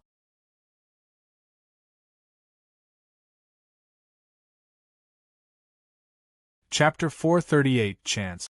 Chapter 438 Chance. Elite Coder. The declarations of war took wings, pasted across the streets of Tianyu and drove horror into the hearts of its people. Regent estate, by its imperial right, declared itself king. It would first rid the land of that traitor Zhuo and Luo clan, vowing to purge the nation of its descendants. Bringing peace. Zhuo accused Regent estate of its degenerate actions, deceiving, plotting and scheming in order to take the 7 noble houses for itself. Its crimes were beyond count. With the power invested in the Luo clan as the 8th noble house, they took upon themselves the duty of a ruler's loyal servant to rid the world of these heinous lowlifes and to dispel the darkness. The average citizen looked more lost than ever. Tianyu was under Yuan clan's rule.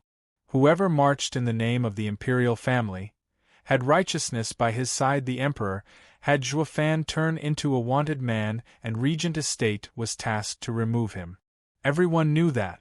But from Zhuo's declaration, it looked as if Regent estate had made the emperor come to the wrong conclusion through coercion and slander. Sticking to the fact that loyal officials were usually framed by corrupt ones, Zhuo claimed to be a bastion of loyalty. His wanted status was all due to Regent estate's schemes, and playing the emperor for a fool, he wanted to remove the corruption and allow the emperor to think clearly. Hence the rise against Regent estate. Zhuo looked to have enough reasons to do it as well. But what got the entire populace staring blankly was who was in the wrong and who was right. It ought to be the imperial family who'd clarify this point, yet the sovereign was eerily quiet. It was the emperor who had issued a decree to have Zhuo killed, but now he had turned a deaf ear. The great emperor feinted senility for argument's sake. If he did speak out, would he have the reason to attack them both later? It was better to let them slaughter each other, and then finish them off in due time. As for who was right and who was wrong, it all came down to the emperor's decision. No. The emperor's plan was ingenious, fooling the whole nation. But one thing they did know was that Luo clan and Regent estate were mad about putting the other one down. The noble houses with their long-standing legacy were leveled in a short time, leaving only these 2 factions. These small-time clans couldn't mess with any of these big shots.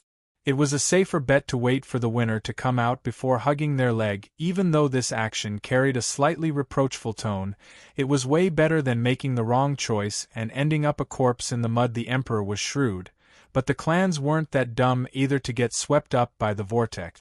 Who cares who's vile and who's playing nice? The victor has always been, and always will be, right. That old coot is playing deaf. You asked me to deal with Zhuo and now you won't even back me up? Rotten bastard! Huangpu Tianyuan raved. Ling Wucheng smiled.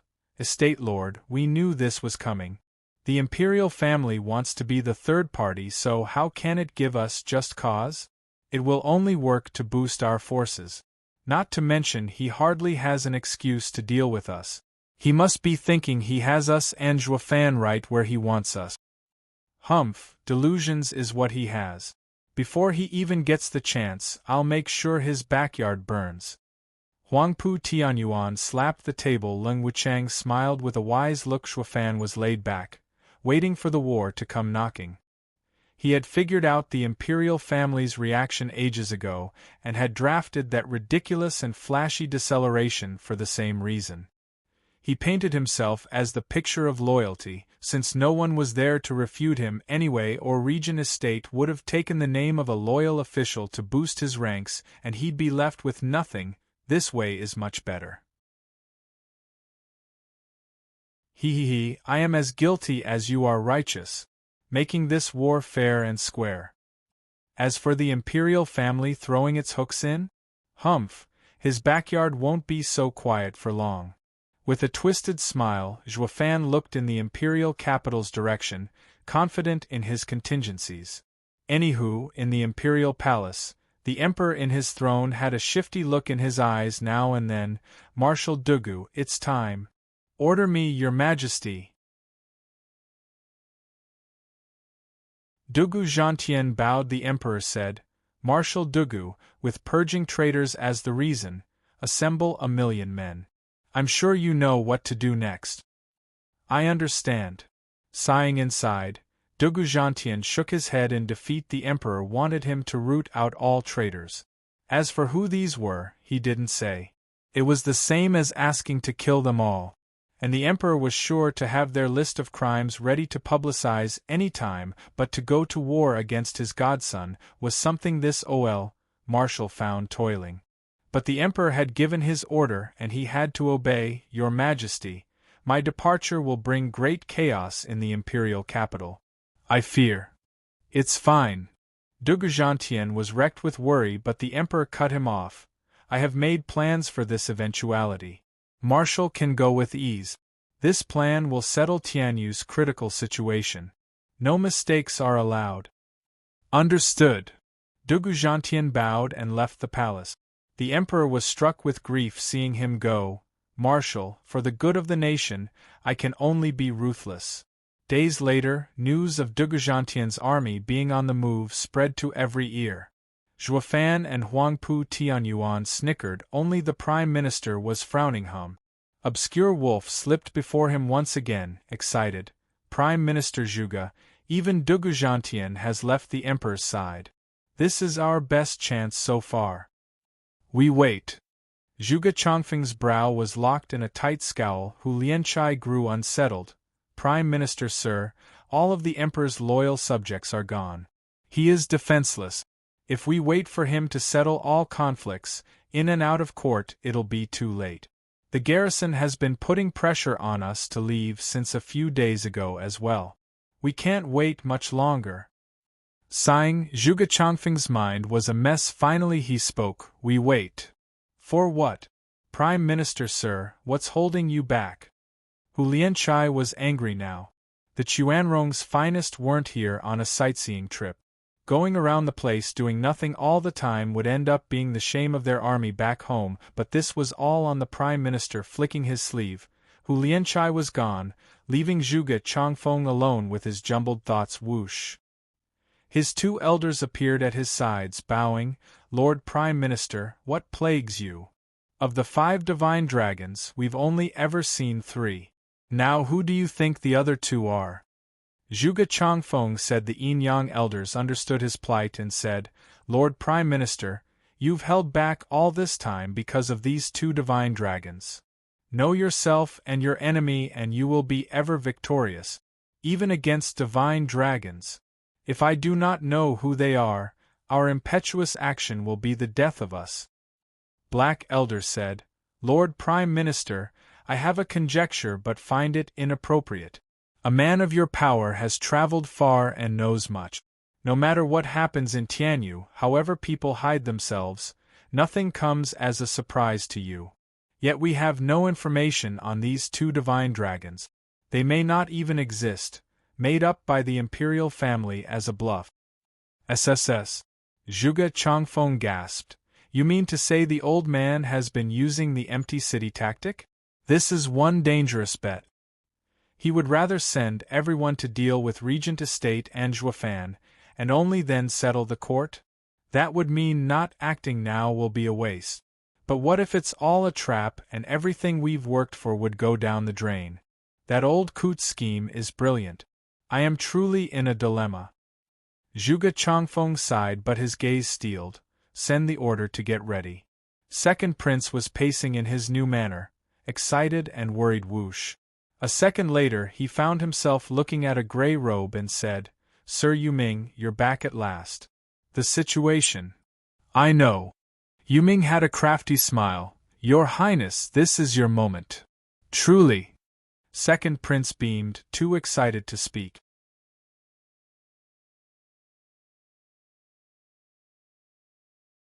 Chapter 439, Rebellion. Chapter 439, Rebellion. Come night, Second Prince and Yu Ming were sitting in the main hall waiting for information. Below them were military officials, with the commander of the city guards in the lead. Since the emperor had left the safety of the capital in the Second Prince's hands, these men were his to command, to seize the throne and rule the lands. He needed a proper foundation.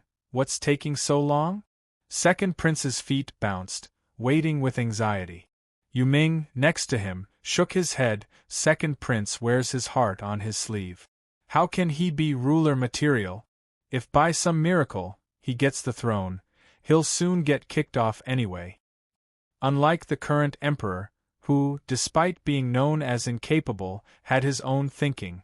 He had toyed with Tianyu's old foxes for decades. A true master of the mind.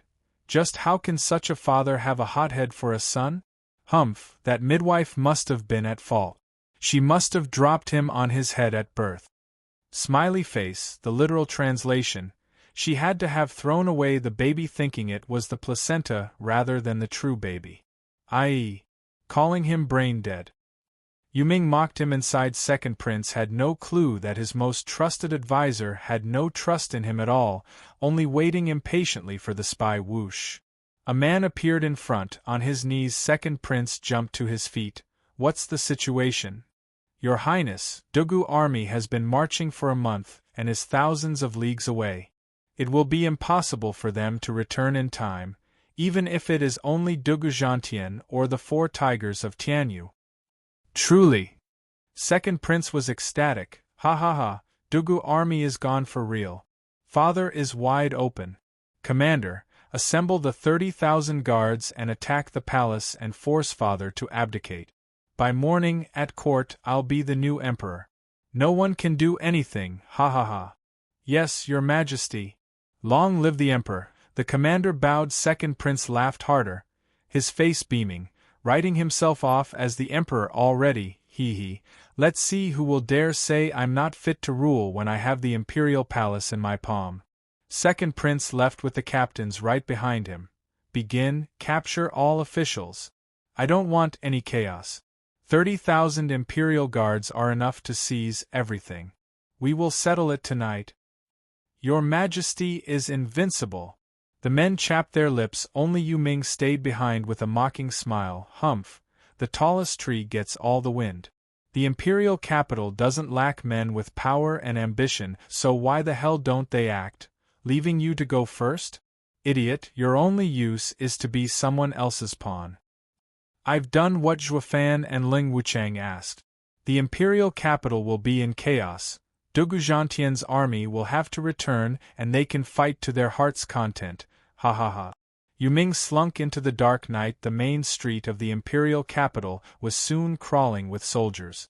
One busybody got too curious but was scared away by the display. Some stubborn officials were under house arrest, with nobody going in or out. Sighing, these men guessed what was going on.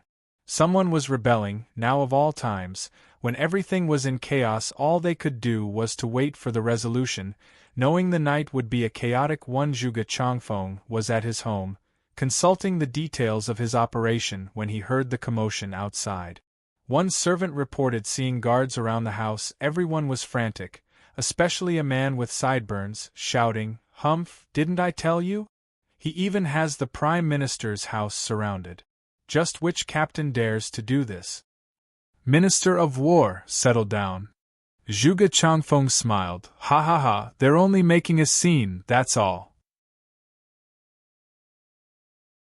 But Lord Prime Minister, to have guards surround the Minister of War is a direct affront to me. The man was outraged at the gross lack of respect. Zhuge Changfeng laughed. There's no need to feel shame when they aren't even your men. Our men are still waiting outside. Just let these brutes search all they want, then we'll decide on our course of action. Zhuge Changfeng's eyes flashed. The Minister of War showed a crafty grin in reply, nodded and sat down. Inside the imperial palace, the emperor was at his desk when he heard a cry and a servant frantically came over. Why, your majesty, this is terrible. Slow down. The emperor remained calm, taking a deep breath. The man said, "Our revolt, your majesty. They're attacking the imperial palace, and we're being overrun." What? The emperor rushed to his feet, but the servant begged before he could go. Your majesty, it's too dangerous. Please use the secret tunnel and flee. I am the ruler of this nation. How can I flee from my lands? Snorting, the emperor walked out. Just who dares to act with such impertinence? At the emperor's steel gaze, The servant sighed and followed behind him. They just stepped out and flames flashed across the sky with shouts and roars echoing everywhere. They saw a tide of soldiers smashing into the imperial palace and the imperial guards being pushed back. He also recognized who the rebels were, the city guards panting. Out of the 3,000 imperial guards, only 300 remained, bloody and wounded. They all circled the emperor, their faces grave, squinting. The emperor looked on happily. "My child, why are you using the city guards for your own means and charging on the imperial palace?" "Ha ha ha, oh imperial father! How do you know that I am leading the city guards and it's not them rebelling on their own accord?" A brash laugh announced the arrival of second prince, surrounded by 10 radiant stage experts. Snickering, the emperor mocked, "Commander of the guards is not impulsive, and certainly not stupid enough to stick his neck out." "You!" Second prince was infuriated. The emperor was mocking him for his rash actions, for that useless thing he had on his shoulder, even worse than a city commander. "Imperial father, I know you've only cared for the elder brother and always looked down on me. But now you shall see what I'm made of." "Oh, I think I've seen quite enough, a brainless buffoon. If I'd left the empire in your hands, the Yuan clan won't even see the end of the year, with the nation falling into anarchy." The emperor patronized second prince was fuming. "You can look down on me all you want, but history is written by the winner. I have you surrounded, the entire imperial palace is under my control. Make me an emperor now and I will let you retire and leave in bliss." "Humph, you really are my son. But what if I don't plan on retiring? Maybe I'll keep this seat a while longer." The emperor belittled, shuddering. The second prince spat. "Imperial father, don't push me." "What, you'll kill me? Kill your own flesh and blood?" The emperor taunted. Second prince's eyes were red. "Imperial father, you will abdicate, whether you want to or not. Or our ties will be cut in blood." Second prince shouted, "Guard, bring His Majesty a pen and paper. He is about to abdicate. Kill anyone who interferes." "Understood." The guard army roared like a tsunami, filled with zest and power as it pressed on. The emperor was not the least bit scared, but one couldn't say the same about the imperial guards around him. Shirking back slowly, second prince saw them still acting firm and looked to his left. One radiant stage expert caught his meaning and flew for the emperor, but a figure cut that expert's path while someone shouted, "Second brother, stop."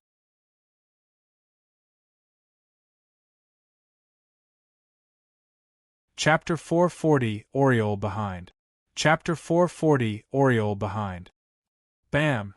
The clash rattled the men, making both sides drop their weapons in favor of covering their ears. The two experts separated and the radiant stage expert fell back to the second prince's side. The other was next to the emperor, followed by 7 more.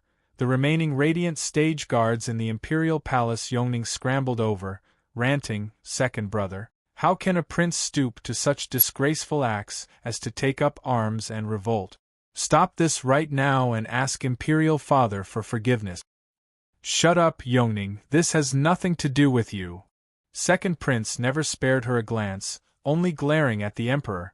"Imperial father, ever since the fiasco with Zhuo, your radiant stage guards are heavily wounded. You have no chance. I do not wish for patricide, to be labeled a king slayer by the people. I advise you to abdicate." The emperor mocked, "Son, the throne has always been acquired through succession or war. I'll be honest with you.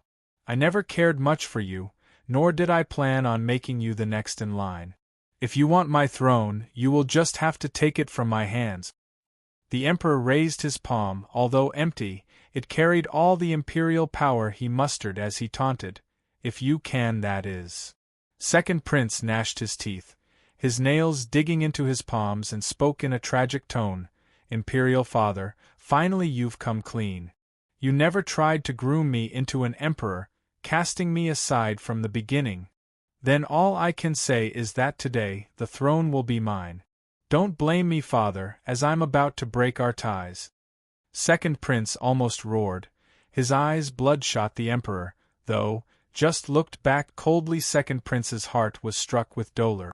He sensed that his beloved imperial father never even considered him as his son, fueling his burning rage. Kill!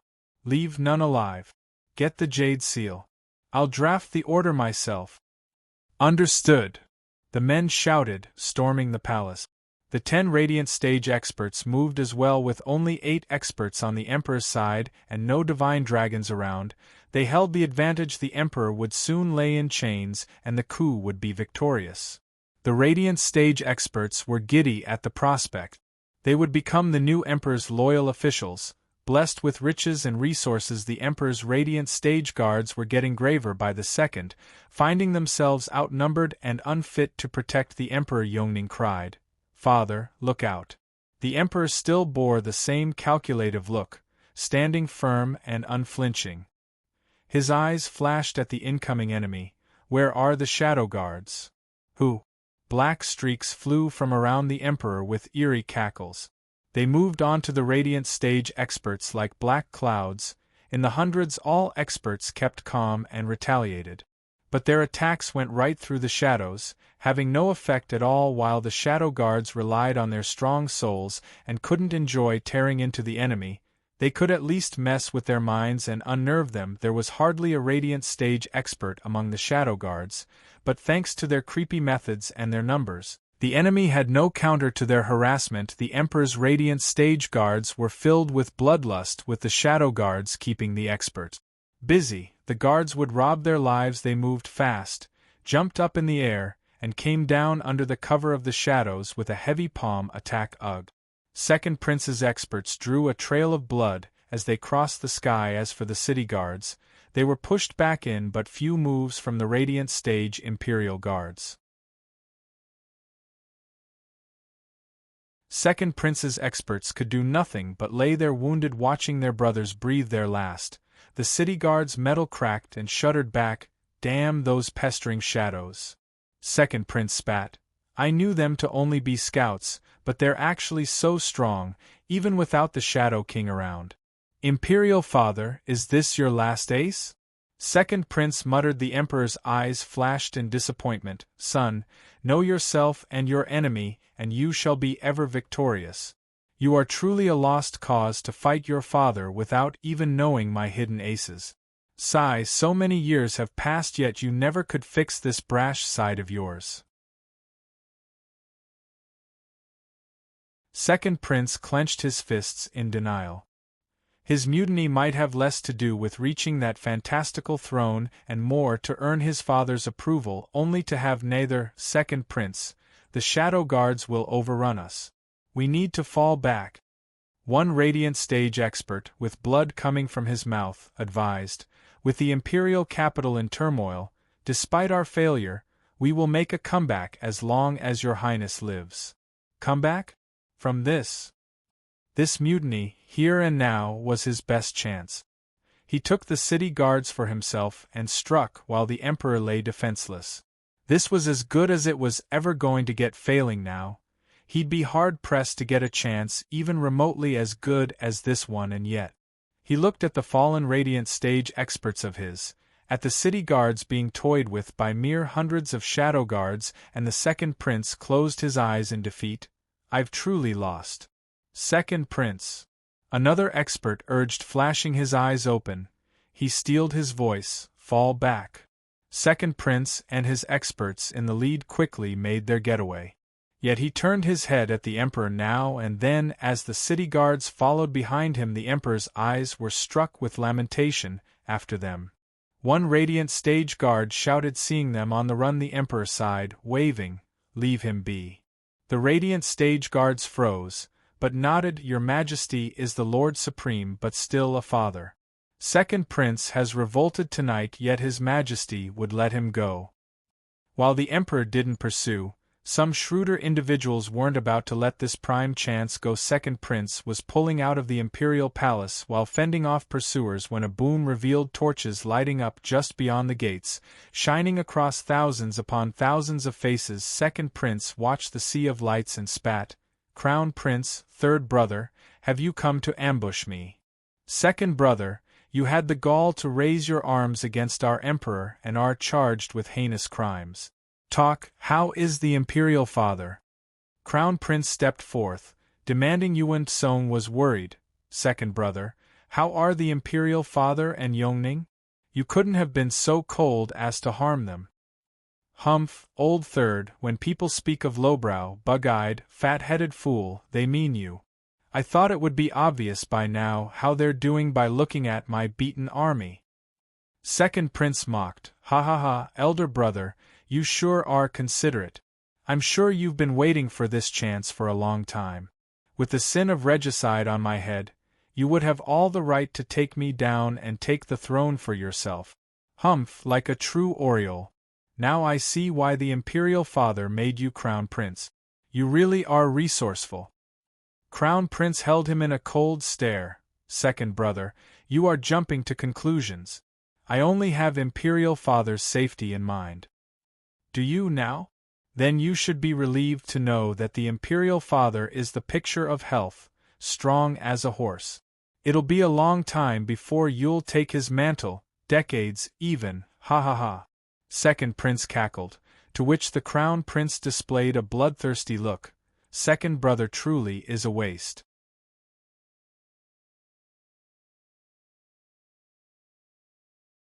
Chapter 441, Punishment. Chapter 441, Punishment. Third Prince was overjoyed to know that the Emperor was unharmed. Elder brother, imperial father and Yongning are all right. We made it in time. The heavens are by imperial father's side.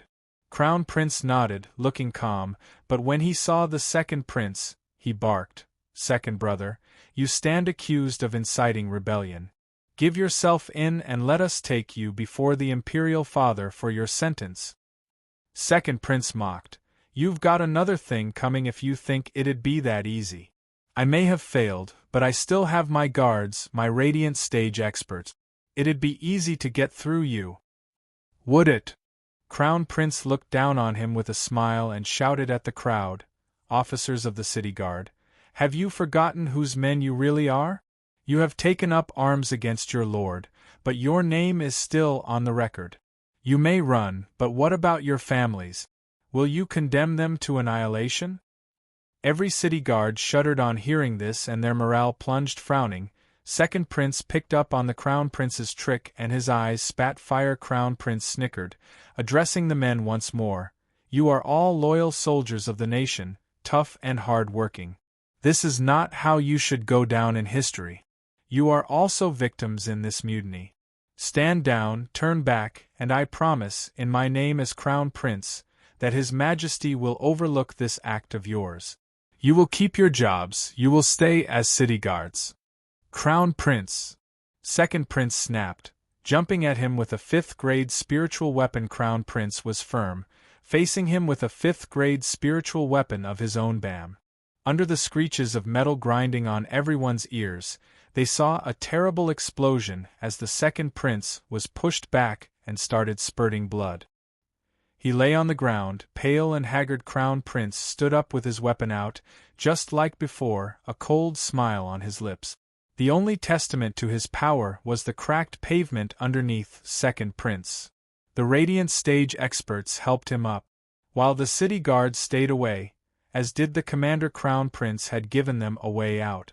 Picking up arms now would doom not only them but their families, their entire clans. The warm smile of Crown Prince showed them how much he appreciated their intelligence, and he now turned to the radiant stage experts. Every single cultivator only fights for resources, spirit stones and pills. Now that he has failed in his rebellion, what could he possibly give you? Give up and stand beside me. I will make you venerables. Or would you rather be on the run with my retarded brother? Ha ha ha, inciting a rebellion is a heavy crime, not something even a radiant stage expert would dare commit on a whim. Or he'd soon find himself hunted down by the Empire. Of course, if you think you're Gu Santong who could fight a nation, then by all means. With a shiver, the experts felt a desperate fear run through their blood. They were just average, not freaks of Zhuo or Gu Santong's caliber to flip the table in the Emperor's face on a whim. It was all about power, something they sorely lacked. Without much suspense, they all sighed and left with hands behind their backs. Towards the Crown Prince, watching his men leave him one by one, left the second prince with a sinking feeling, his gaze empty. Ha ha ha. See that? The moment you lose is the moment you have nothing. The experts, the city guards, they didn't do it for you, but for that thing hovering over your head, the title of prince. Now that even that is taken away, you are nothing, just a lonely rebel.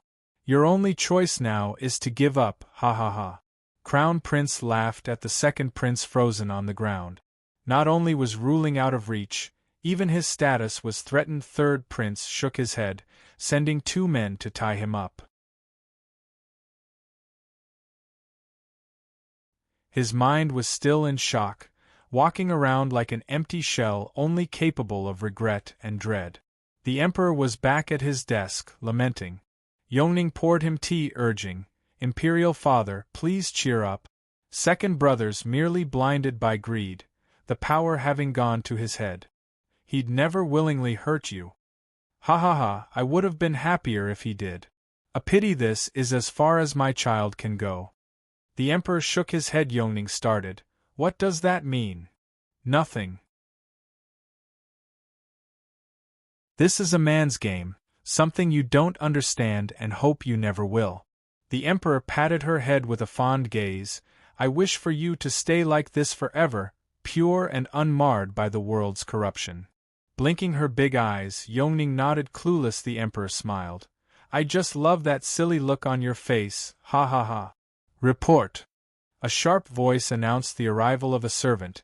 Your Majesty, Crown Prince and Third Prince's timely intervention has captured Second Prince's rebel army. The 2 princes are wishing to see your Majesty with the rebel prince. Humph, impeccable timing too. The Emperor snorted. I'll allow it. Yes. The servant left. Yongning watched in worry. Imperial Father, what are you going to do with second brother? The Emperor's eyes flashed, the silence weighing heavy on Yongning's innocent heart. They were kin, born of the same parent. How could she bear seeing her father kill her brother? But even she realized the gravity of rebellion. A prince would suffer the same fate as the next criminal, the gallows. The fact that she could do nothing to plead his case only burdened her heart more. Crown Prince and Blobby brought in a tied-up second prince. Imperial Father, I ask that you forgive me for my late arrival to your rescue. Crown Prince, how did you handle your brother and the guards? The Emperor asked. Crown Prince was candid. Forgive me, Imperial Father, I have taken the liberty to let them go. To let them return to their post. With troubled times upon us, you cannot blame them. There was no need to exacerbate. Crown Prince, you've done well. The Emperor nodded. Crown Prince bowed with gratitude. I thank Imperial Father for his kind words. The Emperor turned to the captive. Son, I've told you before. You can only have what I give you and never take what I don't give you. Do you finally see the wisdom in my words? Humph, what use does wisdom have to a defeated general? Second Prince sighed. I never considered the fact that the reason behind my rebellion was all due to my title as prince, the title Imperial Father gave me. Now that you've taken it away, I will be worse than nothing, ha ha ha. Imperial Father, is this what you wanted me to see? The Emperor shook his head. The sky is boundless and the lands vast, but the power of the Emperor goes beyond them all. I only wish to tell you that I am the true ruler of Tianyu. You can pull any stunt you like, as long as you don't rebel. Second Prince sighed, hanging his head. Crown Prince's eyes glinted. Imperial Father, may I ask what is the Second Prince's sentence? The fatty probed. All eyes turned to the Emperor. Only Second Prince's head was still down. In the pits of despair the Emperor took a deep breath. Guards, throw Second Prince Yuan Yong in prison, where he shall spend the remainder of his days. Second Prince shuddered, incapable of believing his ears. He had rebelled and should have been given the noose, so why? A father's love is boundless. You may find it in you to take my life for the throne, but I will never think for a second to kill my son. Take him away, the emperor mocked, and sighed. Second prince never spoke a word even as he was dragged away by the imperial guards, but his eyes reddened. The fatty and Yongning perked up. Crown Prince looked happy, but the emperor picked up on the discontent in his eyes. Crown Prince, a lord needs to show mercy. He can no longer stand in your way. As both a warning and advice, the emperor spoke with a flick of his sleeve, sending them all away. Crown Prince shuddered, his face gloomy as he shuffled away with a lowered head.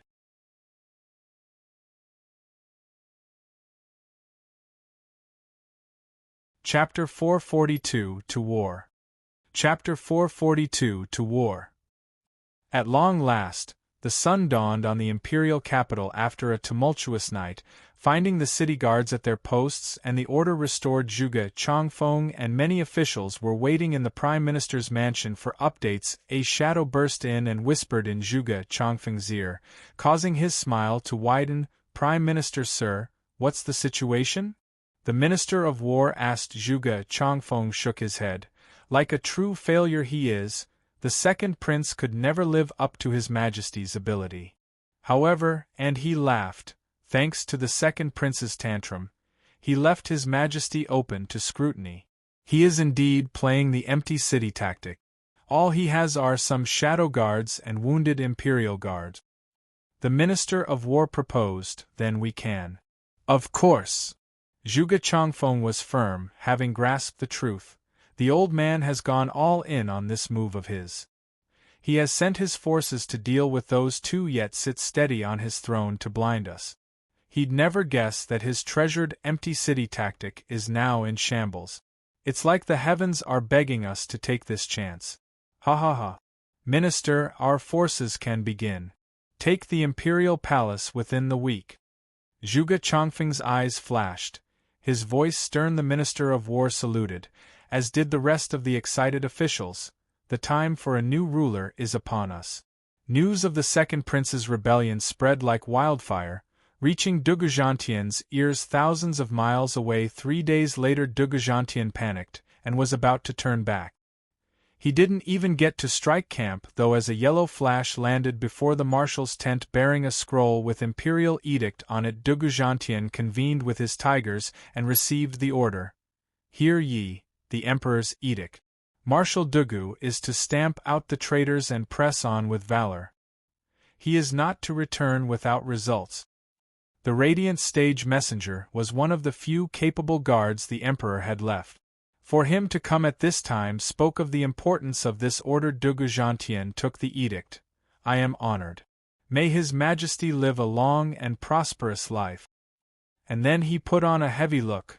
Is his majesty safe? Rest easy, Marshal Dugu. Everything has been handled. Second prince's rebellion was put down swiftly. The messenger smiled. Duguzhantian relaxed, yet was pensive, but this would have revealed all the forces by his majesty's side. His aged face was filled with wrinkles from all the worry. Once more the messenger spoke with admiration. Marshal Dugu is indeed loyal to a fault to the nation. To be frank, His Majesty's guard isn't looking good. But as you can see from His Majesty's decree, you cannot return. His Majesty is burning all his boats. For peace in Tianyu, he is willing to forego even his safety. Duguzhantian shook his head. The messenger nodded slowly after he left. Duguzhantian looked at the thin paper in his hands for a long time. The emperor feared he'd rush back after catching the news of the capital, and sent this radiant stage expert. Any delay would not only promise a swift end to Zhuo and Regent Estates' war, but would also give them time to recoup. There'd be no point in going then, turning into both sides losing. Duguzhantian was once again touched by his emperor's concern and struck out camp to set off. Only this time, his marching was faster, hoping to settle the matters here and get back to the imperial capital before anything worse happened. Meanwhile, in a deep ravine, Luo clan and Regent Estate were each parked on the hills opposite of each other, each eyeing the other with the thirst for battle. Despite the declarations of war, despite the drive to quell each other, they still had some qualms about fighting, fears revolving around hidden traps. But time was of the essence, and the sooner they got this over and done with, the better, which led to an accord to the face-off here, at Troubled Falcon's Gully, in a head-on and above-board manner. On the Luo clan's corner, besides Zhuo Fan and his Radiant Stage Elders, there were experts from his 3 allies present as well. Each of them glared at Regent Estate with rage and malice for destroying their homes. Hatred consuming them. Regent Estate's side was no different. Its allies mirrored the enemy's thirst for blood and deep rancor. It was by Zhuo Fan's grace that their homes were in an even sorrier sight. The desecration of their ancestors tended to bring out the worst in people. Who knew? Their hatred for Zhuo Fan went beyond bone deep at this point. It was in their DNA. They wished for nothing more than to put Zhuo Fan into a press and squeeze him for all the blood he had, yet all they've been doing these past weeks was measuring egos by means of glares. With neither wanting to take the first step down this bloody war, it had the added effect of fermenting each side's hatred and testing their ever-thinning patience. That was the only thing they could do, as each side's allies were either under direct orders from Zhuo Fan or Regent Estate with no right to complain. They just had to wait and wait some more. Steward Zhuo, we've been staring at each other for weeks. When do you plan to attack? Grandmother found the limit of her patience once more and came to urge Zhuo Fan, as she had done many times till now. The other houses nodded. Zhuo Fan was laid back per usual in his comfy deck chair, his lazy eyes closed and his voice drawn out. Easy, we're still waiting for the right timing. Still? Until when do we wait? Until we become statues of liberty. Peony Overseer snapped. Zhuo Fan swayed in his chair. The same thing was going on at Regent Estate's corner. Yuan Shan and company were boiling, but Huangpu Tianyuan and Ling Wuchang reined them in. They were all a powder keg of emotions with nowhere to vent. Whoosh! 2 jade slips arrived at the camps. Zhuo Fan skimmed over it as Ling Wuchang did the same. The two were miles from each other, yet reacted at the same time and in the same manner. Ha ha ha, at last there's movement. What do you mean? Grandmother asked, snickering. Zhuo Fan shot to his feet and barked, "Notify the elders. We attack at once." A what? They were all baffled. He just asked us to wait, and the next second he is asking us to attack? Just what on earth happened? Nonetheless, they all began war preparations, eager to get the show on the road and the blood flowing in quick order. Rows of experts rolled out into the valley like a black cloud, glaring at the hill 1,000 meters in the distance. Huangpu Tianyuan and Ling Wuchang brought out their army as well. Zhuo Fan, Huangpu Tianyuan and Ling Wuchang's eyes met, and they burst out laughing. We finally get to see today, when I can tear you to shreds, all to my heart's content. Zhuo Fan, it's high time you paid for taking away my son. Huangpu Tianyuan roared, to which Zhuo Fan only had derision.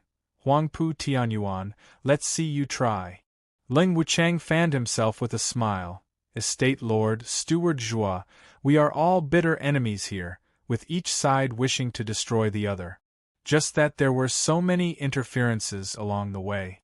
This is a rare occasion, with Second Prince's rebellion igniting the chaos, yet Dugu army still marching towards us. It won't be long before Prime Minister Zhuge acts as well and gets him to turn back. That only leaves the two of us, to tear into each other with a bright smile on our faces. Isn't it great? So why waste time with pointless chatter? We need to settle our grudges with speed and force, giving time for the winner to take the nation. As for the loser, it will become a stepping stone with no regrets. No regrets indeed. Zhuo Fan beamed. I never pegged Sir Ling to be such a bold man. All words now are useless. Everyone has come prepared, so what are we waiting for? Let's do some killing. No matter what hatred we had before, this battle is all that's important. Whoever stands tall in the end. What do you say, Estate Lord Huangpu? Huangpu Tianyuan beamed as well. Ha ha ha, rightly said indeed. Hatred aside, in the race for power the weak gets eaten. Why would the king of the world ever care about some petty squabbles? Zhuo Fan, you are a man of ambition. For me to fight you today, with the world at stake, it is an honor. The revenge for my son no longer matters. Why would a man with his eyes on the world ever mind such trifles? Then, Estate Lord Huangpu, shall we? Zhuofan snickered. Huangpu Tianyuan had the same twisted smile as both of them roared, to war.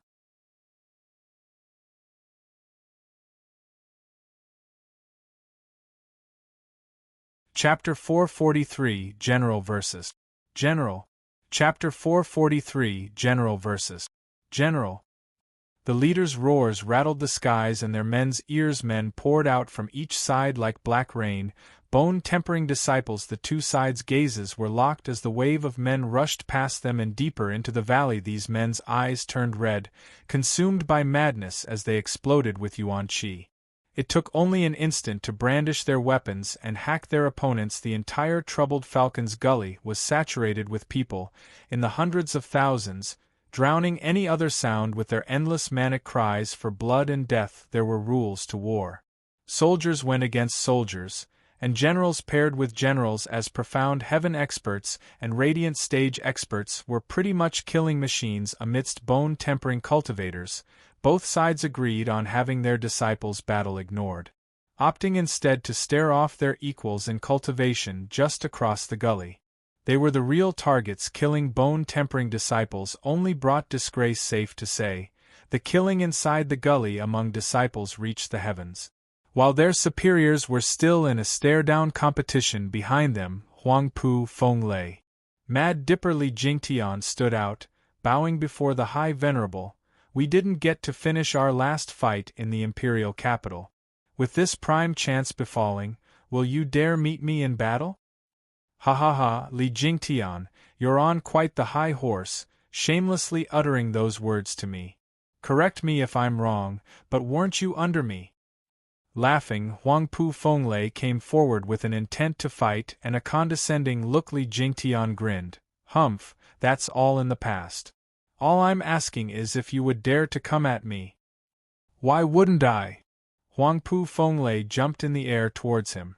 Li Jingtian laughed as he did the same. The two met with a resounding bang, blowing away the clouds for a mile around. Their clash was so loud that the house lords on each side had to hold their ears due to pain. Only radiant stage experts and the likes of Zhuofan and Huangpu Tianyuan kept standing tall and observing their duel. Huangpu Fenglei shone golden and 9 dragon images appeared on his sides. The peak of imperial tyrant body art. Li Jingtian flickered in darkness, enveloped in a black dragon image. He was using Wraith Art's power to cover himself. Both were peak radiant stage experts armed with profound ranked martial arts trained to extremes.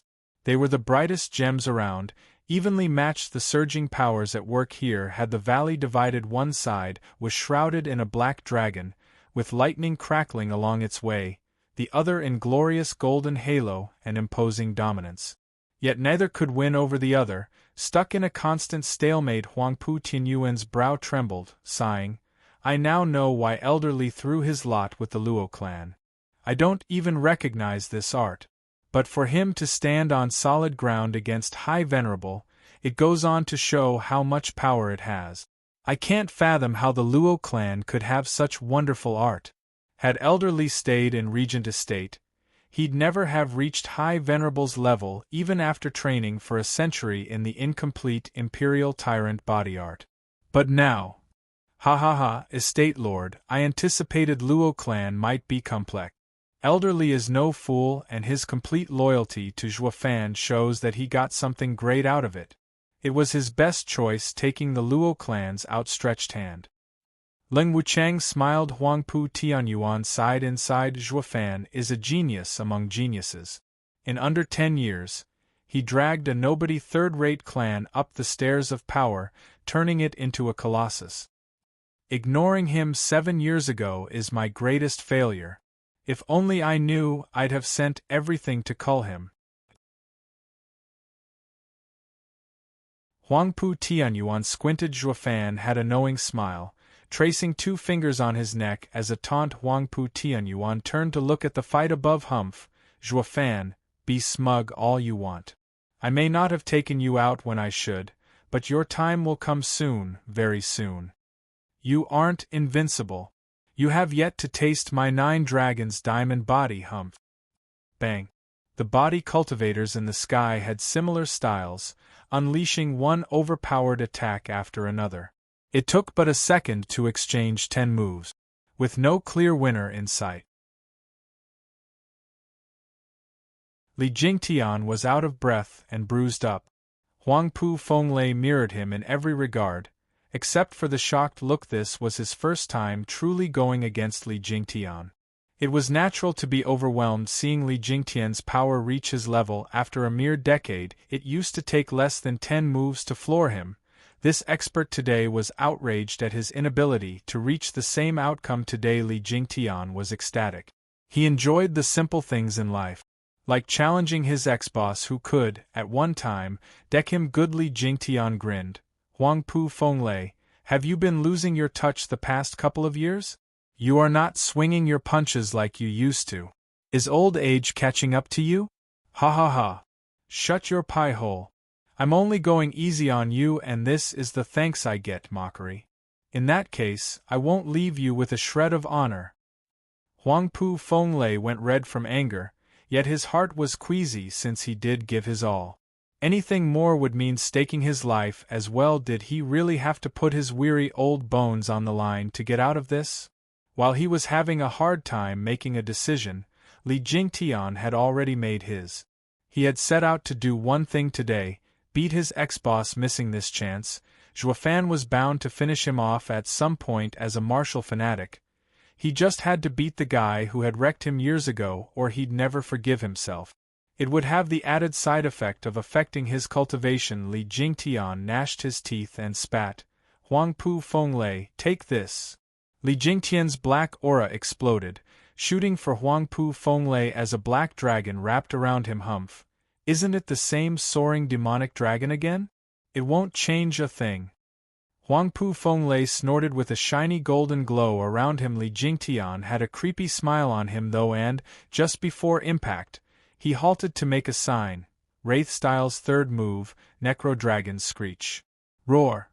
The black dragon image ripped the space in its charge towards Huangpu Fenglei. Safe to say, even with Imperial Tyrant body art, Huangpu Fenglei would have a hard time fending off such an onslaught from such a short distance, and that was the truth of it. Huangpu Fenglei was forced into letting his soul take the brunt. A wound on the soul meant a drop in strength, which translated into defeat facing his ex-subordinate and losing. High Venerable's name would be soaked in mud. Huangpu Fenglei bit his tongue and spat blood as he made a sign. Imperial Tyrant Body Art's 10th stage, Imperial Presence. A golden glow washed over him as a golden dragon roamed around him in an airtight seal. The 10th? Zhuo cried. That's stepping into the earth-ranked martial art category. Does Imperial Tyrant Body Art have a 10th stage? Huangpu Tianyuan was stumped, amazed that Huangpu Fenglei had reached such a level. Imperial Tyrant Body Art had 9 stages, with the 10th stage mere hearsay. Only the ancestors of Regent Estate a millennium ago could reach it. High Venerable is a genius of his generation, no less than the eldest young master. If not for the dragon soul defending him, he never would have been High Venerable's match. High Venerable is a true genius of the millennium. Ling Wuchang praised. Huangpu Tianyuan nodded. Huangpu Fenglei laughed behind the golden curtain. Li Jingtian, do you see this? This is the true power of Imperial Tyrant Body Art, martial and spiritual unity. Be it physical or soul attacks, nothing can break the Imperial presence. Think again. Li Jingtian grinned. His black aura disappeared as an eerie power built up while he extended 2 fingers. High Venerable, the only way to make your defeat true is by taking you down at your best. Zhuo cried, elderly.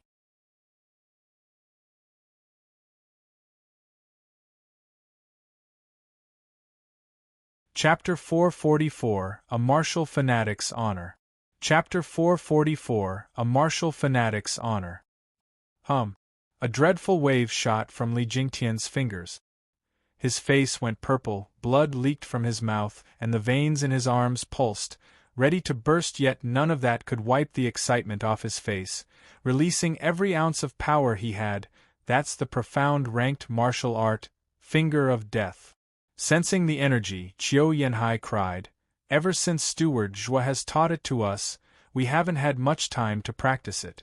Yet this geezer has already mastered it. He really is the Mad Dipper."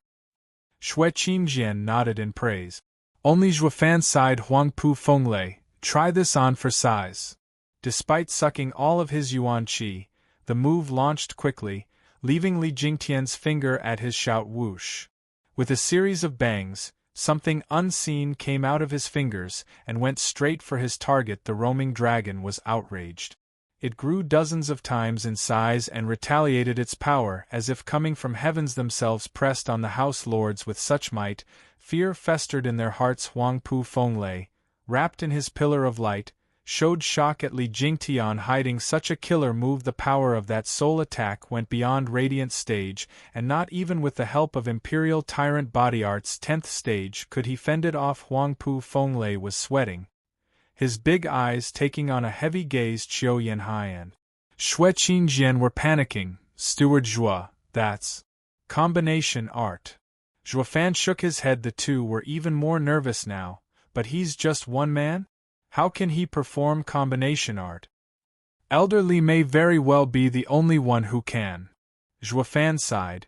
Necro Dragon Screech and Finger of Death are sole profound ranked martial arts and can be combined. But to do that, both have to be executed in tandem, intrinsically at the same time. Even you two will find it hard to achieve it. But with Elder Li knowing both of them, combining them is not the issue here. Zhuofan's frown deepened, gazing at the aged figure above. Different martial arts imply that yuan qi takes different paths through one's meridians. When you launch an attack, there's always a pause before the next. Elder Li, I'm afraid, pulled out all the stops, unleashing the arts at almost the exact same time. This translates into broken meridians from the clashing flows of yuan qi, and you'll be crippled. Elder Li may have achieved it, but his body is finished. What, Elder Li? The couple's faces fell, turning to Li Jingtian. His power was plunging after unleashing the two arts. Elder Li, why did you have to go so far? Huangpu Fenglei is strong, but not invincible. There's no hatred between you two, so why must you pay the ultimate price? Zhuofan and the power couple were vexed. This is no kill or be killed situation. Xie Tianshang whipped out his sword, coming before them, and smiled at the figure above. Zhuofan, you do not understand a martial fanatic's heart. If you do not surpass an opponent you recognize, it will leave one with regret. Today is when these two sides will settle their differences once and for all. If we fail, we will die. If we win, we will kill them. With your strength, Huangpu Fenglei will most likely die at your hands, something Elder Li can't stop. It means that this is his last chance to fight his enemy. He must defeat his opponent by any means necessary. This is a martial fanatic's will and glory. Spoken like a true martial fanatic. The people watched Elder Li pant, as blood kept pouring out of him, but his eyes were full of joy, his smile wide. It's so hard to understand the mind of a martial fanatic. The way I see it, winning is everything. But to win at the cost of your own life is highly inadvisable. Zhuofan shook his head, but smiled. Get ready, it's our turn soon. The rest had fire burning in their eyes. The now huge black dragon image above finally clashed with the golden pillar. Bam! The resulting explosion was like the aftermath of a bomb. The pillar shook under the point-blank impact, slowly getting riddled with cracks. With a snap, it fell apart and dissolved into flickers of light, while the black dragon was relentless in its pursuit for Huangpu Fenglei. Boom! Huangpu Fenglei felt his brain explode, and an excruciating pain riddling his heart. Spitting blood, he slammed the ground, his soul in critical state while his feeble consciousness still held on. He jumped towards Regent Estate. He knew he had lost this fight. Standing around longer would only mean death. Huangpu Fenglei recalled his glorious name as Regent Estate's High Venerable, and grief struck him. The fact that he had lost it all in a single move made this grandpa's aged heart rot with sorrow. Oldly, I'll get you for this next time. Li Jingtian had no time to wait that long. His wretched body had already passed the point of no return. He had to fulfill his wish. No matter the price. Blackness exploded from Li Jingtian once again, but so did blood. He bore through the pain as he jumped at Huangpu Fenglei. Ha ha ha, High Venerable, let's settle our grudges. Wraith Style's first move, Soaring Demonic Dragon. We never had any grudges. It's you who is so pig-headed to push it this far. Huangpu Fenglei saw the black figure chase after him, and was stunned and puzzled. He noticed Li Jingtian's odd situation. You should lick your wounds first. We have no hatred. So stop forcing yourself to come after me, alright? Huangpu Fenglei felt like crying, unable to make sense of it all. He'd never guessed that Li Jingtian operated on much simpler motivations, to kill him with his own 2 hands. High Venerable. Huangpu Tianyuan shot forth, bringing joy to Huangpu Fenglei's eyes. Estate Lord. Zhuofan's eyes flashed golden in the nick of time, cutting Huangpu Tianyuan's timely aid short. Zhuofan? Huangpu Tianyuan gnashed his teeth. Zhuofan grinned. Elder Li is on my side and I will respect any decision he makes. You won't be going anywhere. Humph, we'll just see about that. Huangpu Tianyuan's right hand was enveloped in a golden dragon image for a second before turning into a scaled claw and attacking. The sharp talons whistled through the air. Transformation, Earth Dragon Claw. He knew this move all too well, since he had as well, courtesy of his own dragon soul. So Zhuofan responded with the same coin clang. The clash resulted in screeches grating the ears of others. The two separated. Finding the clash, even Zhuofan beamed. So you did train in 9 dragons' diamond body. But that can't be all that a legendary Earth-ranked martial art can do, right? Ha ha ha, Zhuofan, this is all thanks to the Bodhi root you got for us. But I won't be going easy on you. You are destined to die today. Is that so? Zhuofan chuckled, followed by a shifty smile.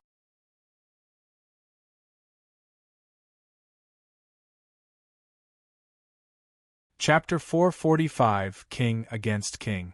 Chapter 445 King Against King. Estate Lord, save me! Seeing the manic Li Jingtian fast approaching, Huangpu Fenglei swallowed his pride and begged for help, but with Huangpu Tianyuan and Zhuofan doing the tango, help was on hold to settle this battle. All Huangpu Tianyuan had to do was squash Zhuofan. And with the target right in front of him, victory was not something the life of a High Venerable could outweigh. Safe to say, High Venerable's cries for help went unanswered. Leng Wuchang had a contingency set for just this possibility, calling for the rest to move in. Zhuofan had the estate lord blocked. But what about the others? Dozens of radiant stage cultivators and profound heaven experts shot for Huangpu Fenglei. Region Estate's 20-plus Venerables were even faster. Anyone would panic when their boss life was on the line. Zhuofan moved, seeing the crowd, and Huangpu Tianyuan stepped in to block him. Zhuofan chuckled, not minding it in the least. Whoosh. Others would handle the Radiant Stage rescue party, not to worry.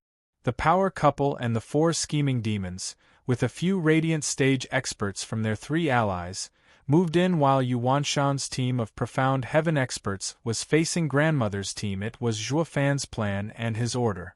No one was to interfere in Elder Li's fight. Leng Wuchang took in the new battlefield and sighed. No matter the outcome of today's battle, High Venerable's life is forfeit. Li Jingtian arrived at last upon his target, the black aura having reached its peak. Huangpu Fenglei paled. With the rescue team up a creek, he was left to fend for himself. Shouting, he shone golden once more, roaring, Li Jingtian, don't test me or I'll fight you to the death. Ha ha ha, just what I want. Li Jingtian turned into a black dragon as it went head first. Boom. Black and golden glows clashed, shaking the world around them and turning many heads. As the dust settled and smoke rose, the bloody figures became visible. Li Jingtian was soaked in blood. His chest was caved in, vessels had burst and bones were snapped. His eyes, however, held that look of joy, of pride. Huangpu Fenglei was as pale as a sheet of paper, his pupils dilated and half of his body laid shattered, with vague signs of life. Half of his face shuddered, expressing a contorted and grisly image of unbelievable despair. He ran unchecked over Tianyu for 100 years and never conceived it humanly possible for the day to come when he'd lose in such a wretched and nasty way. Li Jingtian, we have no hatred. Why must you be so obsessed with my death? Words slipped out of Huangpu Fenglei's stiff face, coughing from the pain in his chest. Li Jingtian's smile never left him. Huangpu Fenglei, today you lost to me in 3 moves. In your blind arrogance, you once said to me that I was of poor talent, only worthy to be behind you. You were strong then, shaking me to the core as I looked up to you as my role model, but 30 years passed while I trained Imperial Tyrant body art to the 7th stage, only to have my cultivation cut short by your refusal, saying that I'm not worthy to pursue the complete art. When I argued, you beat me up in 1 strike. Then you said that I've reached my limit, and no matter which cultivation method I train in, it'd all be wasted on me, and I'm not fit to follow you. Ever since that day I've only been a mere guest venerable, an outsider to your venerable circle. And seeing those nondescript Regent Estate venerables training in the full cultivation method, I could never accept this. Even more so when you said that I have reached my limit. I never cared for being an outsider at all. From then on, you have always been my rival, and I vowed to myself to defeat you one day. That day has come, ha ha ha. Li Jingtian spluttered blood. Huangpu Fenglei felt like crying. Li Jingtian, you narrow-minded fool, you've held on to that trifling event till now. To you it may be pointless, but to me it was unforgettable. My path has no end and no one alive can say otherwise, not even you. Li Jingtian shouted through the pain. Huangpu Fenglei sighed. It is my mistake, my. His eyes closed, his face twitched and relaxed. He had let go of all hatred, finding peace. Li Jingtian showed a confident smile.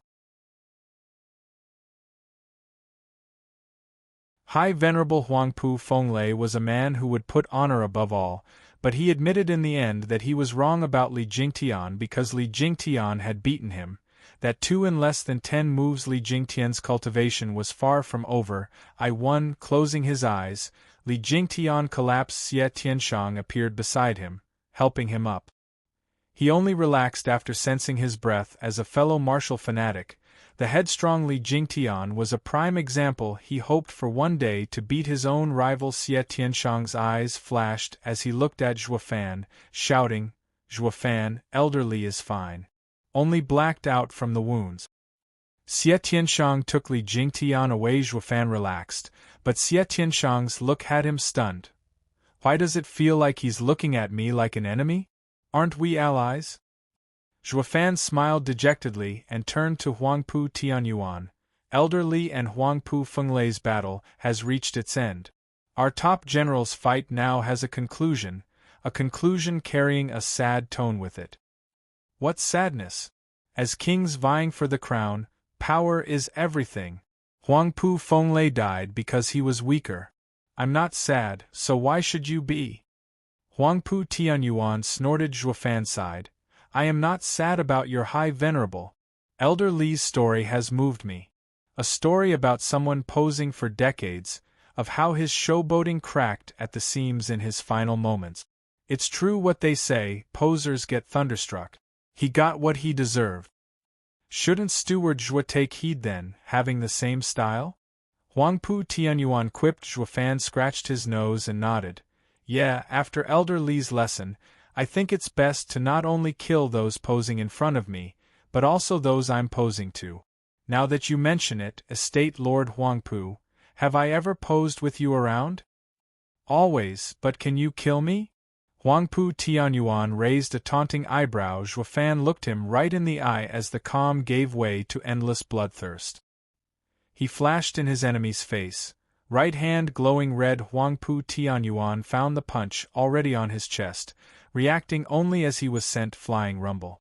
Huangpu Tianyuan slammed into 3 mountains, cutting them down to size. Huangpu Tianyuan ended up buried under all the rock slides. Zhuofan's grin contorted. I've yet to meet anyone who I've wanted dead but who has survived. Estate Lord. Regent Estates sighed, shuddered, restless. But there was no sign of movement from the rubble. Just as everyone started to believe that he had kicked the bucket in one hit, an eerie cackle came. Hi hi hi, Zhuofan, is that all your mighty punch can muster?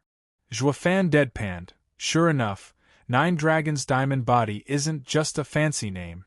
Now let us begin our fight, king against king. You're tuning in to the Phoenix Knights YouTube channel. Don't forget to subscribe and join us on this journey to catch the most captivating stories.